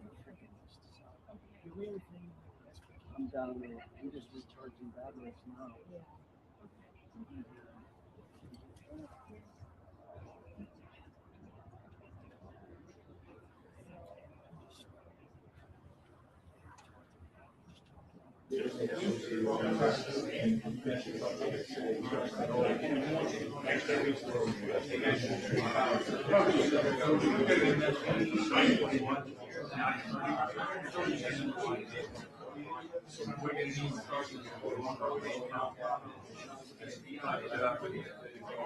My sense is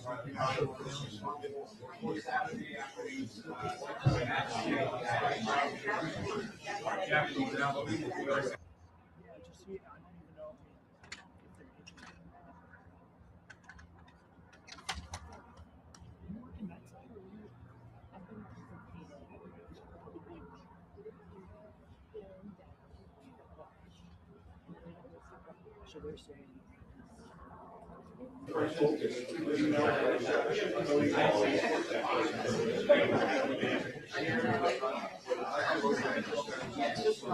a whole bunch of issues.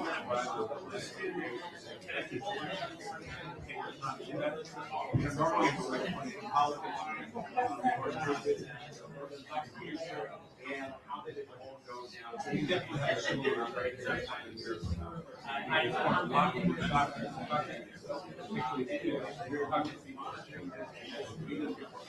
love that trying to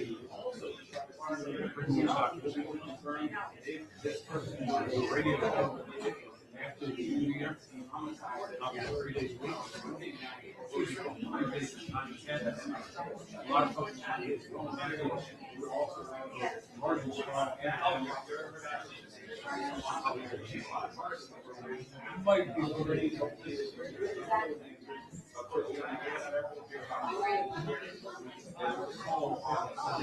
as we first reported out, I agree by much. Only that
Yes.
University, and then you're going to be looking at any potential weapons found or discovered tonight in their search at this warehouse. You're going to take that weapon and the shell casings and see if that matches up to the weapon they found on the suspect tonight. Presumably, they find one. Moreover, you're going to be looking at DNA evidence. You're going to be looking at fingerprints.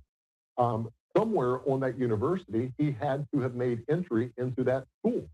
So they're going to, they've already processed the area of the shooting at Brown U, so they want to make sure that those fingerprints match the deceased, the dead suspect tonight. And then, the data dump. They're going to be able to triangulate, has he been held up in that warehouse since the shooting? We don't know. So if he has any type of device on him, they'll be able to download that device and hopefully come up with some clues and build a timeline after the shooting. And then you have the murder of the MIT professor. Does that device connect with the shooting suspect they have tonight? Does that connect to the travel and the timeline of the MIT professor? So it's going to be a lot of physical evidence, but a lot of data evidence that's going to have to be come through by the analyst.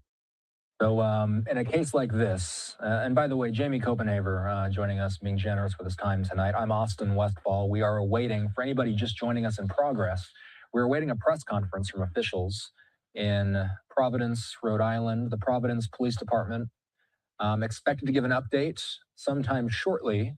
We got the 20-minute heads up about just a little over 20 minutes ago, but they said it could be a little bit longer than 20 minutes. So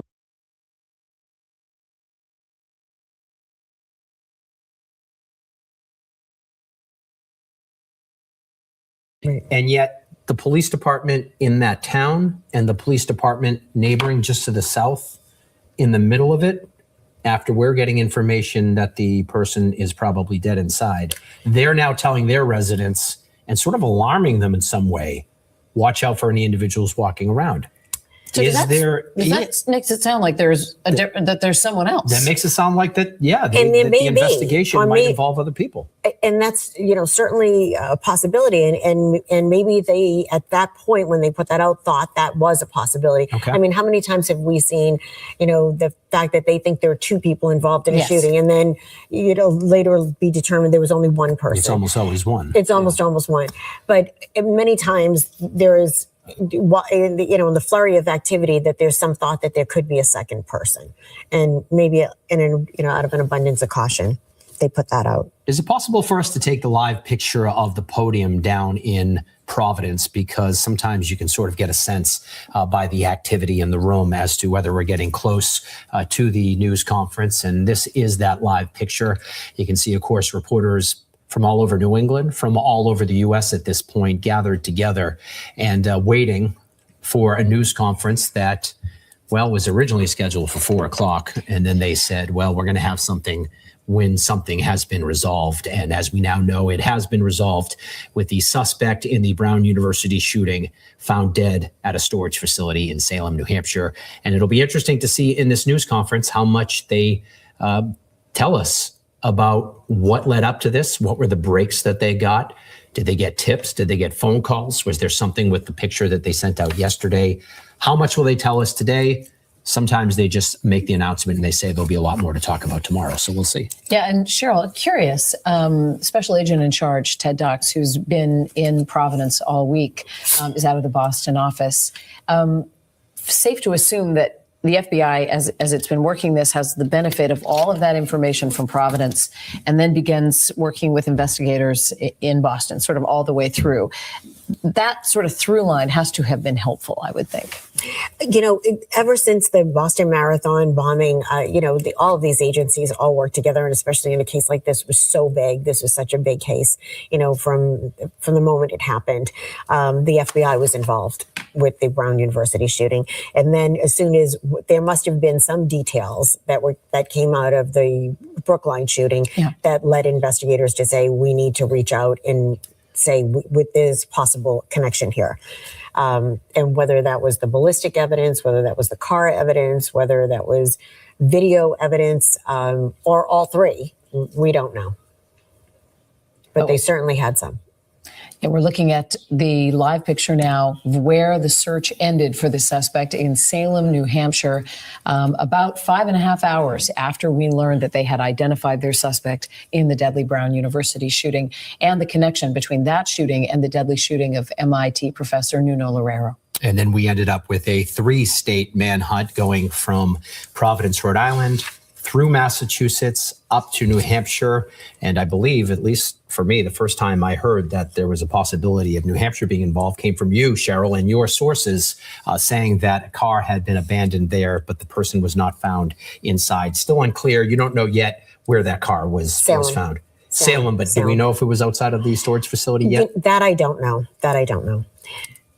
But that's what led them to this area. And it seems like this is where this situation all ends, or at least it appears that it ended at this point.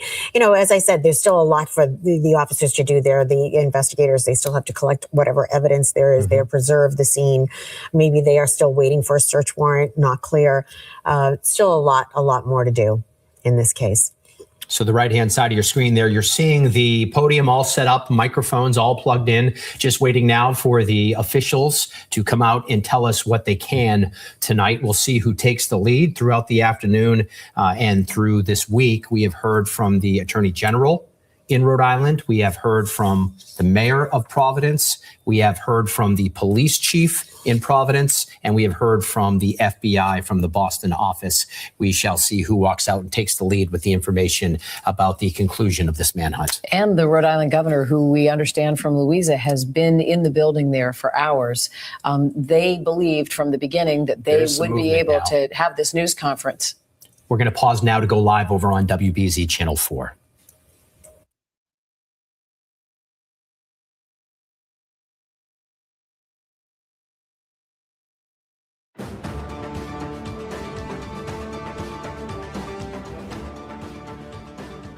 This is a CBS News special report. I'm Jesse Mitchell in New York. Sources tell CBS News the man being sought as a suspect in the deadly shooting at Brown University has been found dead.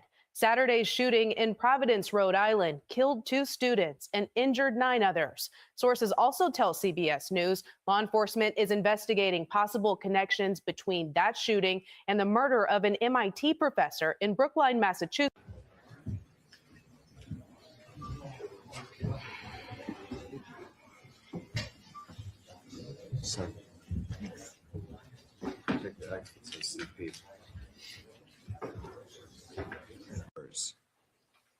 And the tireless work of our Providence Police Department, the Rhode Island State Police, the FBI, the ATF, and many other federal partners.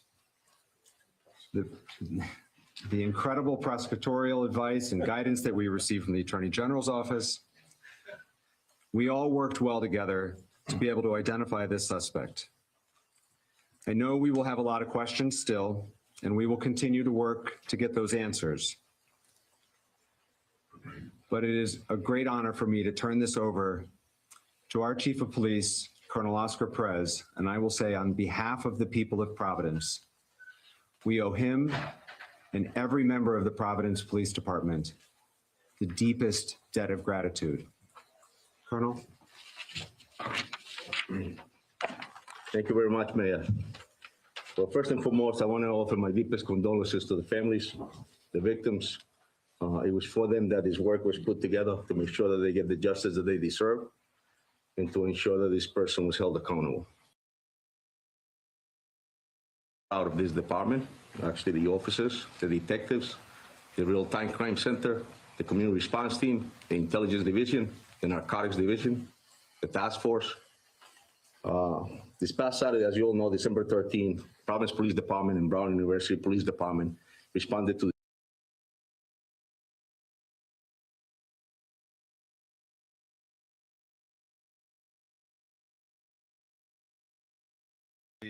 Colonel Oscar Perez, and I will say on behalf of the people of Providence, we owe him and every member of the Providence Police Department the deepest debt of gratitude. Colonel. Thank you very much, Mayor. Well, first and foremost, I want to offer my deepest condolences to the families, the victims. It was for them that this work was put together to make sure that they get the justice that they deserve and to ensure that this person was held accountable. Second thing I'll tell you is that I'm extremely proud of this department, actually the officers, the detectives, the real-time crime center, the community response team, the intelligence division, the narcotics division, the task force. This past Saturday, as you all know, December 13th, Providence Police Department and Brown University Police Department responded to this horrific tragedy at Brown University 184 Hope. Our officers were there within minutes. That same day, Providence police detectives immediately went to work. Looking for video footage to see who this individual was and who was responsible. A person of interest was identified from that video footage. The person of interest was observed down Hope Street, turning onto Waterman Street, and that was one of the first videos that we released. At the same time, every federal agency you can think of was reaching out to the Providence Police Department and responded to the capital city. Images were shared with media within hours. Persons of interest it was the same individual that has been the focus of this investigation since the beginning. All the new images that we received of this person of interest were shared with the media continuously over the past 6 days. This critical evidence was collected with the use of public assistance. As the mayor stated, I'm proud to be the chief of police of this city. I'm proud to be a product of this city for the reasons that the mayor stated. The community stepped up. It was all about groundwork, public assistance, interviews of individuals, and good old-fashioned policing. That is the type of police work that every police officer in this nation reminds themselves of, and that many do not understand. And that is critically important and often succeeds where technology alone cannot. We looked at financial records, we looked at video footages, and in the specific incident, it was actually a video that provided us with a description of a vehicle. That was corroborated through a tip that was received to the tip center. That room was packed with detectives, agents receiving calls on a daily basis. We started early and left late. Then Flock and the LPR was able to provide us with this description of this vehicle. That vehicle was picked up by Flock, which led us to a car rental place in Massachusetts. Through that, the agents and their work as well were able to get us footage of this individual, as well as a copy of the agreement, which provided his real name. The video of that subject matched the description of that person of interest that this police department was desperate to put handcuffs on. An individual was identified as Claudio Neves Valenti, date of birth, and he was a 48-year-old man. He was a Brown student. He was a Portuguese national, and his last known address was in Miami, Florida. And I will tell you that he took his own life tonight. We have members of the Providence Police Department up in Salem, New Hampshire, and we also have the BCI unit. Obviously, the FBI and their evidence recovery unit is up there, so the process is being conducted as we speak. And it goes without saying that I would like to personally thank the efforts again of the Providence Police Department, the Rhode Island State Police, the Rhode Island Attorney General, the FBI, the ATF, HSI, the U.S. Marshals, IRS, DEA, Secret Service, and NCIS. There is no way that we could have done this by ourselves. In this nation, when horrific incidents like this happen, law enforcement steps up. Thank you very much. Thank you, Colonel. General Arona. Thank you. Thank you, Mayor. You know, I would describe the emotions on the investigative team, including our prosecutors and the agents, detectives from both state police, Providence, as mixed. You know, there is a sense of completeness in terms of the investigation, an investigation that's, if not the hardest, among the handful of hardest investigations that I've ever been involved with. And the sense that we owed those 2 dead Brown students and the 9 injured Brown students and the students who were in that auditorium that weren't injured, and the Brown community and the Providence community results. The teams worked really hard. I think I mentioned that to you almost every night that we met with you.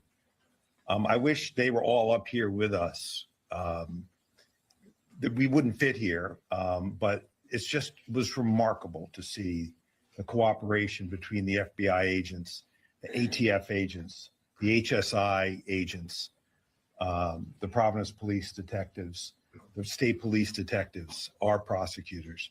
And I will say that everybody brought a certain expertise to the table, but it is nevertheless a sad moment when you think about those young people who were hurt, injured, or worse, 2 of them are now deceased. You know, to me, this was always going to be an investigation where something was going to break it open. We were going to pull threads. We were going to gather evidence that would lead us in a particular direction. And I will say that if we were with you less than, well, I guess now more than 24 hours ago, we had that picture of that second individual. And I would say within an hour, no more than 2, I think it was under an hour, that person came forward to 2 Providence police officers over on the east side and said he had information, that he was that person and he had information that could help this case. And I remember last night watching his interview, and he blew this case right open. He blew it open. And that's how these cases sometimes go. You can feel like you're not making a lot of progress. You can feel like you're chasing leads and they don't work out.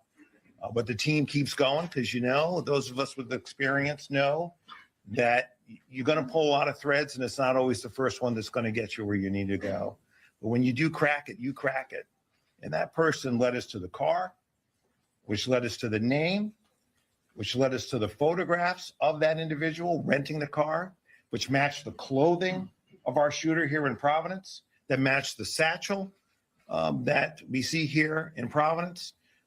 He was found dead with a satchel with 2 firearms and evidence in the car that that matches exactly what we see at the scene here in Providence. And so I know that you and the public have questions about how we got from a place yesterday where all we could share with you was a photograph of someone we wanted to talk to where we got to tonight. And so we got a state arrest warrant for murder today that was signed by a district court judge for this individual. There won't be a prosecution now, of course, but that affidavit is on our website, and you will be able to see more and read more about how this investigation unfolded.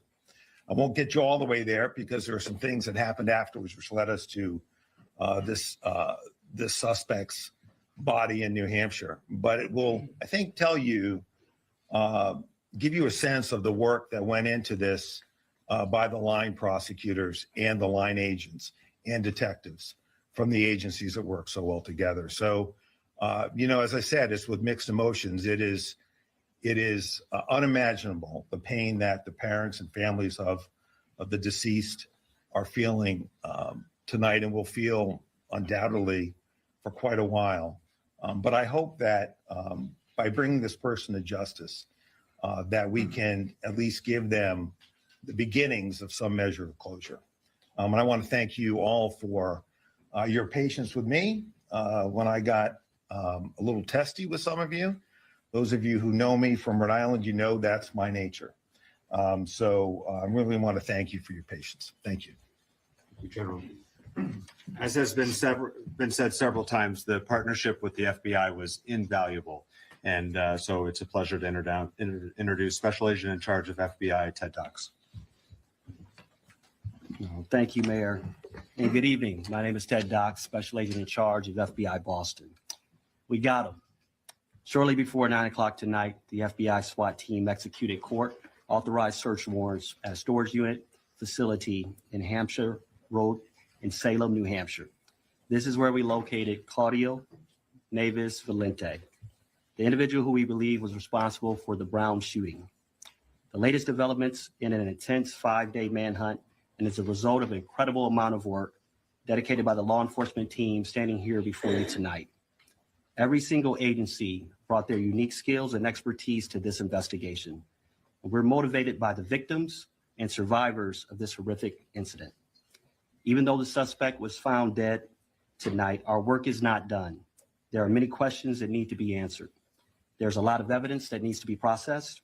And most importantly, the victims and their families deserve special care and consideration. The FBI and our partners across Rhode Island, Massachusetts, and New Hampshire will continue to search for answers for the victims, survivors, and their families to see what motivated this individual to carry out such a senseless act of violence. From the onset of this critical incident, it's been all hands on deck. The FBI deployed approximately 500 special agents, analysts, task force officers, and support personnel to assist our partners in this investigation.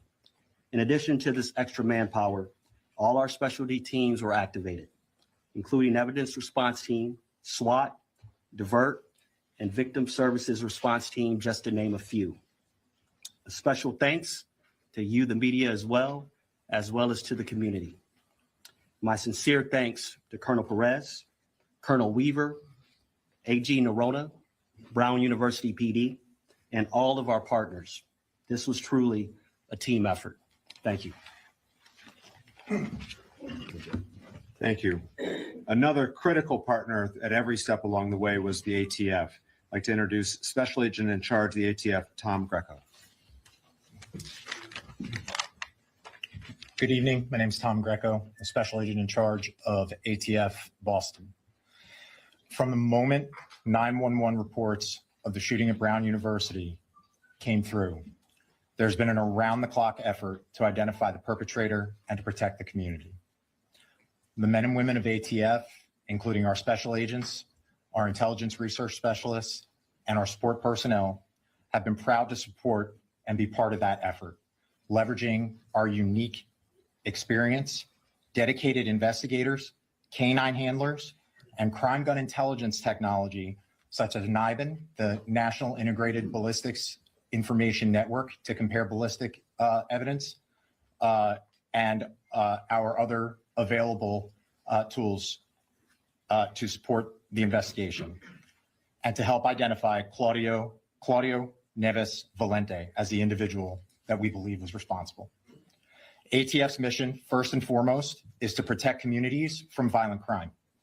Each individual in this country deserves to live in peace and security in their homes, in their schools, in their places of worship, and in the streets. The actions of Claudio Neves Valente stole that right and terrorized the community. I'd like to emphasize to the public, this was a highly dangerous individual capable of extreme violence. And we're happy to have been part of this investigation and proud to have worked with our partners to identify him and see this through. Thank you very much.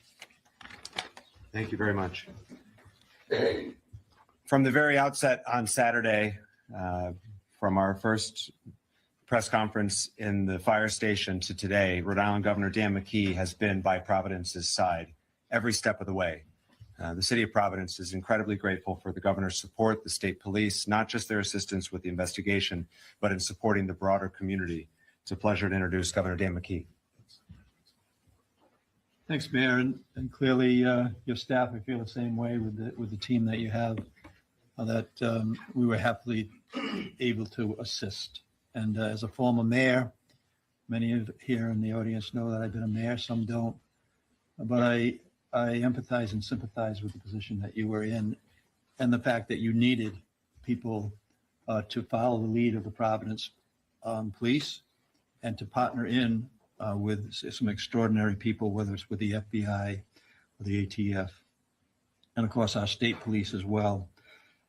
From the very beginning, my thoughts as a dad was with the families who suffered from the shooting. The unthinkable happened in our state. The unthinkable happened in Providence. The unthinkable happened at Brown University. And we're going to be forever changed. But our commitment from the state level is to continue to support Providence, Brown, and the people of the state of Rhode Island in the recovery. That's going to take a great deal of time. But I do say this. The professionalism that I saw in the law enforcement should make everyone that lives in our state and beyond our borders feel very safe.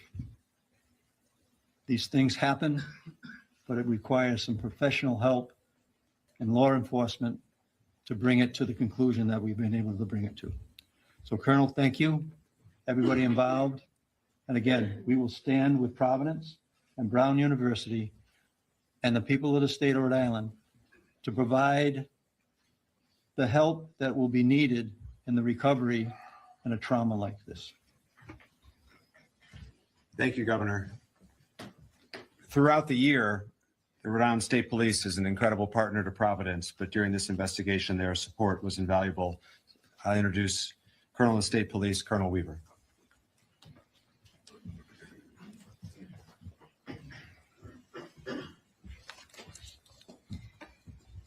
My name is Colonel Darnell Weaver, the Superintendent of the Rhode Island State Police. I want to begin by recognizing the excellent and exceptional efforts of the Providence Police Department and Colonel Oscar Perez. From the very first moments of this investigation, the Providence Police Department has worked collaboratively and relentlessly day and night on this investigation while protecting our capital city. Their detectives followed facts, developed evidence, and pursued every credible lead. Colonel Perez's leadership has been steady and decisive, focused on identifying the person responsible for this tragedy. As always, our troopers stepped up, working shoulder to shoulder with the Providence Police and our local, state, and federal partners. I want to give particular recognition to our detectives whose diligence and dedication contributed to this investigation. Our detectives and division leadership operated as a unified team, sharing intelligence, resources, and expertise. This has truly been an all-hands-on-deck investigation, as virtually every trooper has taken extra shifts to help support the efforts in Providence, and I have never been prouder to be a member of the Rhode Island State Police. This year marks the 100th anniversary of the Rhode Island State Police, and this case stands out among one of the most challenging in our state's history. The sheer volume of digital evidence, the complexity of the investigation, and the intense public interest played an extraordinary demands on everyone involved. Despite that pressure, investigators remain disciplined, methodical, and focused on facts. We are grateful for the assistance of the public, particularly those who shared our information, provided tips, and gave us doorbell camera footage and access to their property. We are also thankful for the ongoing support of Rhode Islanders. We know that you have been with us through this entire investigation. I also want to be very clear about something else. Criminal investigations are grounded in evidence, not speculation or online commentary. The endless barrage of misinformation, disinformation, rumors, leaks, and clickbait were not helpful in this investigation. Distractions and unfounded criticisms do not support this work. They complicate it and threaten to undermine the justice we seek for the victims and the grieving families. Despite these challenges, good police work prevailed, and we have lessons that we can bring forward from these long days ahead. To the Brown University community and the people of Rhode Island, be assured that this case reflects the law enforcement community and what we are capable of, and that we are committed to this state. We will continue to support the victims and the broader community as the healing continues. Thank you. Thank you, Colonel. Providence is so proud to be home to Brown University, and we are committed to working together with them in the future as they help heal their community as we do our broader Providence community. We continue to give condolences to the deceased and our prayers to those who are recovering. The leader of Brown has been a great partner through this whole process. I'd like to introduce President Christina Paxson from Brown University.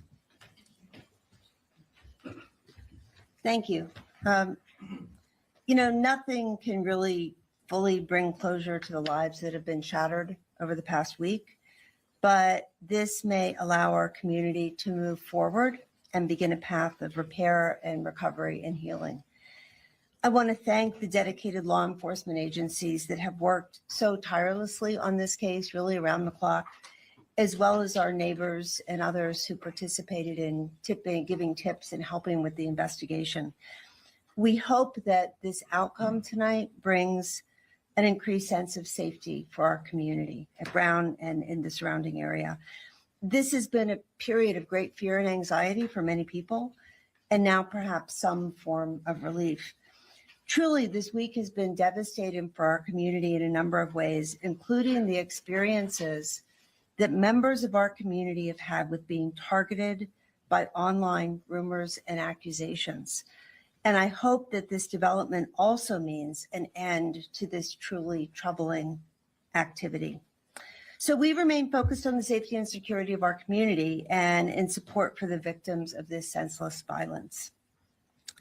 Now, we know the public and our own Brown community members will want to know more about the individual now identified by law enforcement as the suspect in last weekend's shooting. And we can confirm the following to the best of our knowledge, based on our review in the very short time since law enforcement authorities made us aware of this development. And we provided this information to law enforcement as they build their case and wrap up the investigation.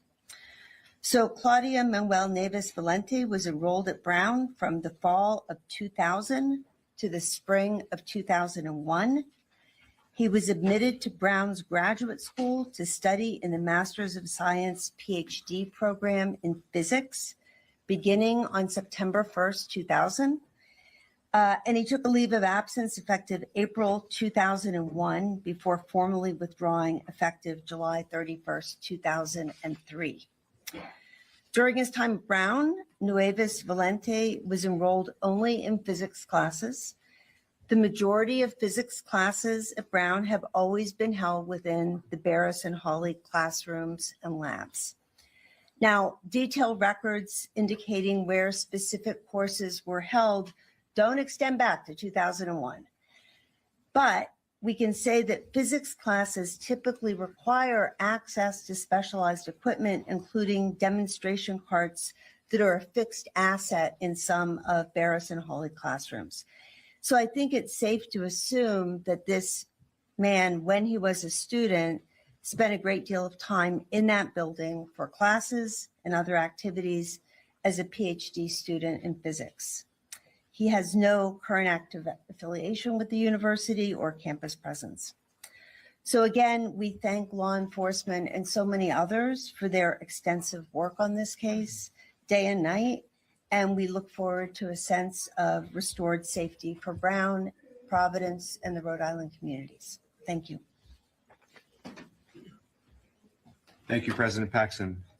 The last speaker, and then we will take your questions, is the Chief of the Brown Police Department, Chief Chapman. Remember, his officers were the first to respond on Saturday, and we are so grateful for both their immediate and heroic response and their partnership over the last 5 days. Chief. I want to express my ongoing prayers and care and concern for our entire community.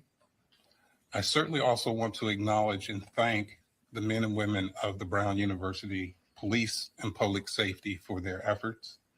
As you see, this was a Herculean task and required a lot of collaboration and work.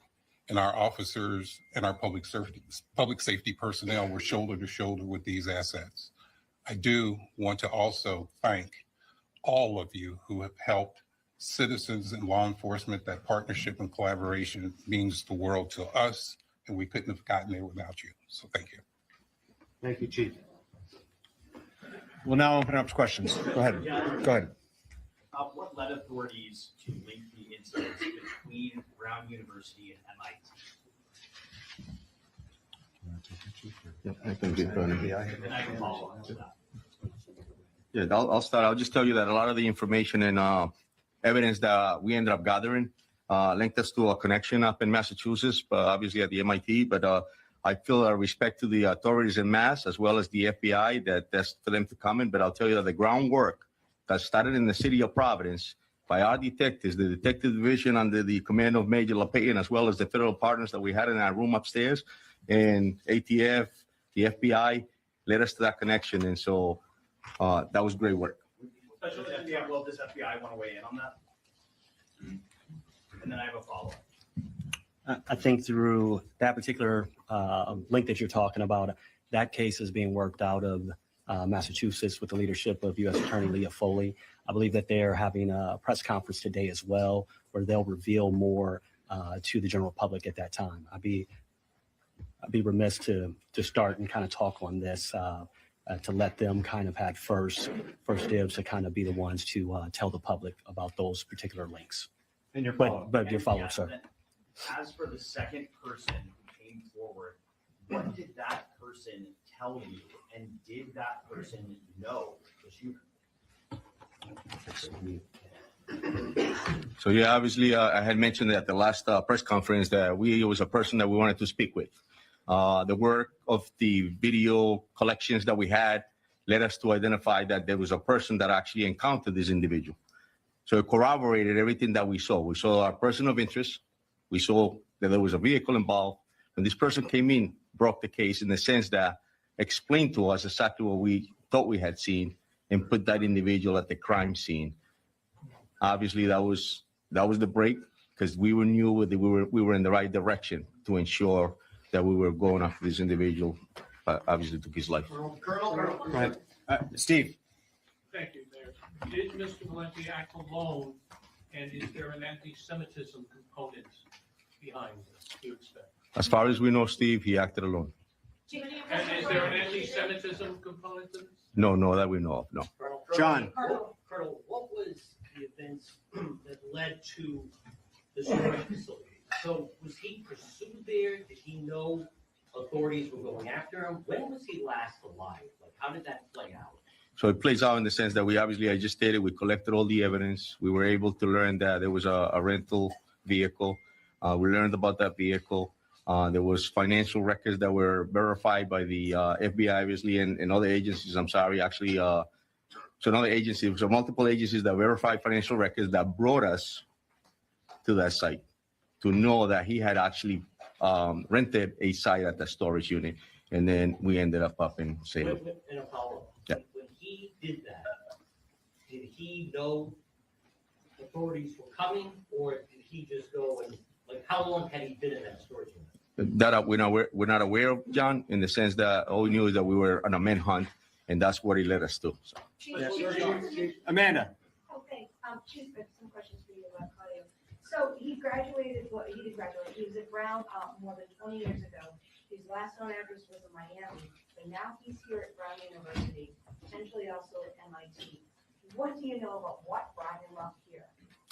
There's going to be unknown answers that we have no answer as far as that. Obviously, came up here and committed this horrific incident and this tragedy, and that's all we knew. Our mission was to ensure that we could find him and bring him to justice. But yeah, no, at this point, correct. My follow-up is of the evidence that you've collected. Have you collected the handgun that you believe was used in the shooting?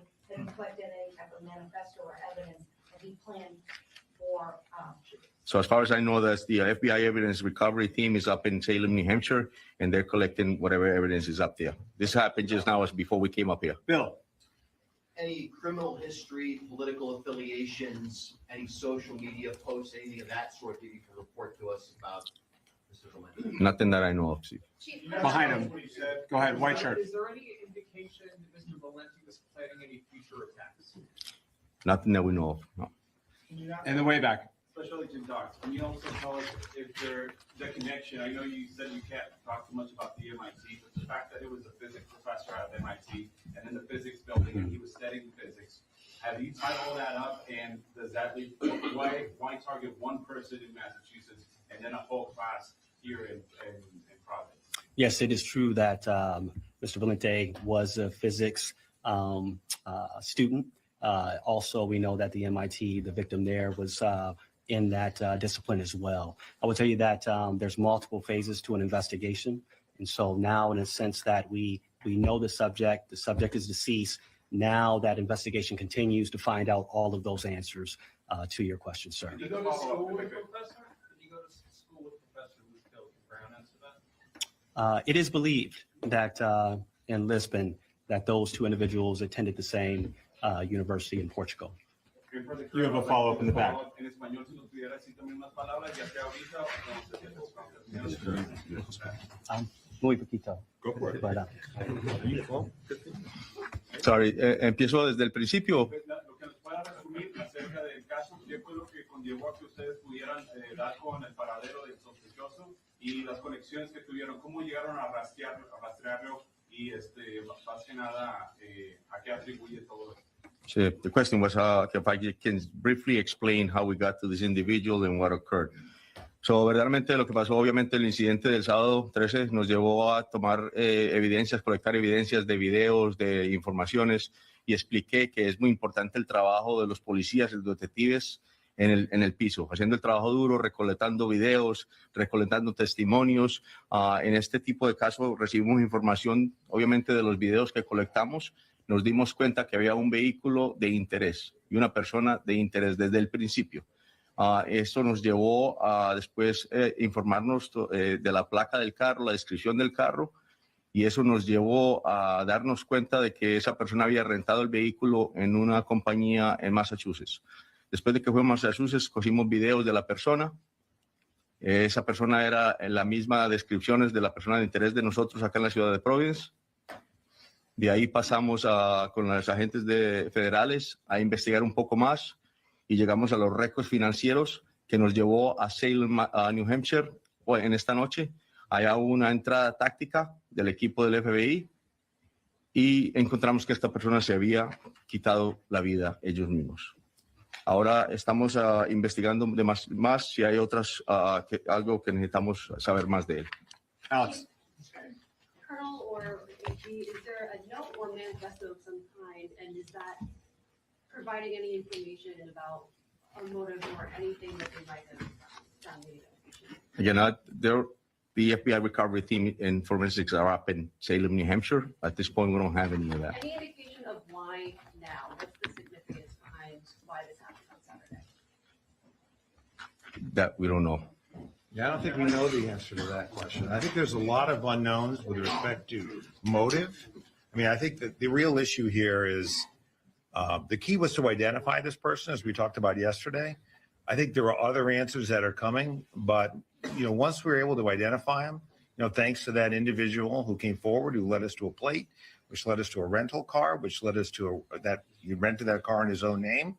That really broke the case open. But in terms of why Brown, I think that is a mystery. I think there may be something going on in Massachusetts that I'm not fully familiar with because we're working this angle, but I think the Massachusetts authorities may be able to share that. Yeah, I don't think we have any idea why now or why Brown, why these students, why this classroom. That is really unknown to us, and it may become clear. I hope that it does, but it hasn't as of right now. Fox, go ahead. This is for the Colonel or the Attorney General. On 216 was a surveillance video that showed the second person that apparently blew this case wide open, and also Mr. Valente. You see them disappear behind bushes. Was this second person following the shooter? Did he recognize him and confront him? What was that interaction like? And I have a follow-up. That's a great question, and I'll be all explained in the affidavit that the general stated that will be released. But I'll give you a brief sort of explanation about that. The person that we wanted to speak with had an interaction with this individual earlier in the day, then observed him later at that time where you just stated, and decided that he was going to encounter him and asked him why he was inside Brown. At that point, the subject of interest, Neves, actually ran. He was caught up by our person that we wanted to speak with. There was sort of a conversation between the two of them, and Neves asked him, "Why are you harassing me?" And at that point, the person that broke the case walked away. And that information was critical to us because he was able to corroborate what our detectives were seeing on video, and he was able to provide a great explanation. And my follow-up question Yes. is, why did it take a citizen to notice a suspicious person right next to Brown University and not the police? And also, how long was the vehicle parked where it was? And was it days, hours, minutes? What are we talking It appeared to be days as far as the evidence. Why would a civilian observe that to be suspicious? It's a great point. And I like the fact that you're mentioning that and bringing that up. That's what we should all be doing, right? And it's just personality. Some people are more interested in finding out what others are doing. In this particular case, this person decided that he wanted to, and I'm glad he did. Shouldn't the police be interested in that? Not citizens as well. In the back. Now that the suspect, Attorney General, now that the suspect won't be prosecuted, can you explain what he yelled in the classroom to America Tonight so people can feel Sure. a little more comfortable? Sure. Was it something, terrorist related? Was it something specific to the kids in that class? Yeah. What did he say? Can you now tell us? Yeah, well, back to that question just for a minute, just to clarify that. They had a interaction in the bathroom in Barris and Holly. So, I don't know, the Providence Police is obviously not going to patrol Barris and Holly. That's a question frankly, for Brown and their police department. So they had an interaction there, and then our citizen, followed him out because to him, as he explained it to us, this guy did not belong there. And so that's why he followed him out. In terms of what was said, I don't know any more today than what I told you yesterday, or the day before. There are some witnesses who said he said nothing. There are some that say he made a barking noise. Don't ask me. I don't know why. And that's it. There is no other spoken word beyond that we are aware of as we stand before you tonight. And we have spoken to everybody that we have been able to locate who's been inside that building. And just to the special agent in charge, my follow-up question is, can you just be clear to the people in Massachusetts, and I know you said the people in Norfolk County and investigators in Mass, but you did say a few days ago, you talked to the colonel of the state police and said I did. there's no connection between Brookline and what happened here in Rhode Island. But now you're saying there was a connection. So are you saying that he shot up Brown University, then 2 days later he was at this house in Brookline to shoot this MIT professor, and then he just drove up to Salem, New Hampshire for no reason? How did he get into a storage facility? No, I think that's a great question. My actual statement was that we didn't see a connection at that time. But absolutely, I spoke to the colonel. Right now, that case is being resided over by U.S. Attorney Leah Foley. They're having a press conference at 10 o'clock tonight, I believe.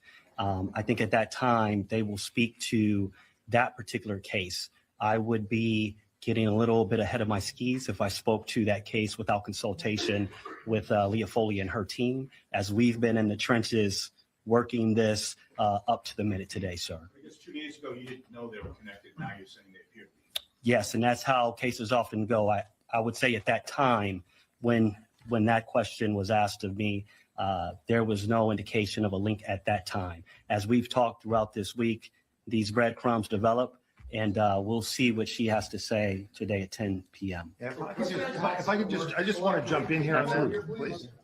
I just want to jump in here on that because it's a good question. It's an important one. So just to put everyone's mind at ease who's listening now, he just drive to some random storage area. We found records with the help of the FBI and others that was his storage area. So he rented a car in Boston. He drove it. We were able to find that car in New Hampshire. We were able to find evidence in the car from looking at it from the outside that connected this individual to our crime scene here in Rhode Island. We were able to find visual evidence of him inside that storage facility, which in my judgment matches him to the Massachusetts scene. So you'll hear more, as the special agent said, but there is no question that was his storage unit, that he had a particular car, that we found that car because of this citizen coming forward and giving us a description of the car. And then our individual who came forward, we knew he was telling the truth because we could see it on the videotape. And so that was a series of things that broke this case. And that led us to Salem, where the suspect was found dead. Staff. Believed to be living in Miami. Did he fly here at some point? How long was he in Providence for? And when did he obtain the guns? Go ahead. Yeah, he did, like I said, he'll be in the affidavit, but he did fly into Providence, I believe, earlier October, I believe. That's the right date. And what was the other question? I'm sorry, Steph. Did he buy the guns here? Where did he get the guns? So I'm sorry, I can't answer. Yeah. We don't know the answer to that, Steph, as we stand here right now. Okay, you can't fly with them, so assuming he got them sometime after he arrived. Well, that's possible. What we do know is that he was moving around New England in that October, November, December area. You remember, we just we know that there's a body in New Hampshire. We know that there are guns at the scene. It still remains to be examined, comparing those guns to the ballistics evidence we have in Rhode Island. And I imagine they'll do that in Massachusetts. But again, that's somebody else's investigation. And then, of course, we want to make sure that we match the DNA. But we are 100% confident that this is our target, and that this case is closed from a perspective of pursuing people involved. And Steph, just to add, I think Special Agent Doc stated, obviously we didn't know who he was. And so it's very difficult to know what a person did prior without any knowledge of who that person is. Dan. Can I just ask Special Agent this question? It sounds like from everything everybody's saying that the person who came forward to speak to you is kind of a hero in this story in a lot of ways. Absolutely. We know that there's a $50,000 reward. Mhm. Did he get the reward? You know, I will say that in this particular situation, that individual will likely get absolutely some aspect out of that award. We've had a lot of other tips, I will tell you as well, that have come in from the public. And so I don't deal typically with the distribution of those rewards. But I mean, it would be logical to think that absolutely that individual would be entitled to some of that reward. Yes, sir. Second row, red shirt. Go ahead. Yeah, you. Thank you. Fox News Digital, do we know when or how the suspect left Providence? For the colonel. Well, we know he left Providence and committed a homicide in another state. On that, but we don't know. I'm sorry, how did he leave? No, do we know when he left Providence? Yeah, when he left, that's what as far as we know that he left, but we didn't, I believe his last activity was obviously when we found out he was in another state committing another crime. Pat. Pat Ford, Coalition Radio. I'll throw this out to all of you, with particular regards to the Brown University president. A recurring theme for the last few days has been an outreach, ultimately successful, to the people of Rhode Island and the people of New England to track this individual down. While at the same time, we've got this sort of passive aggressive criticism of individuals who are being actively asked to engage via social media, who are wildly spreading rumors, some of which couldn't have possibly emanated anywhere than law enforcement. And I do have a follow-up. So would anyone like to respond to that? I mean, it's kind of condescending to a lot of people. I know, Governor Key, if you're confused, that's not uncommon, but the. All right, that's uncalled for. All right, we're moving on. Current. No, current. Came forward with the case breaking tip. Was that information originally posted online? Or was that person encouraged to come forward based on what people online? Correct. There was a tip that was placed online, and obviously we were doing our due diligence to find out who that tipster was. And then we were able to identify this person who we wanted to speak with. And then we learned that that person was actually the same person that put the tip on that up that you're speaking about. Brian. I'm sorry? Does that person live in the area? It was the same person that we brought into the police station to speak with. The Brian. images that you showed at the beginning, where you can see Mr. Valente's face, where were those images taken from? They were taken from the car rental business place that we learned about None that. of them were from. No. President Paxton, if you could, so the situation is described that you had the suspected gunman and this other person had an encounter in the engineering building hours before the shooting. I've been told by an employee that there have been concerns raised at Brown previously about people getting in the building. Have you heard those, and was anything done to address those concerns about people getting into the building? Yeah, I mean, that's a really good question. I think we're going to have to look back and say, you know, we don't know how this person got in. We don't know when they came in. We do know that the building was unlocked that day for exams, and that's something we're going to have to Had you look heard into. concerns from staff members in the past? I about have security of not the building? personally heard concerns, but yeah. Dan. President Paxton, Dan Jay from NBC 10. I want to go back to the question I asked you Saturday night when I first arrived on the scene. There were no cameras in this building. And law enforcement, some that are standing up behind you, have said, if Brown had cameras in that part of the building, we would have gotten this guy. And it may have stopped this swirling action. Can you answer that question for me? Well, I don't think we have said the locations of cameras at Brown. We But have there's no cameras in that we building have because why would they take it from a rental car agency? we have 1,200 cameras at Brown. But not in that building. We have some in that building. It's a large complex. And I think what you would see is the video evidence in this case, from my perspective, I'm not a law enforcement agent, has been incredibly helpful. The moving of the person around the neighborhood, those video images, they help craft this case. So I think video was important. And as the Attorney General explained at a recent press conference, this individual was not spending his time on the Brown campus. He came into a building on the edge of the campus. He left. He was in the neighborhoods. The investigation focused on the neighborhoods. The video was there. And that was really, really instrumental in cracking the case. And But my you second- can ask them. And this is my follow-up, Madam President, you'd say at the podium. Mm. Yes, video played a big role in this case. The neighbor's video, the rental car video, Mhm. but not the video from the building that he walked in freely both before when he got in a confrontation and when he came back in and decided to kill people. You didn't have cameras in that building, just say it, so we can get this over. And my next question is, will you put Dan, you got cameras one in- follow-up. will you Yeah. put the cameras in that building? Will Yeah. there be more cameras in that building? Yeah, you know, I think we need to look back. We'll look at everything that is done, but I do not think a lack of cameras in that building, it had anything to do with what happened there. And we will Thank go you, Madam forward. President. Thank you. Chris. Tom. Tom Flynn, WPRO. Colonel Perez, I'm hearing from sources that the person that identified the shooter happened to be a homeless person that either lived around or inside that Barris and Holly building. Can you confirm more about this person for us? And then I have a follow-up for President Paxton. I'll tell you, there was a person that was pretty attentive about his surroundings. I'll tell you, there was a person that was very cooperative and helpful to this investigation. And I'll tell you that he was a great individual that actually assisted us and getting us to this point where we're at. I'll tell you that. Brown graduate? He was, yes. I have to say, he was incredibly articulate, and his testimony, had we needed it, would not only have been credible, it would have been persuasive.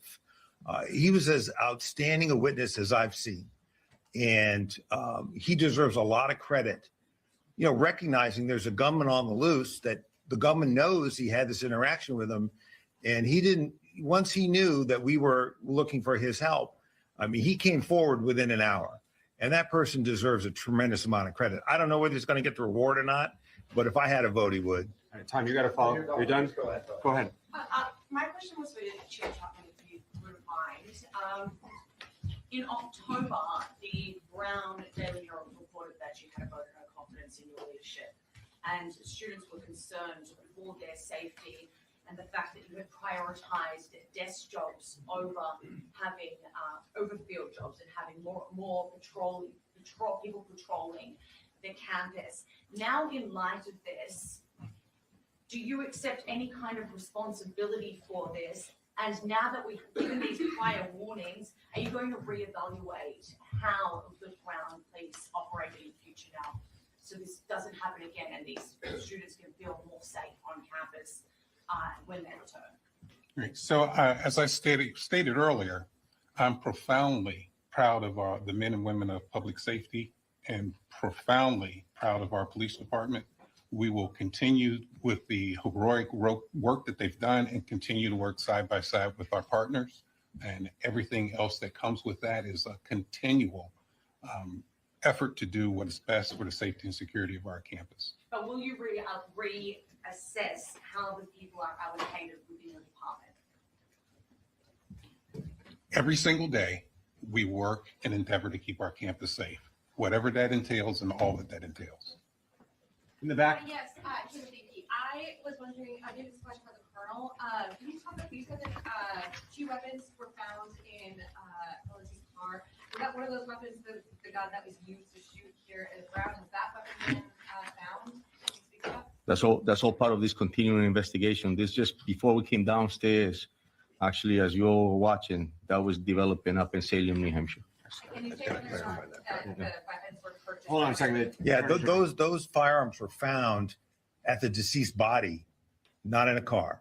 So he killed himself inside the storage unit, and the firearms were found at his in the area of his thigh and in the area of his feet. It was not in a car. There was evidence that was observed from outside the car that matched our crime scenes, meaning mask, clothing, satchel, which you can see on that video. And there was a main plate over a Florida plate. This guy was changing plates. One of the reasons it was so hard to find was he knew what he was doing. He was changing plates. And so, that's why the collective work of following and finding this car was made more difficult, because this guy was changing plates. So we got a main plate and we got a Florida plate on the same car in New Hampshire. Patrick. As he was a. Oh, I'm sorry. Especially. I was just going to add. Please. Tom Greco again from ATF. It's okay. As far as the ballistics evidence, I know that the last question concerned matching the guns found to the crime scene.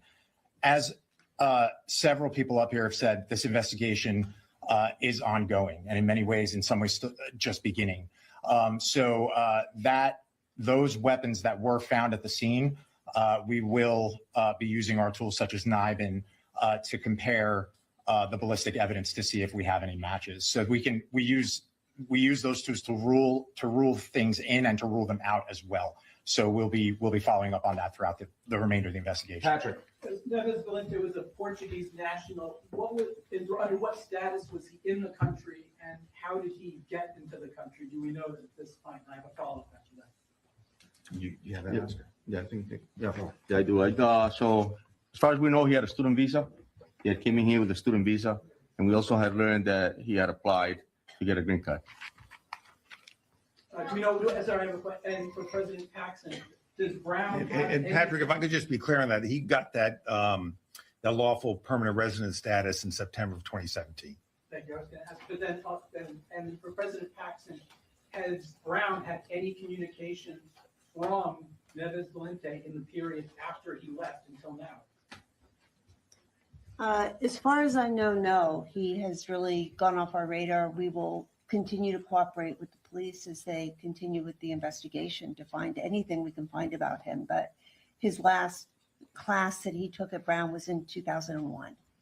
Straight back. This question's for the Colonel or the Attorney General. If you hadn't focused on the wrong person of interest on day one, do you think the professor in Massachusetts would be alive? From the beginning, I've told you that this investigation is extremely complex and intense. And so we used every resource as soon as we responded to the call. I stated that earlier. I'm proud of the men and women of this department. Yes, we did find somebody that we thought obviously was the person, but we continued on. We continued on investigating. We continued on canvassing the areas. We continued on with video. And that's why we ended up where we're at now. Yeah, if I could just jump in here, I just want to continue to answer that question. It's an important one. And the answer to that is this, and I tried to convey it a couple of days ago. We broke ourselves out into teams. So while the Providence team and the state police team and the ATF team were working here in Providence to follow up leads, develop whatever video evidence we can, which eventually led to all the steps that you've seen and are laid out in the affidavit, which is on our website, and it is multiple pages. You'll see the progression. So while the FBI were working Coventry, we were working here. Now, you may ask, well, what was it about Coventry that made us, for those of us who've been in law enforcement for a long time, why did we have to run that lead to ground? Here's why. When the FBI confronted him, initially, he was not cooperative. When they entered the room to secure it, there were guns in the room. One of them had a laser sight. The witnesses had told us there was a laser sight used in the course of the attack. Okay, we had to run that to ground. We couldn't just not run that to ground. That was a very promising lead.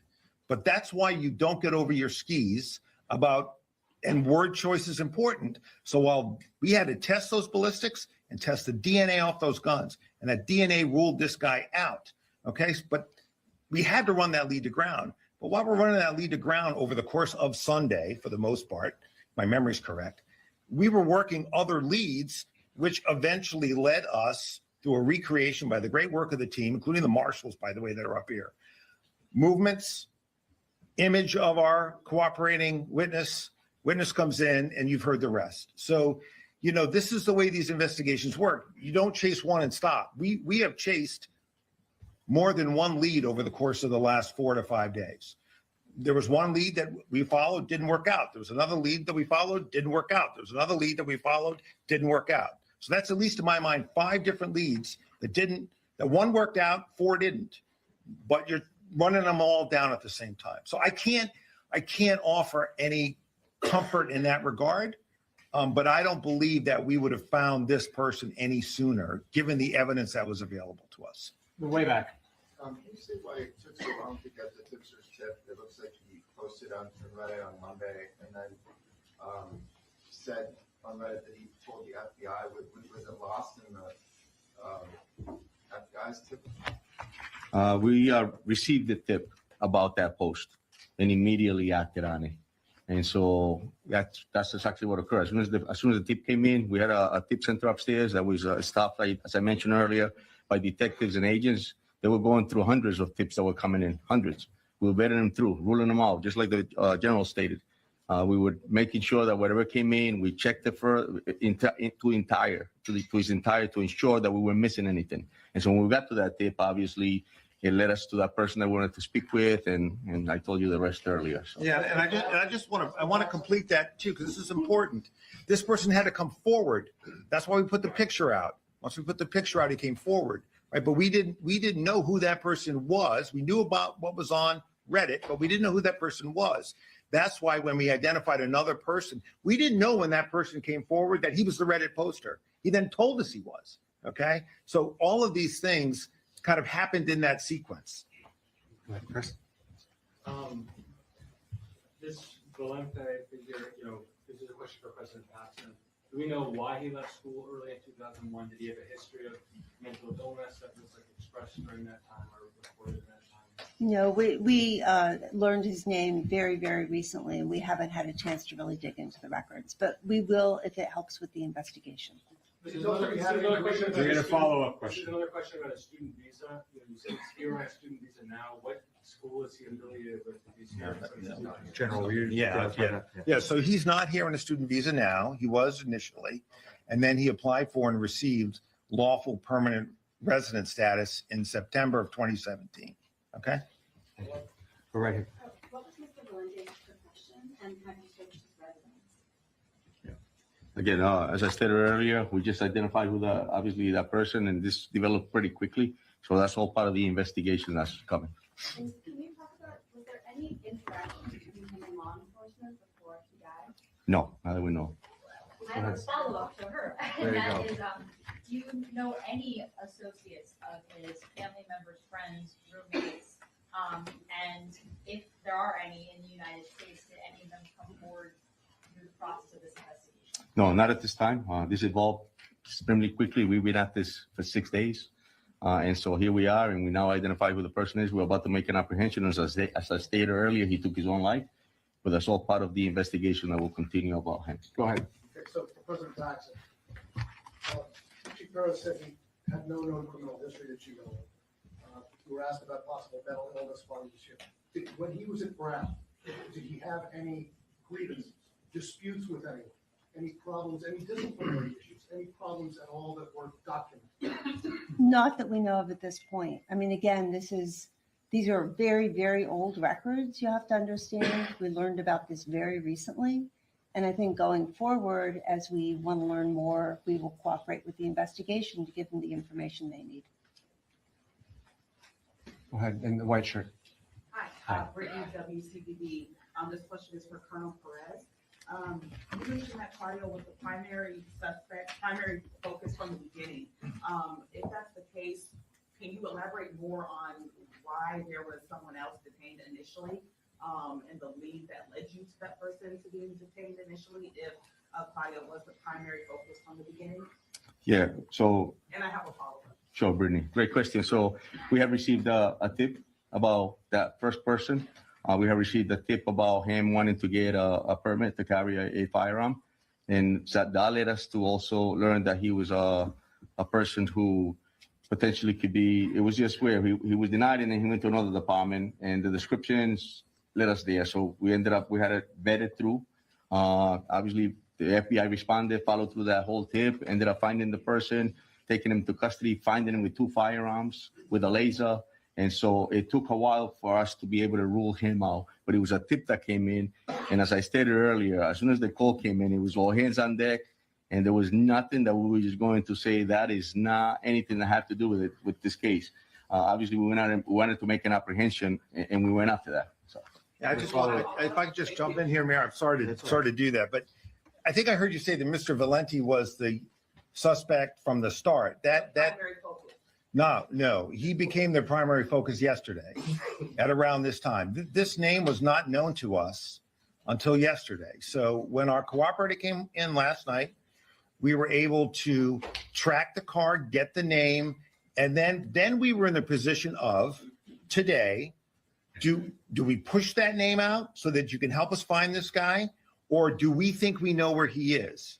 And so that was the balance. That was that back and forth analysis in our minds, collective investigative team minds, was going on today. But his name did not come to us until yesterday. As I said yesterday, until you have the name, which we did not have until yesterday, after our press conference together, that's when this thing heated up. As soon as you have a name, I believe you can find anybody in this country. And the fact that this team was able to do it in around 24 hours, I think is a tribute to them, their hard work around the clock, to do exactly what we have been talking about doing, which is how long is it going to take? And it took, roughly 5 days. And that's a tribute to them. Brittany, if I could just clarify further on that. So what I meant, obviously, it was that the image that we released within hours of that person of interest that was walking on Waterman Avenue around the corner, that was sent out within minutes. That became a primary focus of the investigation, that person of interest. For the clarification, if I may, my Please. follow-up. I believe it said, the last address for, Valenti was in Miami. Correct. Have law enforcement in Miami been notified? Are they searching this last address for any, potential evidence? No, Brittany, absolutely. Yes, that address, I believe, was one that predicated in 2001. And so absolutely, the law enforcement agencies, both federal and local, were notified of that. They also went to that residence as well, also talked to the individuals that was at that particular residence to see if they had any type of connections or associations with Valenti. Thank you. Absolutely. In the way back. Question for Coronel Perez, I'm sorry. For Univision in Spanish, what's next? Do you have any leads on the motives? Como acaba de preguntar la colega, ya registraron la vivienda en la Florida. ¿Qué es lo que viene ahora? Si es que saben cuál fue su motivo para matar a esta persona. Sí, vamos a seguir. So the question was, what's next, right? What are we going to do next? And so la respuesta es que vamos a seguir obviamente trabajando con las organizaciones federales y también entre nosotros buscando esa inteligencia de quién es esa persona, qué motivo lo trajo aquí a la ciudad de Providence a cometer esta tragedia, este incidente. Pero eso va a tomar tiempo verdaderamente y vamos a tener que averiguar más para ver qué fue el motivo que llegó a esta ciudad. ¿Tienen alguna pista de qué podría haber sido? ¿Qué es lo que van a estar buscando ahora? No, hasta el momento no. Esto obviamente, como acabo de explicar ahorita, lo identificamos hace poco. Go ahead. Right there. What brought investigators specifically to New Hampshire? Does this person have a connection to New Hampshire? I know you said with the storage unit was in. So it was the financial records that the federal agency followed through and through the investigation that led us to learn that this person had rented there, so a storage unit. And so we responded immediately, and we found that the vehicle that we were looking for of interest was parked there. Kate, go ahead. Chief, can you speak a little bit more to that, again, identification of the vehicle of interest, the person who did that? And as you said, there was video capture. Could you walk us through that aspect of this? Was this the witness who provided to you the vehicle? Can you walk us through how that vehicle of interest entered the investigation? And then I have a follow-up. Correct. Yeah, it was part of the tip that was posted actually, and then also the tipster had called and had stated that this individual had a fob and was trying to enter a vehicle that was parked on Benevolent. And so because of that, we obviously knew there was a vehicle and there was a description of a vehicle. When we brought him in, he collaborated further on that vehicle. We put it out through Flock, the description of it, and we learned that within that time period, there was only a certain amount of vehicles that came up with those description fit in there. So our detectives obviously stayed on that and ended up finding this vehicle with Florida plates. And that's how we ended up with that specific vehicle. Then we had learned that the vehicle also potentially could have changed their plates. And as I stated earlier, we were able to find the vehicle on Flock, actually get the actual plate, learn that it was a car rental, which brought us up to learn that, that we needed to learn more at the rental place about the individual, which we did. And then further later, we find out, again, doing all the work that they did upstairs, I think it was tremendous too. If you had a chance and an opportunity to see how much work was put in, because it was bits and pieces of information. It's almost like putting a puzzle together. You only have just a few pieces and you're building it. And that later on led us with the financial records to learn that he rented a storage unit in New Hampshire, and that's why we ended up. And as a follow-up to that one for the Chief or the Attorney General, you mentioned again, weighing that public interest versus the information that was available to law enforcement at the time, as this person, again, considered armed and potentially dangerous, was out there. The Chief just spoke to license plates changing on a variety of moments, if you will. But was it too fast moving? Talk to us about weighing again that providing information to the public with an armed and dangerous individual and vehicle use that involved multiple license plates and your decision not to sort of real time inform the public. Yeah, so we knew last night, who this guy was and that he had rented a car in Boston. So the question becomes, is he going to return the car to Boston? We got information he might return it to Connecticut. He didn't return it at all. But when we thought he might be returning it to the information, to the locations, we wanted to try to take him without him knowing we were coming. As soon as his name gets out there, he is going to be even more in the wind. And so the question becomes, if you think you might know where he is, right? Eventually you find the storage unit, right? So you're following that up. But initially you think he might return the car to Boston on Atlantic Avenue, I believe, or in Connecticut, perhaps to board a flight somewhere. You're weighing, can I take this guy because we know where he's going to be, and not alert him that we're coming. And so I would say this afternoon, we were going back and forth on that. But as the FBI and the ATF and our other partners, Providence Police, State Police, developed evidence as to where he was, ultimately in New Hampshire, we decided to pursue to that location. And there we found the car with those multiple plates that we were looking for, a Florida plate and a Maine plate on top of it. General, right there, go ahead. General, that DNA evidence, where was that tested? And also the firearms examinations, we have some trouble with the state lab here. Where were those, I just wanted to touch real quick, and I know ITF is going to be able to answer you that, but that's a great question, Mark. And the reason for that is because when the incident first happened, it was our BCI unit that responded and collected that DNA and protected the integrity of that DNA and sent it out. Thank you. The evidence collected, the DNA and the firearms were sent to the Connecticut State Police Lab. They had the best kept local capabilities to handle that type of evidence and do those type of examinations. Thank you. Wheeler, go ahead. So is there an understanding of how he got to get the rental car in Boston, or what his movements were in the days and weeks before the shooting? So if there's an understanding how he got to Boston to rent a car, is that? Yeah, like where was he in the days and the weeks before this? Yeah, so we're not sure about that, obviously, because we all started acting on this investigation when the incident happened, and that's when we started to follow through to learn more about it. And remember, we didn't have his name until last night. So I think we'll know more about his movements as we're able to track that name. But the critical thing was, once we knew his name, was where is he right now? Certainly, going backwards, we're going to want to know how he got into the country, when he got here and all that.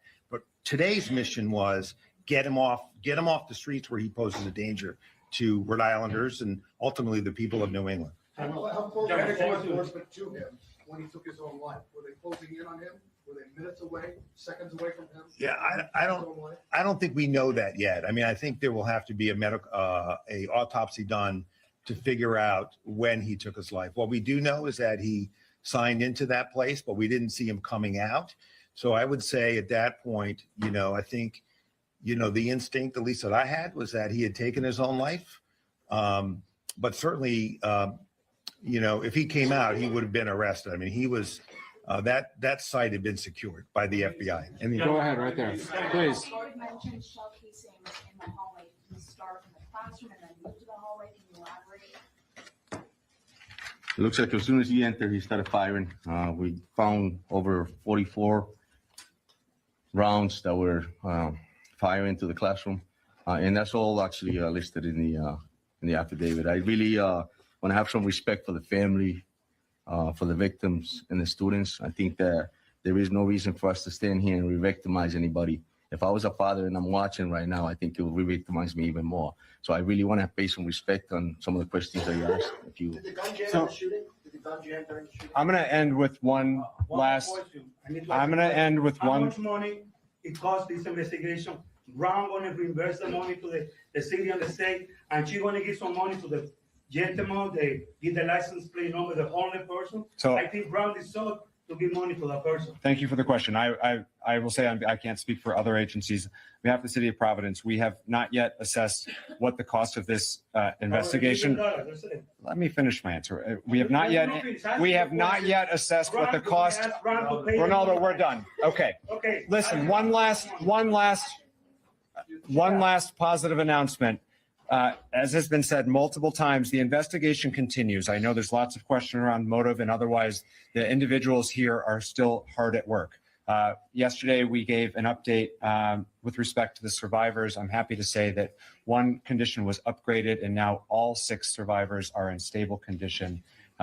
it is important to not lose fact of the fact that 6 people are still in the hospital who I know would welcome our prayers. This has been a traumatic moment for our community. I hope that today's announcement starts the healing process and provides some closure for that.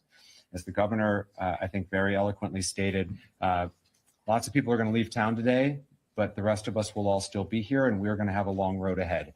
And I know that what we do best as Rhode Islanders is support one another. I know this community will support one another to move forward after the worst act of violence that any of us can remember. The press has played an important role in helping us push out information and get to this moment today. We're very grateful for all of you.